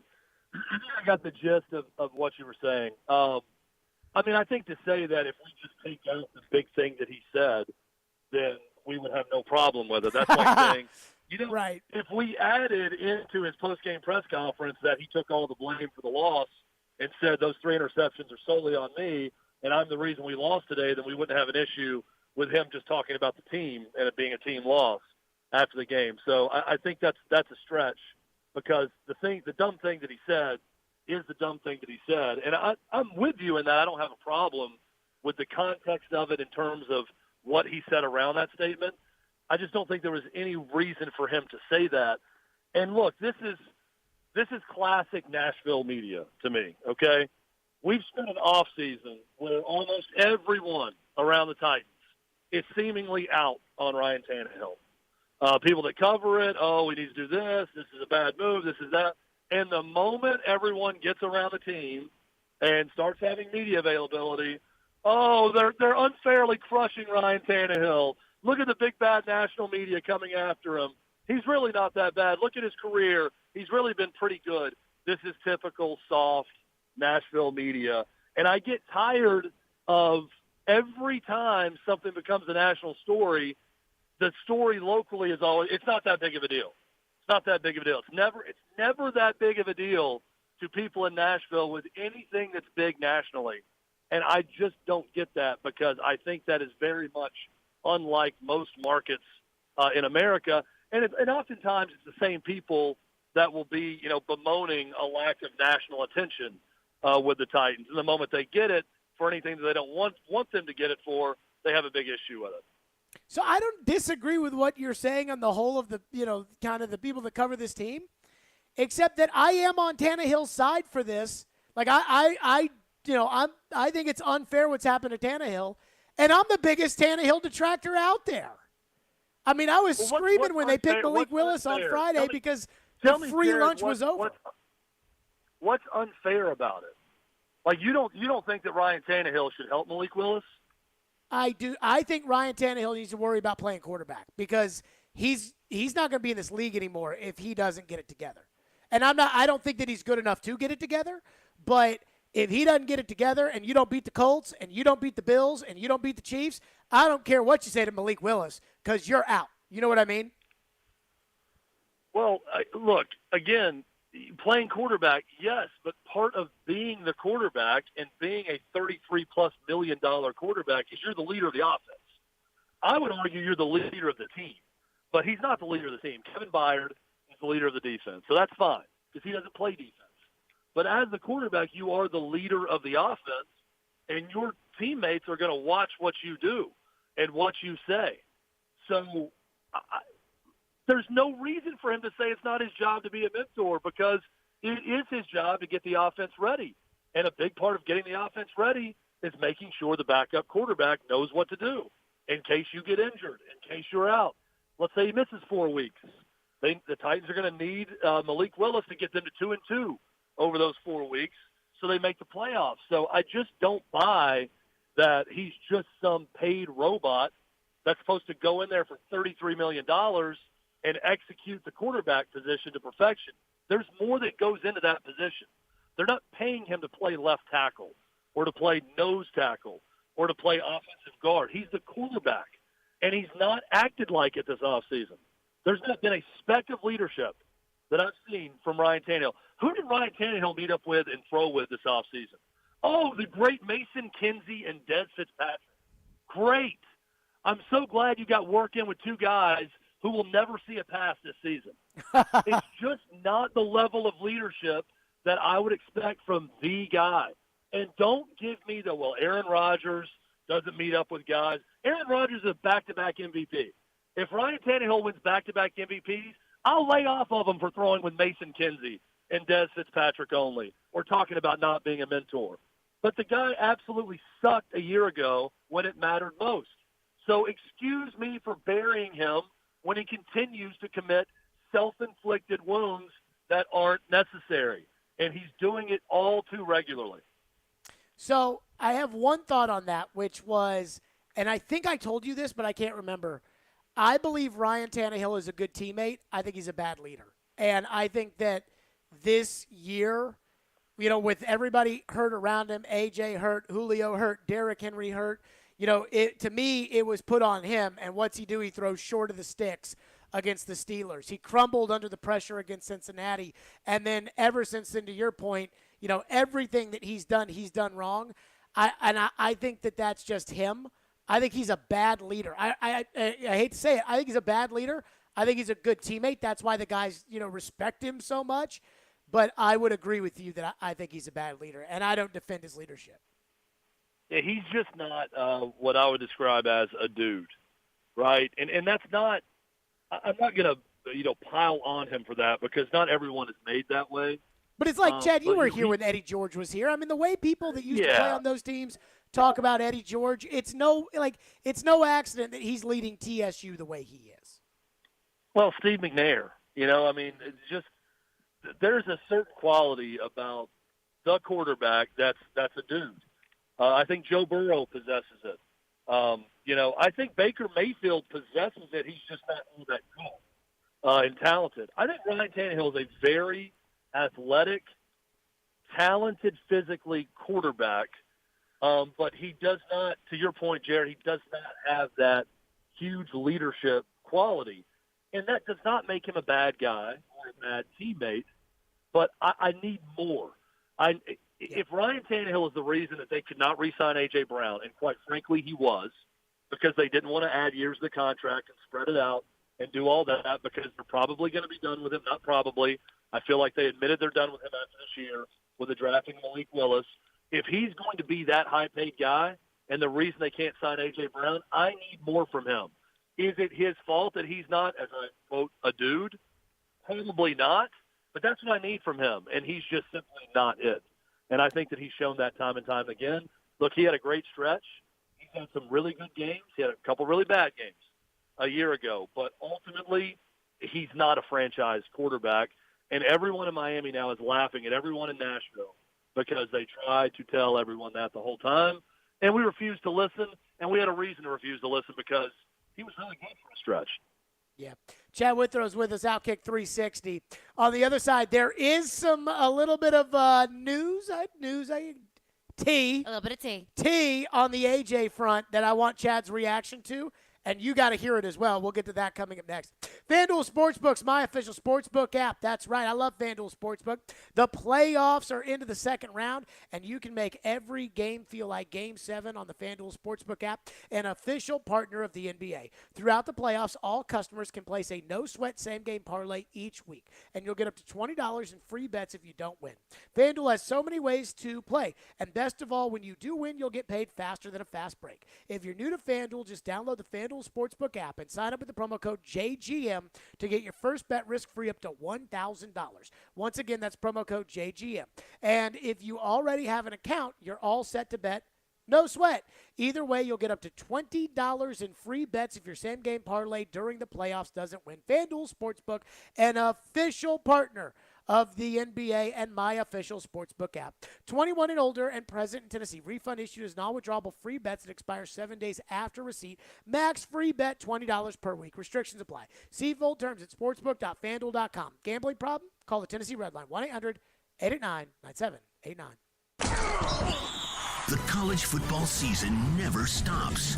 ESPN college football analyst Trevor Matich joins Stillman and Company every Tuesday at 4:30. They've got to do what Nick Saban in Alabama has done so successfully over the last 10 years. Presented by Houston Clinic on Nashville's best sports talk. ESPN 102.5 The Game and the Game Nashville app. Winter's a bad time for your furnace to go out, but it's never a bad time to call Lee Company. Our heating and air conditioning pros are available 24/7. No heat? Don't wait. Call Lee Company now at 615-567-1000. Our expert technicians will diagnose the issue and fix it right the first time. When you're cold, you need someone you can count on to bring the heat. Call Lee Company now at 615-567-1000 or visit leecompany.com. Realizing Geico is your one-stop shop for all your insurance needs is like realizing you can just toss the whole measuring cup into the washer so it won't get gunked up with laundry detergent. I guess it doesn't work for coffee mugs, huh? It's something that's been right in front of you this whole time, like how Geico offers 24/7 emergency roadside service to help you when you need it most. Or how athletic wristbands aren't for your wrists, they're for wiping sweat off your forehead. Great. So, what are headbands for? 80s night at the dance club. Woo! It's something you can't believe you never realized before, like how Geico makes it easy to bundle your home and car insurance, with even more ways to save when you add boat, motorcycle, and RV insurance. Or how a pony is its own animal and not just a baby horse. So, what's a baby pony called? Getting more ways to save. It's just one of the many reasons to switch to Geico. They're all right there in front of you. If you've been thinking about remodeling your home's kitchen or bath, contact the countertop experts at Smoky Mountain Tops. Willie Donick here, and we installed Smoky Mountain Top surfacing in our kitchen years ago. It's remained durable and super easy to clean up. Smoky Mountain Tops is proud to offer the new prestigious Vidara quartz for your kitchen or bath countertops. Vidara surfaces are ideal for use in almost any interior application. Check out the stunning new Vidara quartz shown at Smoky Mountain Top Studio. Contact the pros at Smoky Mountain Tops. Quality, service, and dedication. Visit SmokyMountainTops.com. Hey, it's Mark Howard here. You've heard me talk about my friends at Apple Collision Centers for a while now, and today I'm here with CEO Stan Harrison to tell you about how they can help ease your stress with your auto body repair. That's right, Mark. We have 3 convenient locations, Old Hickory, Hendersonville, and Gallatin, ready to serve you. Our people are homegrown right here in Middle Tennessee with over 75 years experience. We can help with all your auto body repair needs. So stop by and see Stan and his team today and tell them Mark sent you, or visit them online at applecollisioncenters.com. If you've missed any of today's show, just search Stillman and Company on Apple, Spotify, or your favorite podcast platform. Is there any chance that AJ could be traded between now and that? I think I've spoke on that several times now. So do not foresee that happening. Is there any chance that AJ could be traded between now and then? So there you go. That was John Robinson before the draft. It was the front page of ESPN. I do not foresee it. And everybody looked at me like, how dare you, Jared, ask that question. Chad Withrow is with us, Outkick 360. Then they traded AJ. And there is Mike Sando has a piece in The Athletic where he talked to executives about the draft and things that they did or whatever. But one executive said, quote, for Tennessee, I get it. I do not like trading away who I think was their top offensive player, but I do not know that I would pay him $25 million because, frankly, I don't think every wide receiver is worth borderline quarterback money. And goes on to say that the Titans were actively shopping AJ. They obviously were more willing to move him, one executive says, than a lot of people ever knew. So I said last Friday, Chad, that the Titans lied when I asked them that. Apparently, they definitely lied about it. What do we make of the fact that now that the tea has settled, that it's starting to come out as, yeah, AJ requested a trade and didn't want to be here, and the Titans were actively trying to move on from AJ? What do you make of that? I love the tea reference once again. And, of course, it always finds its way in there. Always. Yeah, we got to fit tea into every discussion we have now from here on out. Look, of course they were lying. Every team lies. I don't have a huge issue with it. I also find it funny that every media member that's going on their way to defend Ryan Tannehill right now was also preaching to you and everyone else that was listening that how dare you pay attention to social media. There's nothing to this. There's no way the Titans would ever trade A.J. Brown. There's nothing to it. Don't talk about Instagram videos. Don't do that. And then look what happened. He got traded in part because of a lot of that. And the Titans were fed up with it. So, look, I think that we're moving now into this experiment with the Titans. And I think the 49ers may be on the other side of this. The Eagles are on the other side of this, obviously, the trade partner also. How we value the wide receiver position right now and this experiment with the Titans to go younger and get a similar guy in terms of traits as A.J. Brown way, way, way cheaper. If it works out for the Titans, and let's say a couple other teams do this and they don't pay top dollar for a veteran wide receiver, do you see more teams start to go younger and maybe bring down that market for top-level wide receivers a bit? Not to the point of where running back is right now. But if I would have told you in 1987 that running back is going to be a very run-of-the-mill, draft in the 4th, 5th, 6th round type position and not that high value, you would have said I was crazy at that time. But there's a lot of good receivers coming out of college football right now, the way the game is played, just like, there were a lot of good running backs also back in the day. So I do see a possibility where the Titans could become sort of trendsetters here if, and again, it's a big if this thing works out and they don't miss a beat going from A.J. Brown to Treylon Burks. What do you make of that? Jerry Jones let his draft board out, and I guess some people with forensic FBI, camera technology were able to piece together those scribbly lines. And the Cowboys had, I think, 16 players or 15 players with first-round grades. They had a second-round grade on Treylon Burks. I said a TD yesterday. That kind of concerned me a little bit. What did you make of kind of the Jerry leak and the replacement of Treylon Burks being AJ's replacement? Well, look, it would not – anything Jerry Jones does in the draft would not concern me if I'm the Titans in terms of where he has a player. Now, if you told me it was where the Ravens had him or, I'm trying to think of a team that does really well drafting receivers. Jerry is right shockingly a good drafter. Yeah, look, I thought Jerry would have Treylon Burks higher on the list because Jerry also can be a bit of an emotional drafter at times. Yes. He loves wide receivers. Felix Jones, Arkansas guy. He loves the Hogs. He would call the Hogs, and he was going to draft Treylon Burks. I really thought that was going to happen. That even though he needed an offensive lineman, he would not be able to resist the Arkansas Razorback there and a talent like Burks and would draft him if he had the chance. But, yeah, no, I think he had – I remember the forensic evidence with that list. I think Burks was 23rd on his list overall, but gave him a second-round grade. That's not too far off, what the Titans were able to do in getting him. So that would not concern me. Look, I love Treylon Burks. I said it draft night.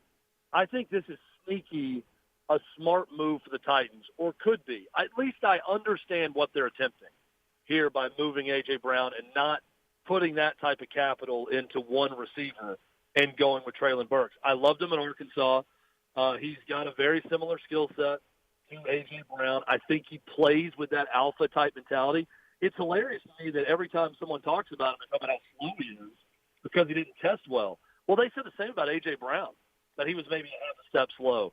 And what I know about A.J. Brown and Traylon Burks, they run as fast as they need to. Traylon Burks was clocked faster miles per hour on a single play last year than any player in the NFL. 22.8 miles per hour on a screen pass against Georgia Southern that he ran. So I think the competitive speed of Traylon Burks and the way he plays, and he's a go up and get it type of guy, I love that pick for the Titans. But I also think it's unrealistic to think he's going to step in game one rookie year and be A.J. Brown, where A.J. Brown is entering year 4. Chad Withrow's with us. If I told you going into the draft, A.J. out, Traylon Burks and Malik Willis in, would you have felt better about the Titans after the fact, or would you have felt worse about the Titans?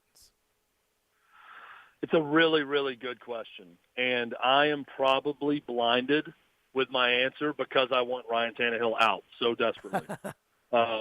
So I would take the Malik Willis, Traylon Burks, because it at least gives me a sign that the Titans are out on Ryan Tannehill too. Not this year, but I do think that they're out on him for any foreseeable future after the season and giving him one more shot to see if he can do better in the playoffs. So I'll take – I think it's close, Jared. It's a really good question. It's a good debate. It's close, but I'll take Burks and Willis because it tells me the Titans are out on Tannehill after this season. Yeah, Friday night you missed it. When it happened on the draft show, I just kept screaming no free lunch over and over again. Because if Ryan Tannehill is going to stay, he's going to have to earn it. I have one final thing for you, Chad Withrow, with this Outkick 360. It's a message I'd like you to pass along to one Paul Kaharski, if you would do that for me. So after the Ryan Tannehill press conference on what, Tuesday? Tuesday, yeah. Paul turned to me and wanted to let me know his criticisms of my question asking. Then I see the question I asked Tannehill about Malik Willis that went viral, and it was Paul's video that got like 15 million views that he posted. So I would just like to pass along the message that now that he's got his 9 or 10 million views or whatever it is, if my question asking is suffice for one. Oh, hold on. Paul so Kaharski. You're telling me, because he came in bragging about that video the next day, and I think it was over like 14 million views at that point. You're telling me that video was based on your question? Yes, and that Paul criticized my questioning after the press conference as, like, Christian Fulton went next, and, like, I didn't care about Christian Fulton, and nobody else in the room did either, and Christian Fulton didn't care to be there. But as Paul was, like, going up to, like, press stop on his recorder to press pause or to start the next one, he's like, because I asked a question about his contract, and Paul goes, why would you ask that question? He's the highest paid quarterback in the league. It's the best question. It's a terrible question. Why would you ask it? And so I just want to know, now if my question asking is okay for one Paul Kaharski. Yeah, that's I'll definitely pass along the message, but I honestly had no idea that. I was assuming that was Paul's question because he was very proud of it when he came back the next day and told me how many views it got because it got picked up everywhere. But now that I know that was a response to your question, I'll definitely have to raise this issue with you. But Paul. Paul feels like, he's the opposite of Ryan Tannehill, Jared, in that he always wants to be a mentor to everyone. He's a mentor to all national media at all times, whether you ask for it or not. Tannehill says it's not my job to be a mentor. Paul Kaharski believes it's always his job to mentor the youth of this city. So that's always going to be his position. Caroline and I were talking about this, and I'll just tell it on air anyways. We were talking about, like, the kind of guy Paul is, and I'm sure you get that. Like, I'm sure, Caroline, you get it all the time. People ask you about me. Oh, all the time. Chad, I'm sure you get it all the time. People ask you about what kind of guy is Paul? Is Paul as bad as he? Whatever. And the answer, I think the answer is different for me than it is for Paul. I think the answer for Paul is no, but yes, but no. But Paul gave me the business in Tampa Bay when I asked Brady about Floyd. And, Brady talked about how he got to know him in New England and he was good, whatever. And I knew that Floyd had a really bad result with chemotherapy, and I knew that, like, it wasn't very long. So I literally asked that question to send the video so that Floyd would see it, and he did see it, and it meant a lot to him or whatever. But so Paul is just telling me, why you asked that question, da-da-da-da-da. Floyd dies like 4 days later. And Paul wrote the nicest article about Floyd's passing. I talked to one of the old Titans coaches, and I was like, did you read Paul's article? And the Titans coach was like, I couldn't believe it. It was the most thorough, nicest, most heartfelt thing I had ever read. And to me, that is Paul Kaharski in a nutshell. Yeah, Paul can have a heart at times. I think that's the lesson that was learned by that article. It's rare. It's rare that any of us see it, but it certainly can happen from time to time. It does exist. Chad Withrow, always with us on a Friday. Appreciate you, Chad. Have a great weekend. Always fun, guys. I'm going to go drink some tea now. There you go. There you go. Way to go, Chad. Piping hot All right. tea. Way to go there on the tea front. I can't believe Karski was bragging about his views on his video. Dare we call him? I take that back. I totally believe that he was bragging about the views on his video. Dare we call him Piggyback Paul? Oh. I'll let you take that one up. 615-737-1025 Fireball Hot Take Friday, Game 3 tomorrow between the Preds and the Avalanche. And I got to say this. This, to me, there is a lot riding on Game 3. We'll get our thoughts on that coming up next, and your thoughts at 615-737-1025. I love Fireball Cinnamon Whiskey. It goes down so smooth, and it tastes so great. There is no better way to ignite the night than to do it with ice-cold Fireball Cinnamon Whiskey. That's right. Everybody loves Fireball Cinnamon Whiskey. It goes down so smooth, and it tastes so great. And if you are out with your people, I am telling you, you have got to indulge in Fireball Cinnamon Whiskey. So ignite the night. Please do it responsibly and be 21 years or older to enjoy. That's Fireball Cinnamon Whiskey. This is Tanner Janot, and this is Smashville. And now down the right wing side, Tanner Janot. His shot, he scored! Tanner Janot with the shot! This is the flagship of the Nashville Predators Radio Network. ESPN 1025, The Game. And I'm feeling good. Global superstar Michael Bublé is back. Higher Tour live. August 16th, Bridgestone Arena. Michael Bublé. Haven't met you yet. Like you've never seen him before. On sale now at Ticketmaster.com. Kick off your weekend with Sounds Baseball. Catch the action at First Horizon Park tonight at 6:35. The Bandbox, baseball, tachos. What more could you want for a Friday night? Grab your tickets today at NashvilleSounds.com. If you snore, it may be a sign of a more serious, possibly life-threatening condition. Most people think of snoring as a nuisance, but it's a much more serious medical condition than you think. Snoring has been associated with chest pain, sleep apnea, high blood pressure, chronic pain, obesity, headaches, and sore throat. Take a listen to what some of our patients are saying about the revolutionary Vivo system. Right after I started using it, I noticed the results really, especially with the snoring. My sleep apnea episodes are a fraction of what they were before. This product's phenomenal. It changed my life. I am 100% happy that I did this, and I'm thankful every day that I had it. If you're curious about our sleep devices, call now for a sleep consultation. Don't let your spouse have to sleep in the guest room, and don't risk the severe health complications of snoring and sleep apnea. Dr. Kelly Rice is certified to provide the Vivo system to open the airway for a better night's sleep. Call 615-373-4488 or go to BrentwoodSleepApnea.com to see which therapy can work best for you. Individual results may vary. Always seek the advice of your health provider with any questions regarding a medical condition. Would you like to win a pair of Predators playoff tickets? Come out to the Rivergate Mall Food Court and visit the 1025 The Game Table Friday, May 6th between 12:30 and 2:30 p.m. to register for a chance to win a pair of Preds playoff tickets. While you're at Rivergate Mall, don't forget to stop by Sports Seasons to pick up all your Preds game day gear and a gift for mom. For more info on a chance to win Preds tickets, visit rivergate-mall.com. Rivergate Mall, a place that loves our Preds, shoppers, and community. Cutting the price of your wireless bill feels good, really good. Actually, it feels great. You should try it out. So cut your bill by switching to Straight Talk Wireless, now offering our $45 Silver Unlimited plan with 5 gigabytes of hotspot and nationwide 5G on America's largest, most dependable networks. The $45 Silver Unlimited plan from Straight Talk. Straight Talk Wireless. No contract, no compromise. A month equals 30 days. See terms and conditions at straighttalk.com. 5G capable device required. Actual availability, coverage, and speed may vary. Listen to Stillman and Company with me, Caroline Fenton, all season long on ESPN 1025 The Game for your chance to win Nashville Sounds tickets courtesy of 312 Pizza Company in Germantown. Sunday. It's throwback weekend at the Darlington Raceway for the Goodyear 400. Coverage begins at 1:30 on your home for NASCAR. ESPN 1025 and 1063 The Game. And on the Game Nashville app. This is Greg McElroy, and you're listening to Nashville's best sports talk, ESPN 1025 The Game. You mentioned stepping up in Game 3. What kind of a difference maker do you think it's going to make to be back in Bridgestone now?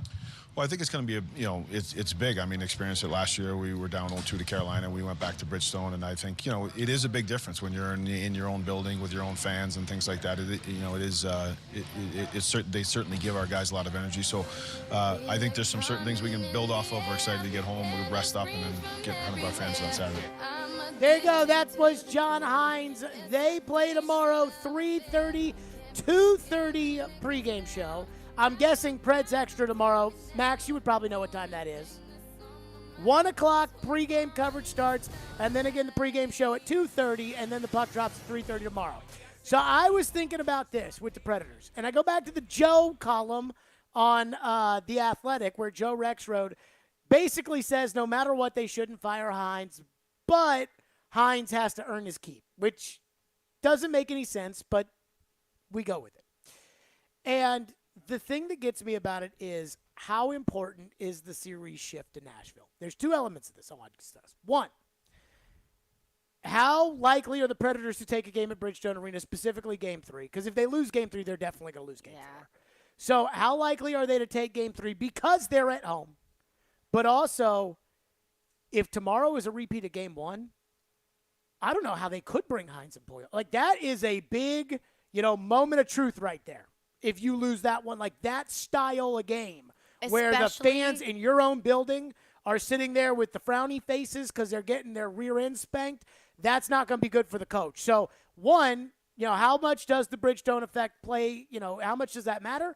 And two, what does it mean for the way the fans and the team feel about the coach and the situation of the team given where they are right now?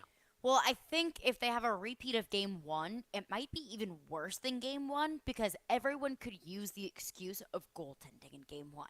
But now, with Connor Ingram and net in Game 3, if you have a repeat of Game 1, you cannot use that excuse anymore because of the performance that we saw from Connor Ingram last night.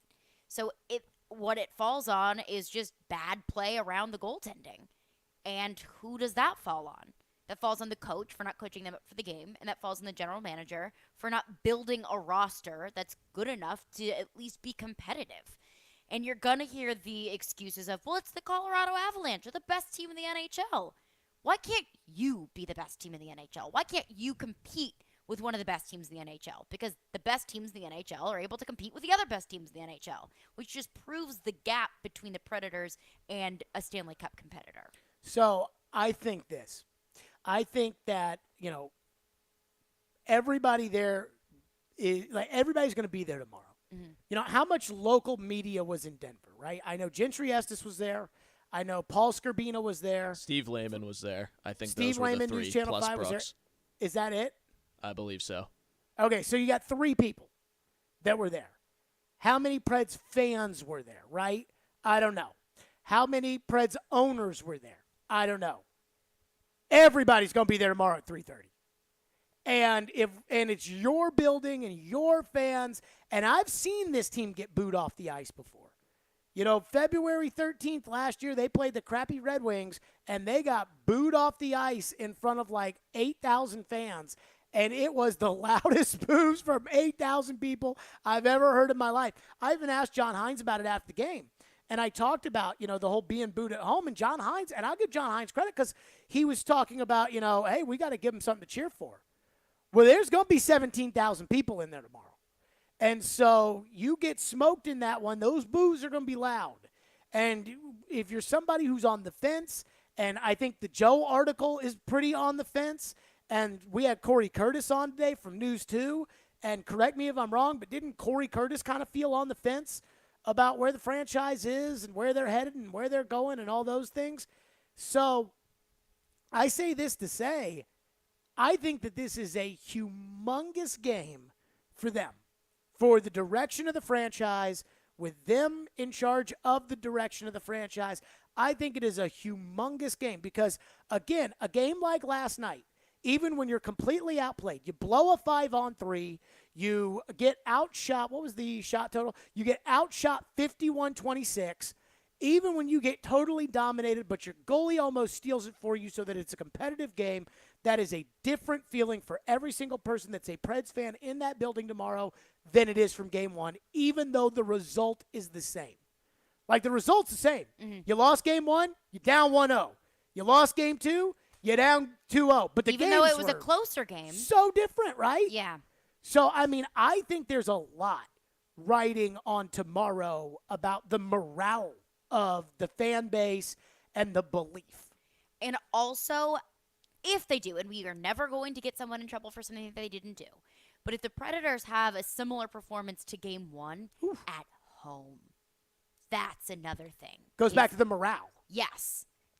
In the confidence, too. Because, I mean, if you get blown out game three, then you got to win 4 games of the next 4 in order to win that series. And the way that things... What? There's no way they're winning 4 in a row against this team. I know No, that. I know you know that, Yeah, but it's like and it's like 4 in a row. They ain't winning 4 against this team. If they do get blown out tomorrow, and I know, again, that may not happen, but it could happen, but if you get blown out in 2, you lose another one in overtime, how do you possibly win 4 of the next 4? Like, it doesn't look promising. So the morale, the confidence, and on home ice, it's a really bad look. I mean, but also, what would happen if they win tomorrow? If they lose, do our perception of what's going on in the postseason, does that change? If they lose, I'm going to say no on that, but we'll table it. Burn that bridge when we get to it. But I think, too, like, the taste in the mouth. Like, if they had lost in 7 games in this series and every game had been close, the next day on the show, there would have been a lot of people that would have been calling, being like, I think it's time to move on from Poyle, or it's time to change on Hines, or, whatever. But then it would have been quickly forgotten. Mm-hmm. If they get smoked at home, like if the fans feel embarrassed about what happens with Colorado in these games at home, especially tomorrow, then it becomes like Ryan Tannehill throwing 3 interceptions in a playoff game. It doesn't go away. I mean, and Tannehill was talking about how, he was in a dark place after that interception, after that game against the Bengals.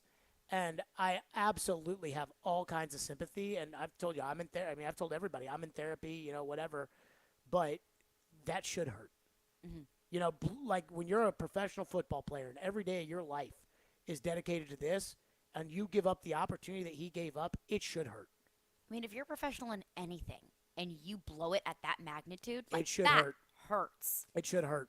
And so I hate that he went through that, but if this team, these fans are going to be excited for the playoffs now. And it doesn't matter how big of an underdog they are, and it does not. They're going to be excited for the playoffs. And they're going to be disappointed if things don't go their way, especially if it's like game 1, and it's going to hurt. Mm-hmm. So we'll get to your thoughts on that next, 615-737-1025. And is the series over if they don't take both games? We'll get to that coming up next. Right here, Stillman and Company, Fireball Hot Take Friday. It's ESPN 1025 The Game. From the Fox 17 News Code Red Weather Center. A few thunderstorms will remain possible for the remainder of the afternoon, lingering showers into the overnight as temperatures drop back into the upper 50s for early Saturday morning. For Fox 17, I'm Chief Meteorologist Katie Morgan. This weather report brought to you by Hiller Plumbing, Heating, Cooling, and Electrical. Call the Happy Face Truck today. Nothing makes one feel better than the ability to give to someone in need. You have the power to give the most important gift of all, the gift of life, with a donation of your blood. Supplies are desperately low in our area, and your help is needed. Blood Assurance is a nonprofit community blood center that supplies our Middle Tennessee area hospitals. Please find it in your heart to donate. Be someone's hero today. Go to bloodassurance.org to find a location or blood drive near you. That's bloodassurance.org. Give blood, give local, save lives with Blood Assurance. You don't have just an ordinary mom in your life. She's the best. Her work never stops. Her sacrifices are many. her love is unfailing.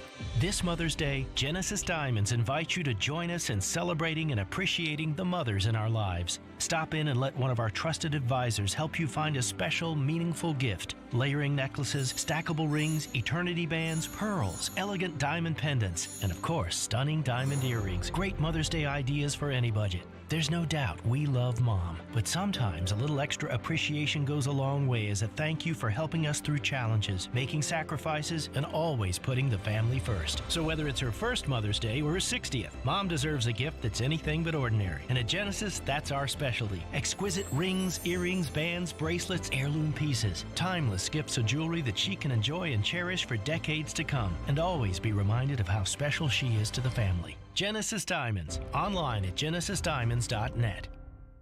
Golfers, swing into Edwin Watts Golf Shops for the new Ping I-525 irons and Glide 4.0 wedges. The Ping I-525 irons have a forward steel face, allowing for dynamic distance and a greater feel. The next generation Glide 4.0 specialty wedges are engineered for high spin performance with a lower launch. Get a free custom fitting today. Edwin Watts Golf Shops, home of the 90-day satisfaction guarantee, and shop us online at worldwidegolfshops.com.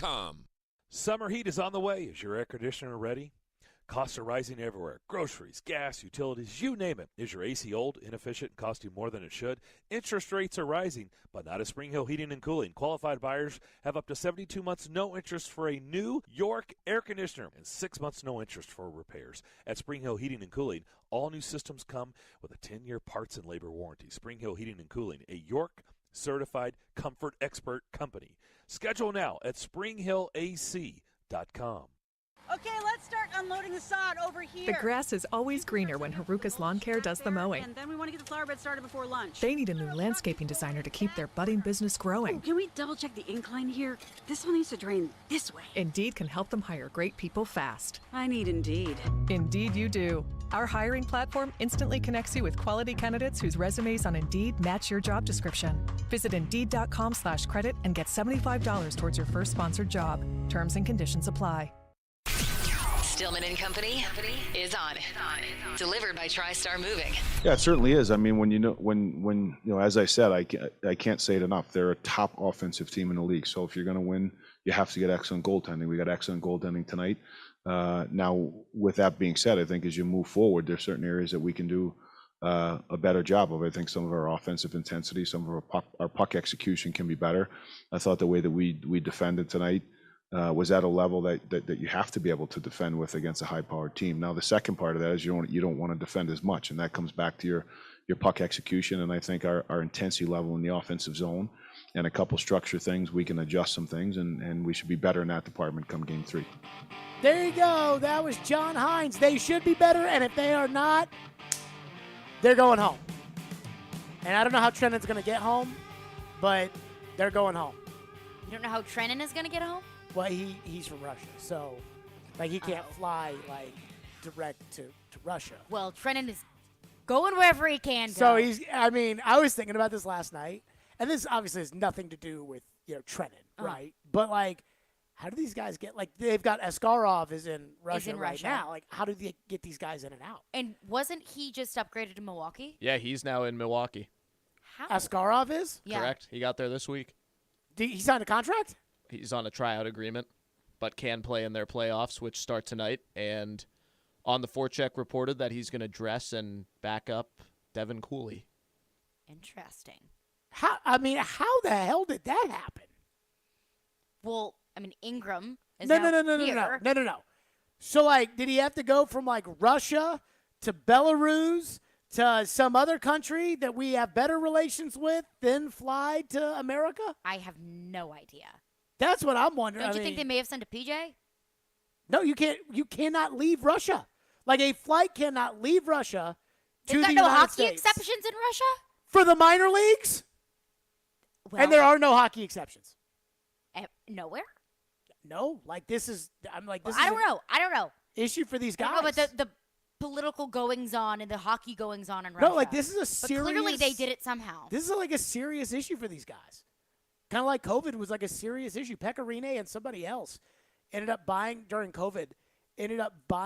a jet or they didn't buy the jet, but they paid for a PJ for like all of the Finnish players, and they all flew from like Finland to. They all got tested for COVID. This is back in the day, and they got tested for the bubble.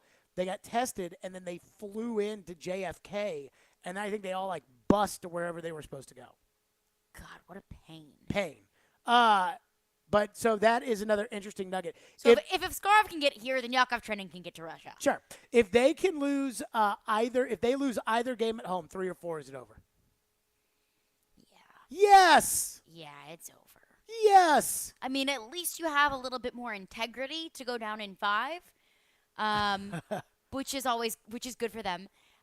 Good for them. Which is good for them. But, I mean, if you don't take 2, if you're not able to at least tie it up going back to Colorado, you're just kind of delaying the inevitable. Somebody tweeted me.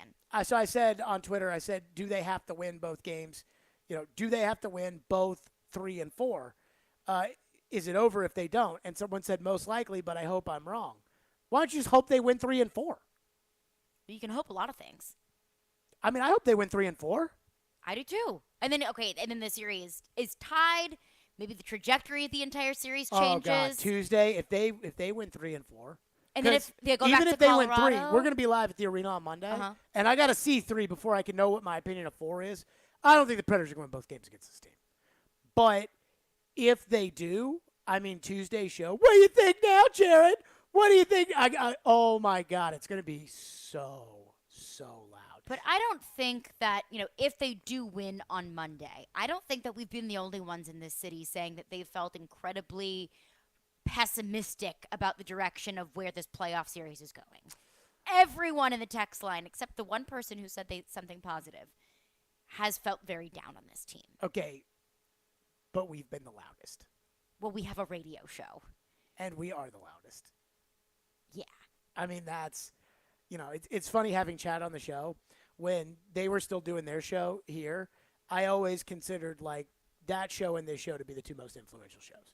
And, like I wouldn't say that we would like argue with each other about who's more influential, but, there was like a little bit of that, whatever. Well, now they're, they're on a national platform. And so this, I mean, and when I say influential, I mean like the loudest, the meanest. And I don't think we're mean. I just think we keep it real, and we live in a society right now where I feel like the truth is controversial. And so for me, I just say like, we're the loudest, so we get blamed the most. And I say we in a very loose term. Really mean more I when it comes to being the loudest. So. It's like I had that one guy that tweeted me. He was like, "You're a fraud. You hate the Predators. Prove you like the Predators last night." So I sent a screenshot of the email that said, "Thank you for renewing your season tickets." And the guy was like, my brother sent that to me too. And I'm like, the email says to Jared Stillman. Photoshop Jared. I clearly so. Do you think the Predators win tomorrow? I'm going to say yes. Why? I don't know. I don't know if it is pure blind optimism. I don't know if I'm putting all of my eggs in home ice advantage's basket, which probably I really shouldn't. I don't know if it's, the newfound confidence in Connor Ingram. I really can't tell you why I think they're going to win other than just a hope and a feeling. Max, do you think they're going to win? Yes. Why? Because I agree with Caroline. So you guys are just banking on home ice? Hope and optimism is all I got. At this point, what else do you have? You know what Corey Curtis always says? Hope is a heartbreak. Hope is not a strategy. Hope is not a strategy. And I'm not the coach. I have no game strategy. But you think they're going to win too. I'm actually, waiting to not answer that. Well, time is a ticking. Do I have to answer it? Yeah, you do. I think they'll lose. Why? Well, 1, I picked Colorado in 4 to begin. 2, I think Colorado absolutely manhandled the Predators last night. I just think that the Predators got great goaltending. And if you're telling me that Connor Ingram is, 961 last night, 961 save percentage, and Connor Ingram is the guy who blew a 4-goal lead against the worst team in the league last week, the truth is probably somewhere in the middle, and that probably gets you beat tomorrow. So because of that, I think the Predators have heart. I just don't think they have anything else. And when you play the Colorado Avalanche, you got to have more than heart. I think the building will be electric. I think it'll be an interesting game. I think Colorado pulls away in the second and third period, and I think Colorado wins fairly easily, like maybe 6-3. But at least it'll be fun. There you go. That's it for us. Good luck to the Predators this weekend. Hopefully you all can call in on Monday and yell at me. That's it. We're out of here. Max, great job this weekend for Ian. We are out of here. ESPN Ready.